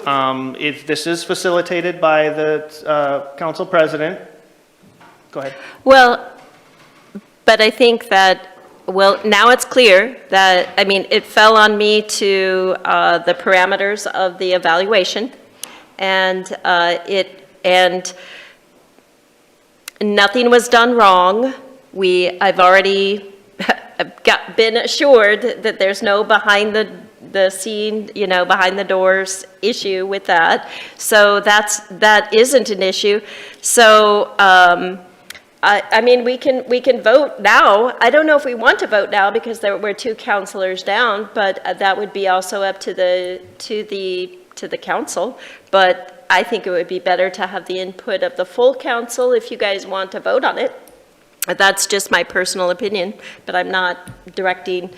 If it is in fact, though, if it does in fact fall on the council president, and that actually I believe is in our charter, or it's, then it would be something that I would just want to do. So, so I'm going to find, it's a fine line here. I don't want to push something on to the council, but I also do want to do my responsibility of being the procedural, doing the procedure for the evaluation. So anyway, I hope that helps. No. Okay, so I need to correct something, Clint. Okay, yeah, okay, go ahead, Rob. I was trying to add to that. It is not the city, it is not the council president's job to decide the parameters of the evaluation. They are to facilitate the evaluation. They facilitated it last Friday. They do not decide the parameters. They have no more input than any other counselor. So that's completely wrong, okay? So it's not up to the council president to decide the parameters, or to even, they can recommend like any other of the 8 counselors. And for that matter, they could even recommend, I suppose, like the mayor could. But it's her job to facilitate. She did it. I didn't see any problem with the job that was done facilitating it. And at this point, I mean, we can stretch this thing out forever, I suppose. Still don't know why. Indra asked why. I'm asking why. I'm asking who. No answer to any of it. This is ridiculous. This is absolutely ridiculous. We need to move forward, put this thing to bed, call it good, and next year we can discuss. It will be a long discussion coming up with parameters and coming up with a form and possibly hiring a facilitator. That will not take a week or 2 or 3. That will take much longer than that with any council, especially this council, but with any council, that would take a while. In the same way that the compensation task force took a while. Things will take a while. I've been through part of this already. It's not going to happen. It won't happen done well in a couple of weeks. And again, we completed it. And anyone who wanted to change it was free to do it. I say move forward. And I'm going to let Aaron weigh in. Yeah, I think I really appreciate the conversation that's occurring here, and I think everyone was acting for the best of everyone, and I think the council president was trying to facilitate and accomplish a healthy process that would provide for a positive experience for all parties involved and a polished work product. I know the discussion, obviously, just based on what we're having today, would, I think, show and demonstrate that we do need to change the process and that a third party is likely a really good first start. And that could be determined and discussed in great detail moving forward in the future. I think just right now at this point, I don't think there's any people to blame or fingers to point at. I think everyone was just in their best interest trying to do what was best for the council and the organization, et cetera. So at this time, you had the council president that did suggest that moving into and finishing the review, whether it take an additional 2 weeks or it take an additional 2 months to accomplish through a facilitated process based on experience from this year's evaluation. And council definitely could go that route with some additional direction, or you can just continue and close out what we've done this year, look forward to some kind of change in the system next year, which I think no matter what happens with today's direction should be on the schedule in January, February to come up with a plan so we can move forward in the future. But so that's what I had to say. Go ahead. And I would just say that if council wanted to move forward, well, I think we need to consider to just leave things as they are, or I think we would still need to afford the opportunity for all counselors to, because the evaluations are kind of like in a stasis, I guess would be a good way to put it. And, well, there's one counselor I know who just won't be back for 12 days. She's out of the country. So if we wanted to just continue as is, then we would need to wait some time regardless. But so if people wanted to go back to the original, it would still have to wait like 2 weeks. But then, because as we stood now, it was if there weren't, or we decide to go with what was discussed, which was if there were not 3, and so now it's been deliberated in public, so Rob would feel comfortable to say, you know, I don't want to do that. So if there were 3 counselors by tomorrow, because that was what we were talking about doing, then if there were 3 counselors that objected, then I don't know what we were going to do after that, just default back to the original or not. But so those are 2 options to kind of crystallize them a bit. So if council wanted to do the evaluation, they would still be in stasis for like 2 weeks because there's one counselor who's out of the country. And so there's one option. So, and then the other would be to go ahead and do this facilitator, but you still have until tomorrow to object to that. So does that make it clear for everyone, or is that clear as mud? And I need to explain it a little better. Go ahead, Rob. Well, first off, I have no idea where this arbitrary deadline of tomorrow at what time ever came from. I guess that was part of the behind the scenes whatever that I didn't want to participate in. I'm just going to make a motion that we finalize the evaluation. The evaluation's finalized as of tomorrow. People can put in whatever their last best offers are, and we take a vote on that now.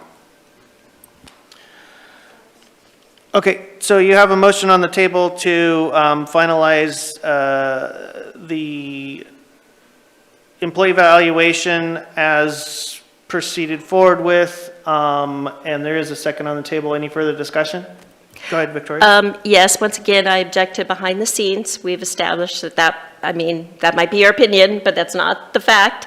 So, and there is a counselor who is not here, won't be here for 2 weeks, and was under the impression we were doing the different evaluation process. So I would object, I would not be for this because that wouldn't be fair to this counselor who is gone. So, there's that. Joel? Well, I kind of stay on the sidelines here, but as I listen, I don't see a purpose as to why we would change. It hasn't been stated. And maybe it's, people don't feel comfortable stating it out of executive session. I'm not sure. The other thing is, it's great that a counselor's out of the country, but we need to deal with a quorum and our rules. And if I'm out of the country, I trust the rest of you to vote, and I'll support what you vote for, because that's just the way we work.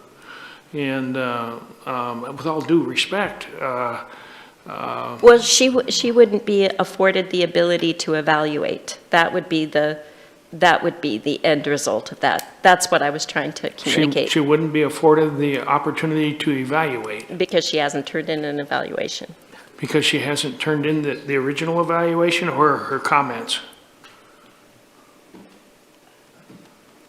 I think maybe it's if we put a stay on our current process and we move to a facilitated process, we would need at least 2 weeks until she's back to start that process. I could understand that. I Yeah. could understand that. Okay. But it's not that I agree with it, but I understand it. Okay. But it was also brought forward that not all counselors have turned in their evaluations or re-scrutinized or redid their evaluations, so it would not afford her the opportunity to add or subtract or amend anything after the executive session. Yeah, I understand that as well. And that's part of a quorum and how things work. Rob? So I disagree with the concept that a counselor was not afforded the opportunity to change, because if that counselor actually read the emails that went around last week behind closed doors, they would have known that it was quite possible that by the end of business tomorrow, this thing was going to be finalized. That's the way the emails were written. I can read them if you want me to, but that's the way they were written. They were written that said, if we don't have 3 counselors who object to this, then if we have 3 counselors object to this, we're just going to move forward. So that was clear last week to everybody, that that's the, in my opinion, well, I won't talk about my opinion, but that was what was on the table. All the counselors were in the executive session where we all said we were going to give each other a couple of days, and the only reason I think we did that is because Indra was out of town. We were going to give each other a couple of days until Indra had a chance to reconsider, because everyone that night could have reconsidered. Like every other year that we've done evaluation, you can change whatever you want to write that night based on what you heard in discussion, based on what you hear from feedback from the manager. You can change it that night, and it's done that night. That's the way it's been every other year. This year, because Indra was out of town, because we had a scheduling snafu, because we had a long meeting and so forth, and we weren't able to do it the original time, we did it on a day when Indra wasn't there. We decided we're going to give her 2 days to potentially change things. That's the way we left it in the executive session. That's the way all 7 counselors other than Indra heard it that night. So that counselor had full knowledge that within 2 days that was going to be finalized. And then the emails that went out last week somehow said that by December 2nd, we're going to be done. So everybody's known that we are done, either finished or close to finished within a couple of days. Everybody knew that. So everyone had a chance to change anything. And most importantly, they could have changed whatever they wanted to that night. I believe there was 5 of us or 4 of us that night that said, we're standing pat, we're fine. You know, what we wrote, that's fine. But we did give everyone the courtesy because Indra wasn't there. And that's actually the fact of what happened. So we want to spin this now and say, oh my gosh, we've got to wait 2 more weeks to give everyone the fairest possible chance. Everyone had a fair chance. And we all theoretically did our best job and submitted it. And then, due to an unusual circumstance, we gave ourselves 2 extra days. Those 2 extra days are done. So we did afford a counselor the time because that counselor was out of town. Now a counselor is out of town. So I just think it would be a courtesy to do the same for that counselor. And there's no spin. I just feel like it's a courtesy to do for her. Although I understand what Joel was saying about quorum and all of that, but the pivot was changed. So that is that was the understanding of that counselor. So I'm just advocating for that counselor to have the extra time. If we are going to vote to do it the original way, then we should afford her the time when she gets back. So there's that. And Eric? I will say that, you know, all of us got to see what everybody was changing. We did not get to see that from Indra. So whatever we do, if we're going to do it, we're going to do it the same way we started, or we go to the consultant. But in either case, as we get those opinions in, that causes a lot of other people's opinions to possibly change as well. So that's one thing that we did not have the advantage of having is Indra's input because she was gone. So, Indra. I made it clear to someone, I was the only one not there. I'm not changing anything. So whatever you read is what I'm going with because I'm comfortable doing that. I said that earlier. And I don't see, I just think we need to go forward. So I made a motion. Is there a second? There is a second. We were going through a discussion. Is there any further discussion? So there's a motion on the table with a second to proceed forward with the evaluation as is. Any further discussion? Seeing none, we'll go into a vote. Rick?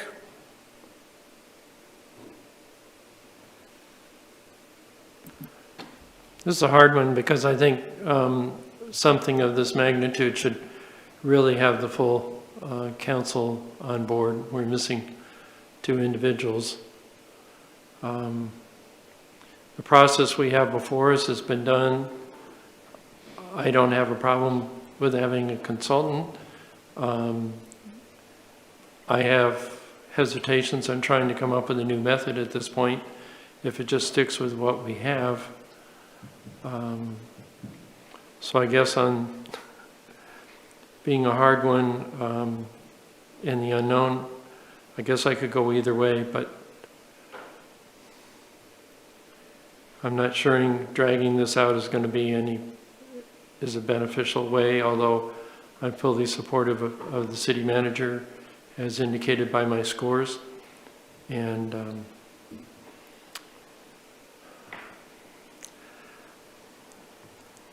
I guess I would vote in favor. Rob? And once again, yes means we're going forward with what we have, right? We're finalizing it as of today. That's what a yes vote means? Correct. For clarification, the motion on the table is to proceed forward with the existing system and not change anything or go back. Yes. Eric? So Rick, you voted yes to go with the current. I'm going to because I really, from the beginning, I don't like this process altogether. I think it's a horrible process and it needs to improve. I have no problems with leaving my score the way that I did it. And I explained the changes I had. That being said, I am a no for this. I want to change the process right now from the beginning. Indra? Yes. Joel? Yes. Victoria? I'm no, because we're down 2 counselors and they should have had a say in this. So I have 4 yeses and 2 nos. The motion on the table was to proceed forward with the existing conditions or the existing procedure of the evaluation and not stop and change it. So there's 4 yeses and 2 nos, so that means that motion passes. You would need clarification in the motion as the deadlines have changed and you do have some miscommunication between counselors that are not here. So I would put it back to the council to set a new deadline for adjusted scoring and comment sheets to come in for tabulation, out of respect for the people that are not here. I moved. Any discussion? Well, I just want to make a motion to do that, to wait for the other 2 counselors to be able to turn in scores, because otherwise they have not evaluated. Again, that is my opinion. I'm putting it up to council as I'm not involved in this process, as you guys need to, I just think that's courtesy for people that aren't here. But I'm going to open it up for discussion for you guys. Rob? Clint, we just made a motion that said we're done with it. We're done with that. That was the motion we just voted on. You can rephrase that any way you want, but that was the motion we just voted on, was to finish this process as of now. We voted yes. Okay. We're done. So at this point, I would go ahead and veto that motion, as I am in full here, because you are not taking into consideration that you have 2 counselors out. One of the 2 counselors specifically said that they were going to change and amend their comments. You have other counselors that wanted to amend and change their comments on this dais that did not turn that in.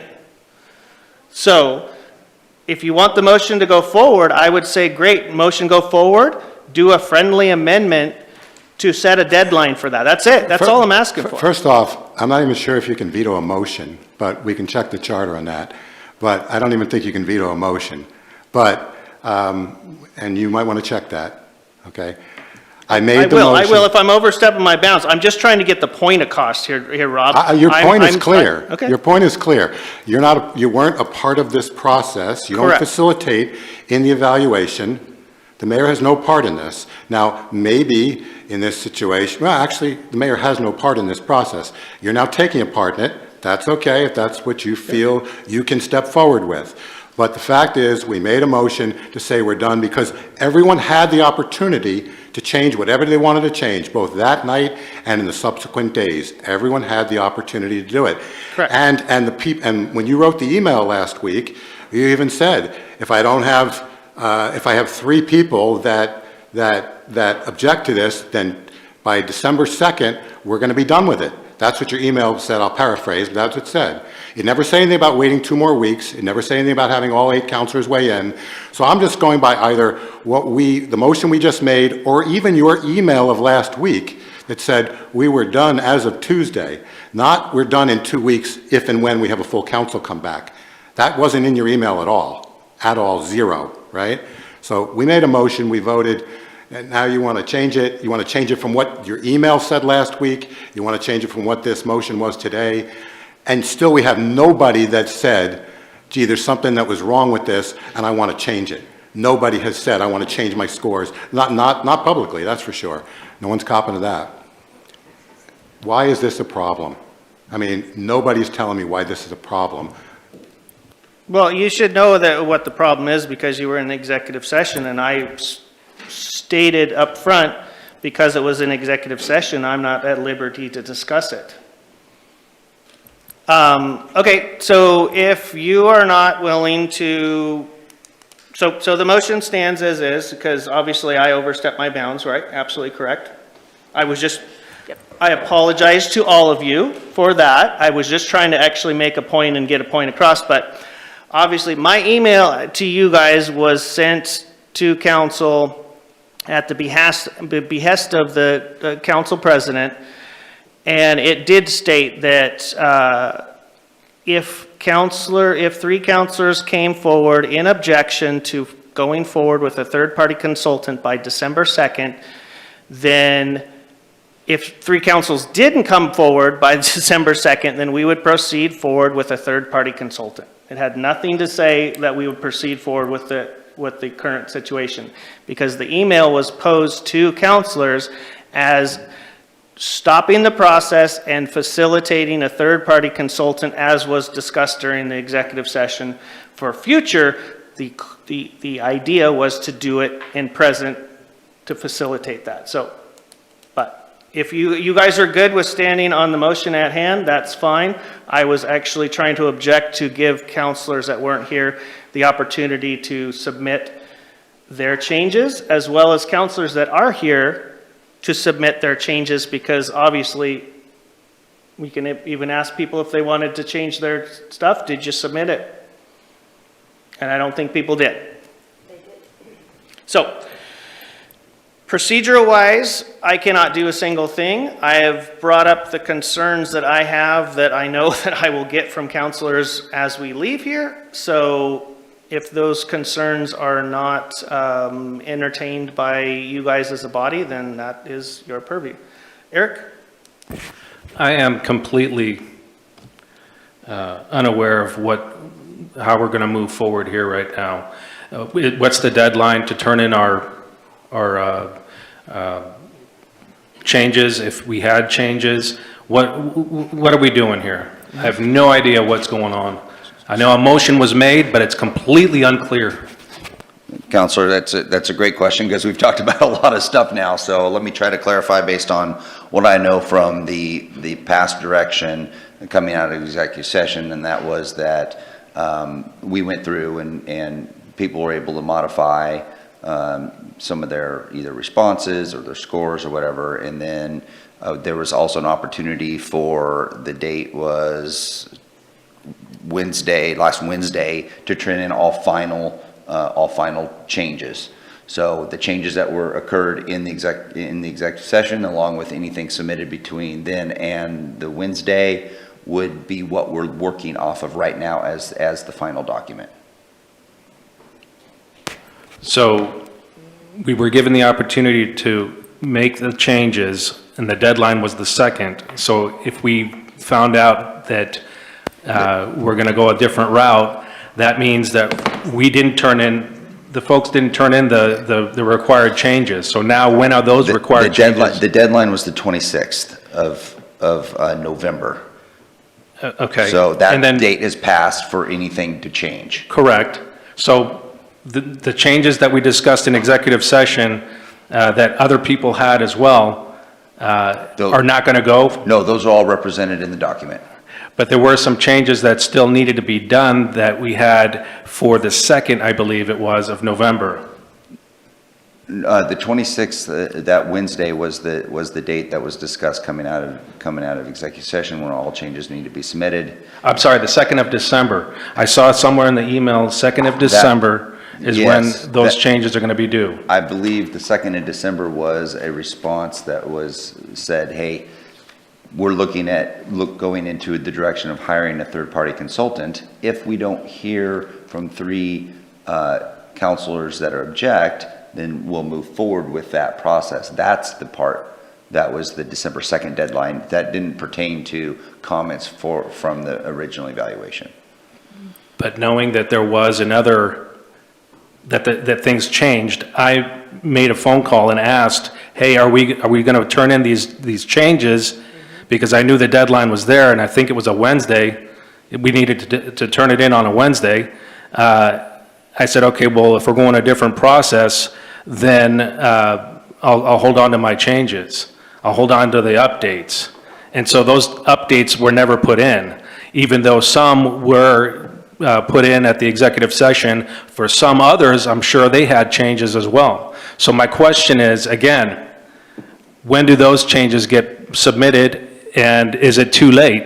And if that is the case, then I think that's completely ridiculous, because that's what we discussed in executive session.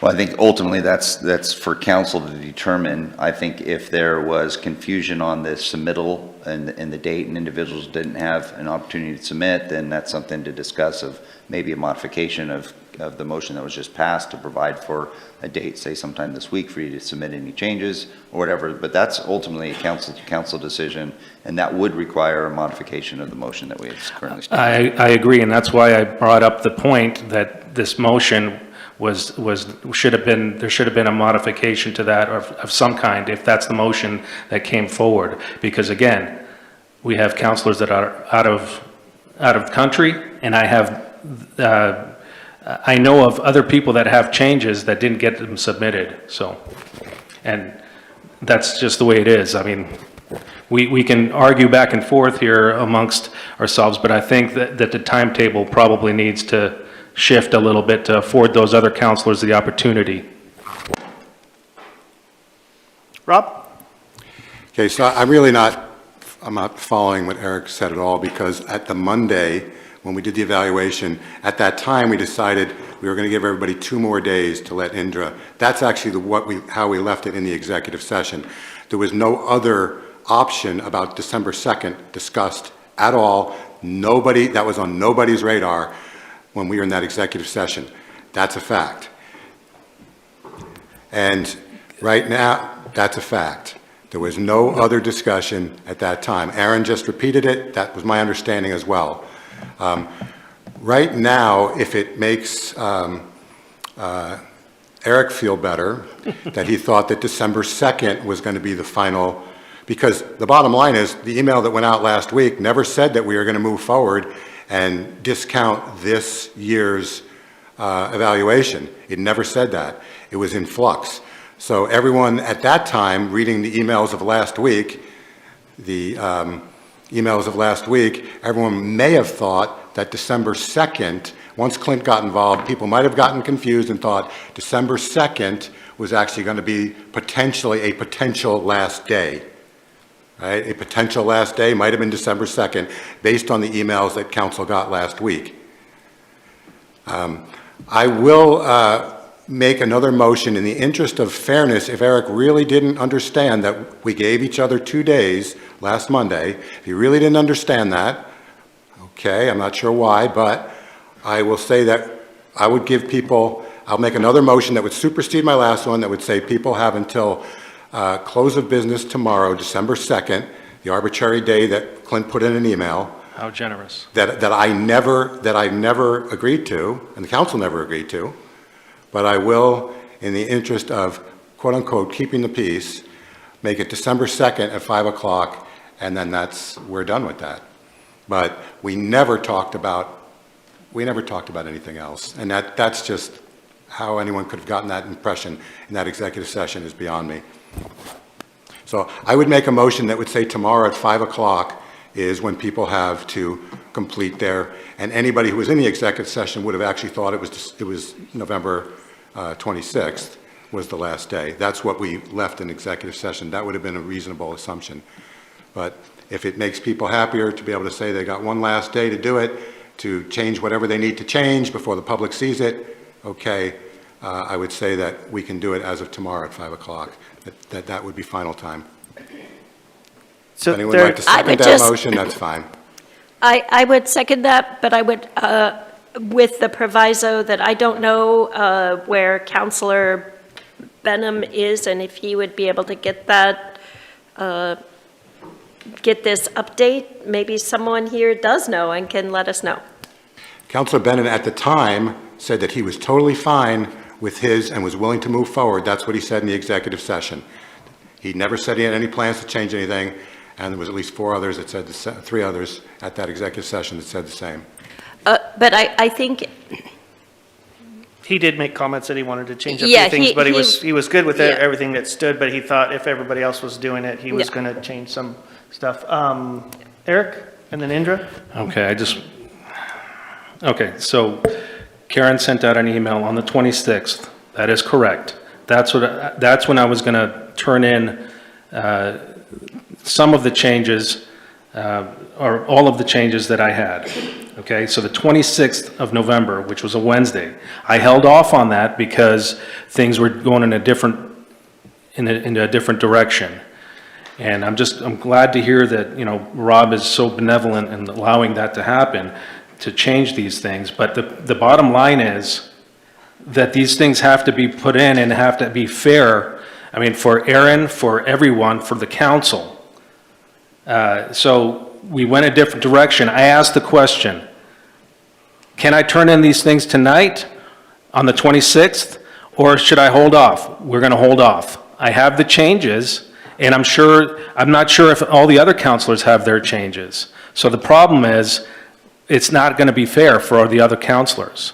So that's where I stand. I had Indra. Rob's very benevolent because I wouldn't change my motion.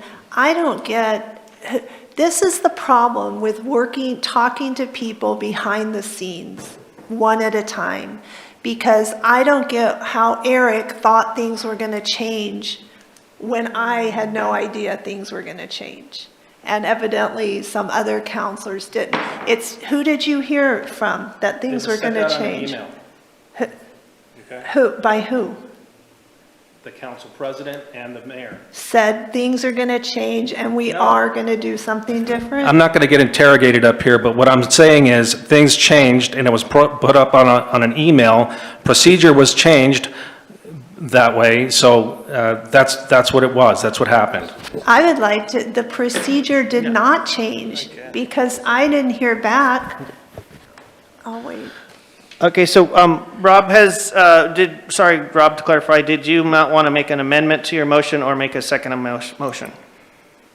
Can I make, I'm I'd sorry like to finish my point if I could. Oh, I'm not I off apologize, topic. Indra. Everybody stopped Oh, talking, so go ahead. Well, you guys were talking, so I didn't get the memo that things had changed. So this is a real communication issue, and this is what I mean by we have horrible communication. Because if things really changed, why wasn't I told that things changed? In my email that I got from you, which was exactly what Rob talked about, it was that if 3 counselors didn't object, you would move forward. I was one that objected. I never heard anything back. I never heard, yes, I got 3, we're going to do something different, or not, nothing. So I don't know. If I could just speak real quickly to that, because this might answer your question. I think if the other counselors who are gone today were here, this vote would have gone differently. So and the reason why I say that, I'm not trying to dismiss what you're saying, is because... Well, you interrupted me. I apologize, but I thought I was trying to answer what you were saying in that why hadn't you heard back? And that is because a majority of counselors were going to go the different direction. That's what it appeared like, but we had until tomorrow to decide that. So I wasn't trying to dismiss anything you were saying, but hopefully that explains. Well, now I've lost my train of thought, but I don't know how a majority of counselors thought we were going into a different direction. If I didn't get that information, am I not important enough to get that information? Like, I don't get it. Let's just move on.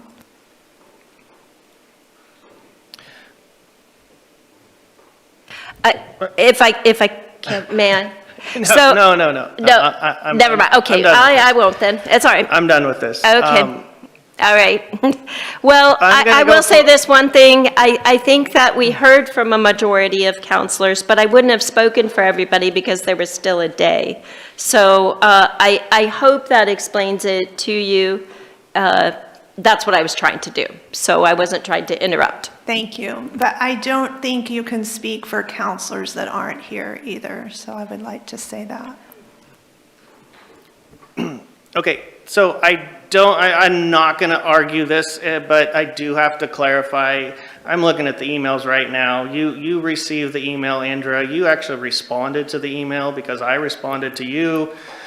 And then you responded again saying thank you, because I basically told you to consult with the council president. So you were in that email chain and you received it and you responded to it. I admitted that I got the email and that I responded to you. But you said you didn't know what was going on. I'm I not trying to didn't. argue, but you're I responding didn't. back and forth with me in regards to that email. Did you say that we were moving forward with a consultant? Yes, I said in my email response to you, because you reiterated some other things that Rob had said, and I explained my position in authoring the email and said that the email was co-authored and was by the facilitator, which was the council president, and you needed to address the council president with any grievances or anything else, and then you responded, thank you very much. I had no grievances with So the council president. You just stood up here and said that you were not informed and but now you're admitting that you proceeded forward with the email chain, so. I didn't say I wasn't informed. You did! Do we have to roll the tape back? I You said totally did. I got your email that said if you got Okay, a so at no this from moment in 3 time. council presidents or 3 counselors. I apologize if I'm accusing you of anything, but at this time, I think we're beating up the dead horse. Rob, question back to you. Are you making a second emotion or are you amending your first emotion? Emotion. Well, my first motion was already voted on and approved. I'll make a second motion that says, because apparently some people feel better, 5 o'clock tomorrow would let them change whatever they want to change. I'll make a second motion that as of 5 o'clock tomorrow, our evaluations are final. Second? Joel, it's been motioned and second to give a deadline for 5 o'clock tomorrow in regards to any changes to evaluation notes and or scoring. Any further discussion? Rick? Yes. Rob, sorry. Yeah, yes. Eric? No. Indra? Yes. Joel? Yes. Victoria? Well, I'm sort of a yes on this, but I'm going to vote no because I still didn't get an answer as to whether or not Seth or Kathleen would be able to evaluate. So I'm a no. Okay, 4 yeses and 2 nos, so the motion passes to give a timeline or a deadline of tomorrow at 5 p.m. to enter any changes for evaluation scoring and or comments. And I would look to, Aaron, can you send out a message to counselors, or at least the 2 counselors missing? We'll send one out to all mayor council based on the direction today. Okay. Is there any agenda items that anybody wants to bring up? I would like to have the support of hopefully 2 other counselors. As we talked about economic growth and small businesses really struggling, and I know a lot of that is because residents are struggling financially and not spending as much money, and we've had a lot of closures. Everyone knows all this. I would like to have a small business task force. I asked for this months and months ago, and nothing moved forward. And I think something was supposed to be on the back of the agenda. It's my fault. I haven't followed through with it.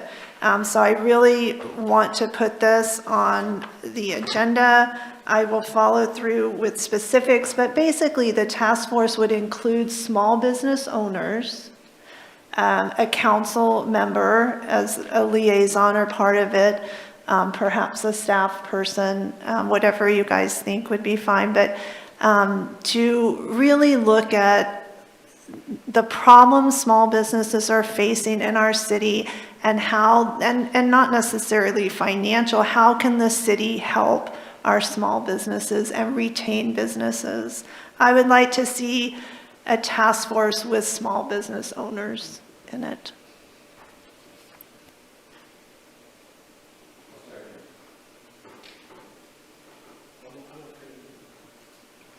Okay, thank you very much. I was not ignoring you, I was writing everything you said, and I actually think that's great. And we have support from Rob as well as Joel, and I'm sure, and Rick, so it's on the agenda right this second. So what we can do moving forward is I can get with Indra, I think we have a meeting later on this week. We could talk about that and what the spirit of that is. Then staff can draft something for your consideration at a future business meeting that would create a task force. And based on what I'm hearing from council and what you'd like to see as an outcome ultimately with the task force. Yeah, and I believe I have the concept of that too. I would like a little bit more. I think that what we'd have to do is maybe brainstorm kind of like as a little bit more defined task on what they would do, but I think this is a great premise. Anything else from any other councilors? Does anybody have any questions or comments in regards to the agenda going forward? Okay. Seeing none, then agenda review is over, and this workshop is, we've gone through the agenda of the workshop, so I would proceed to say we're done. Thank you.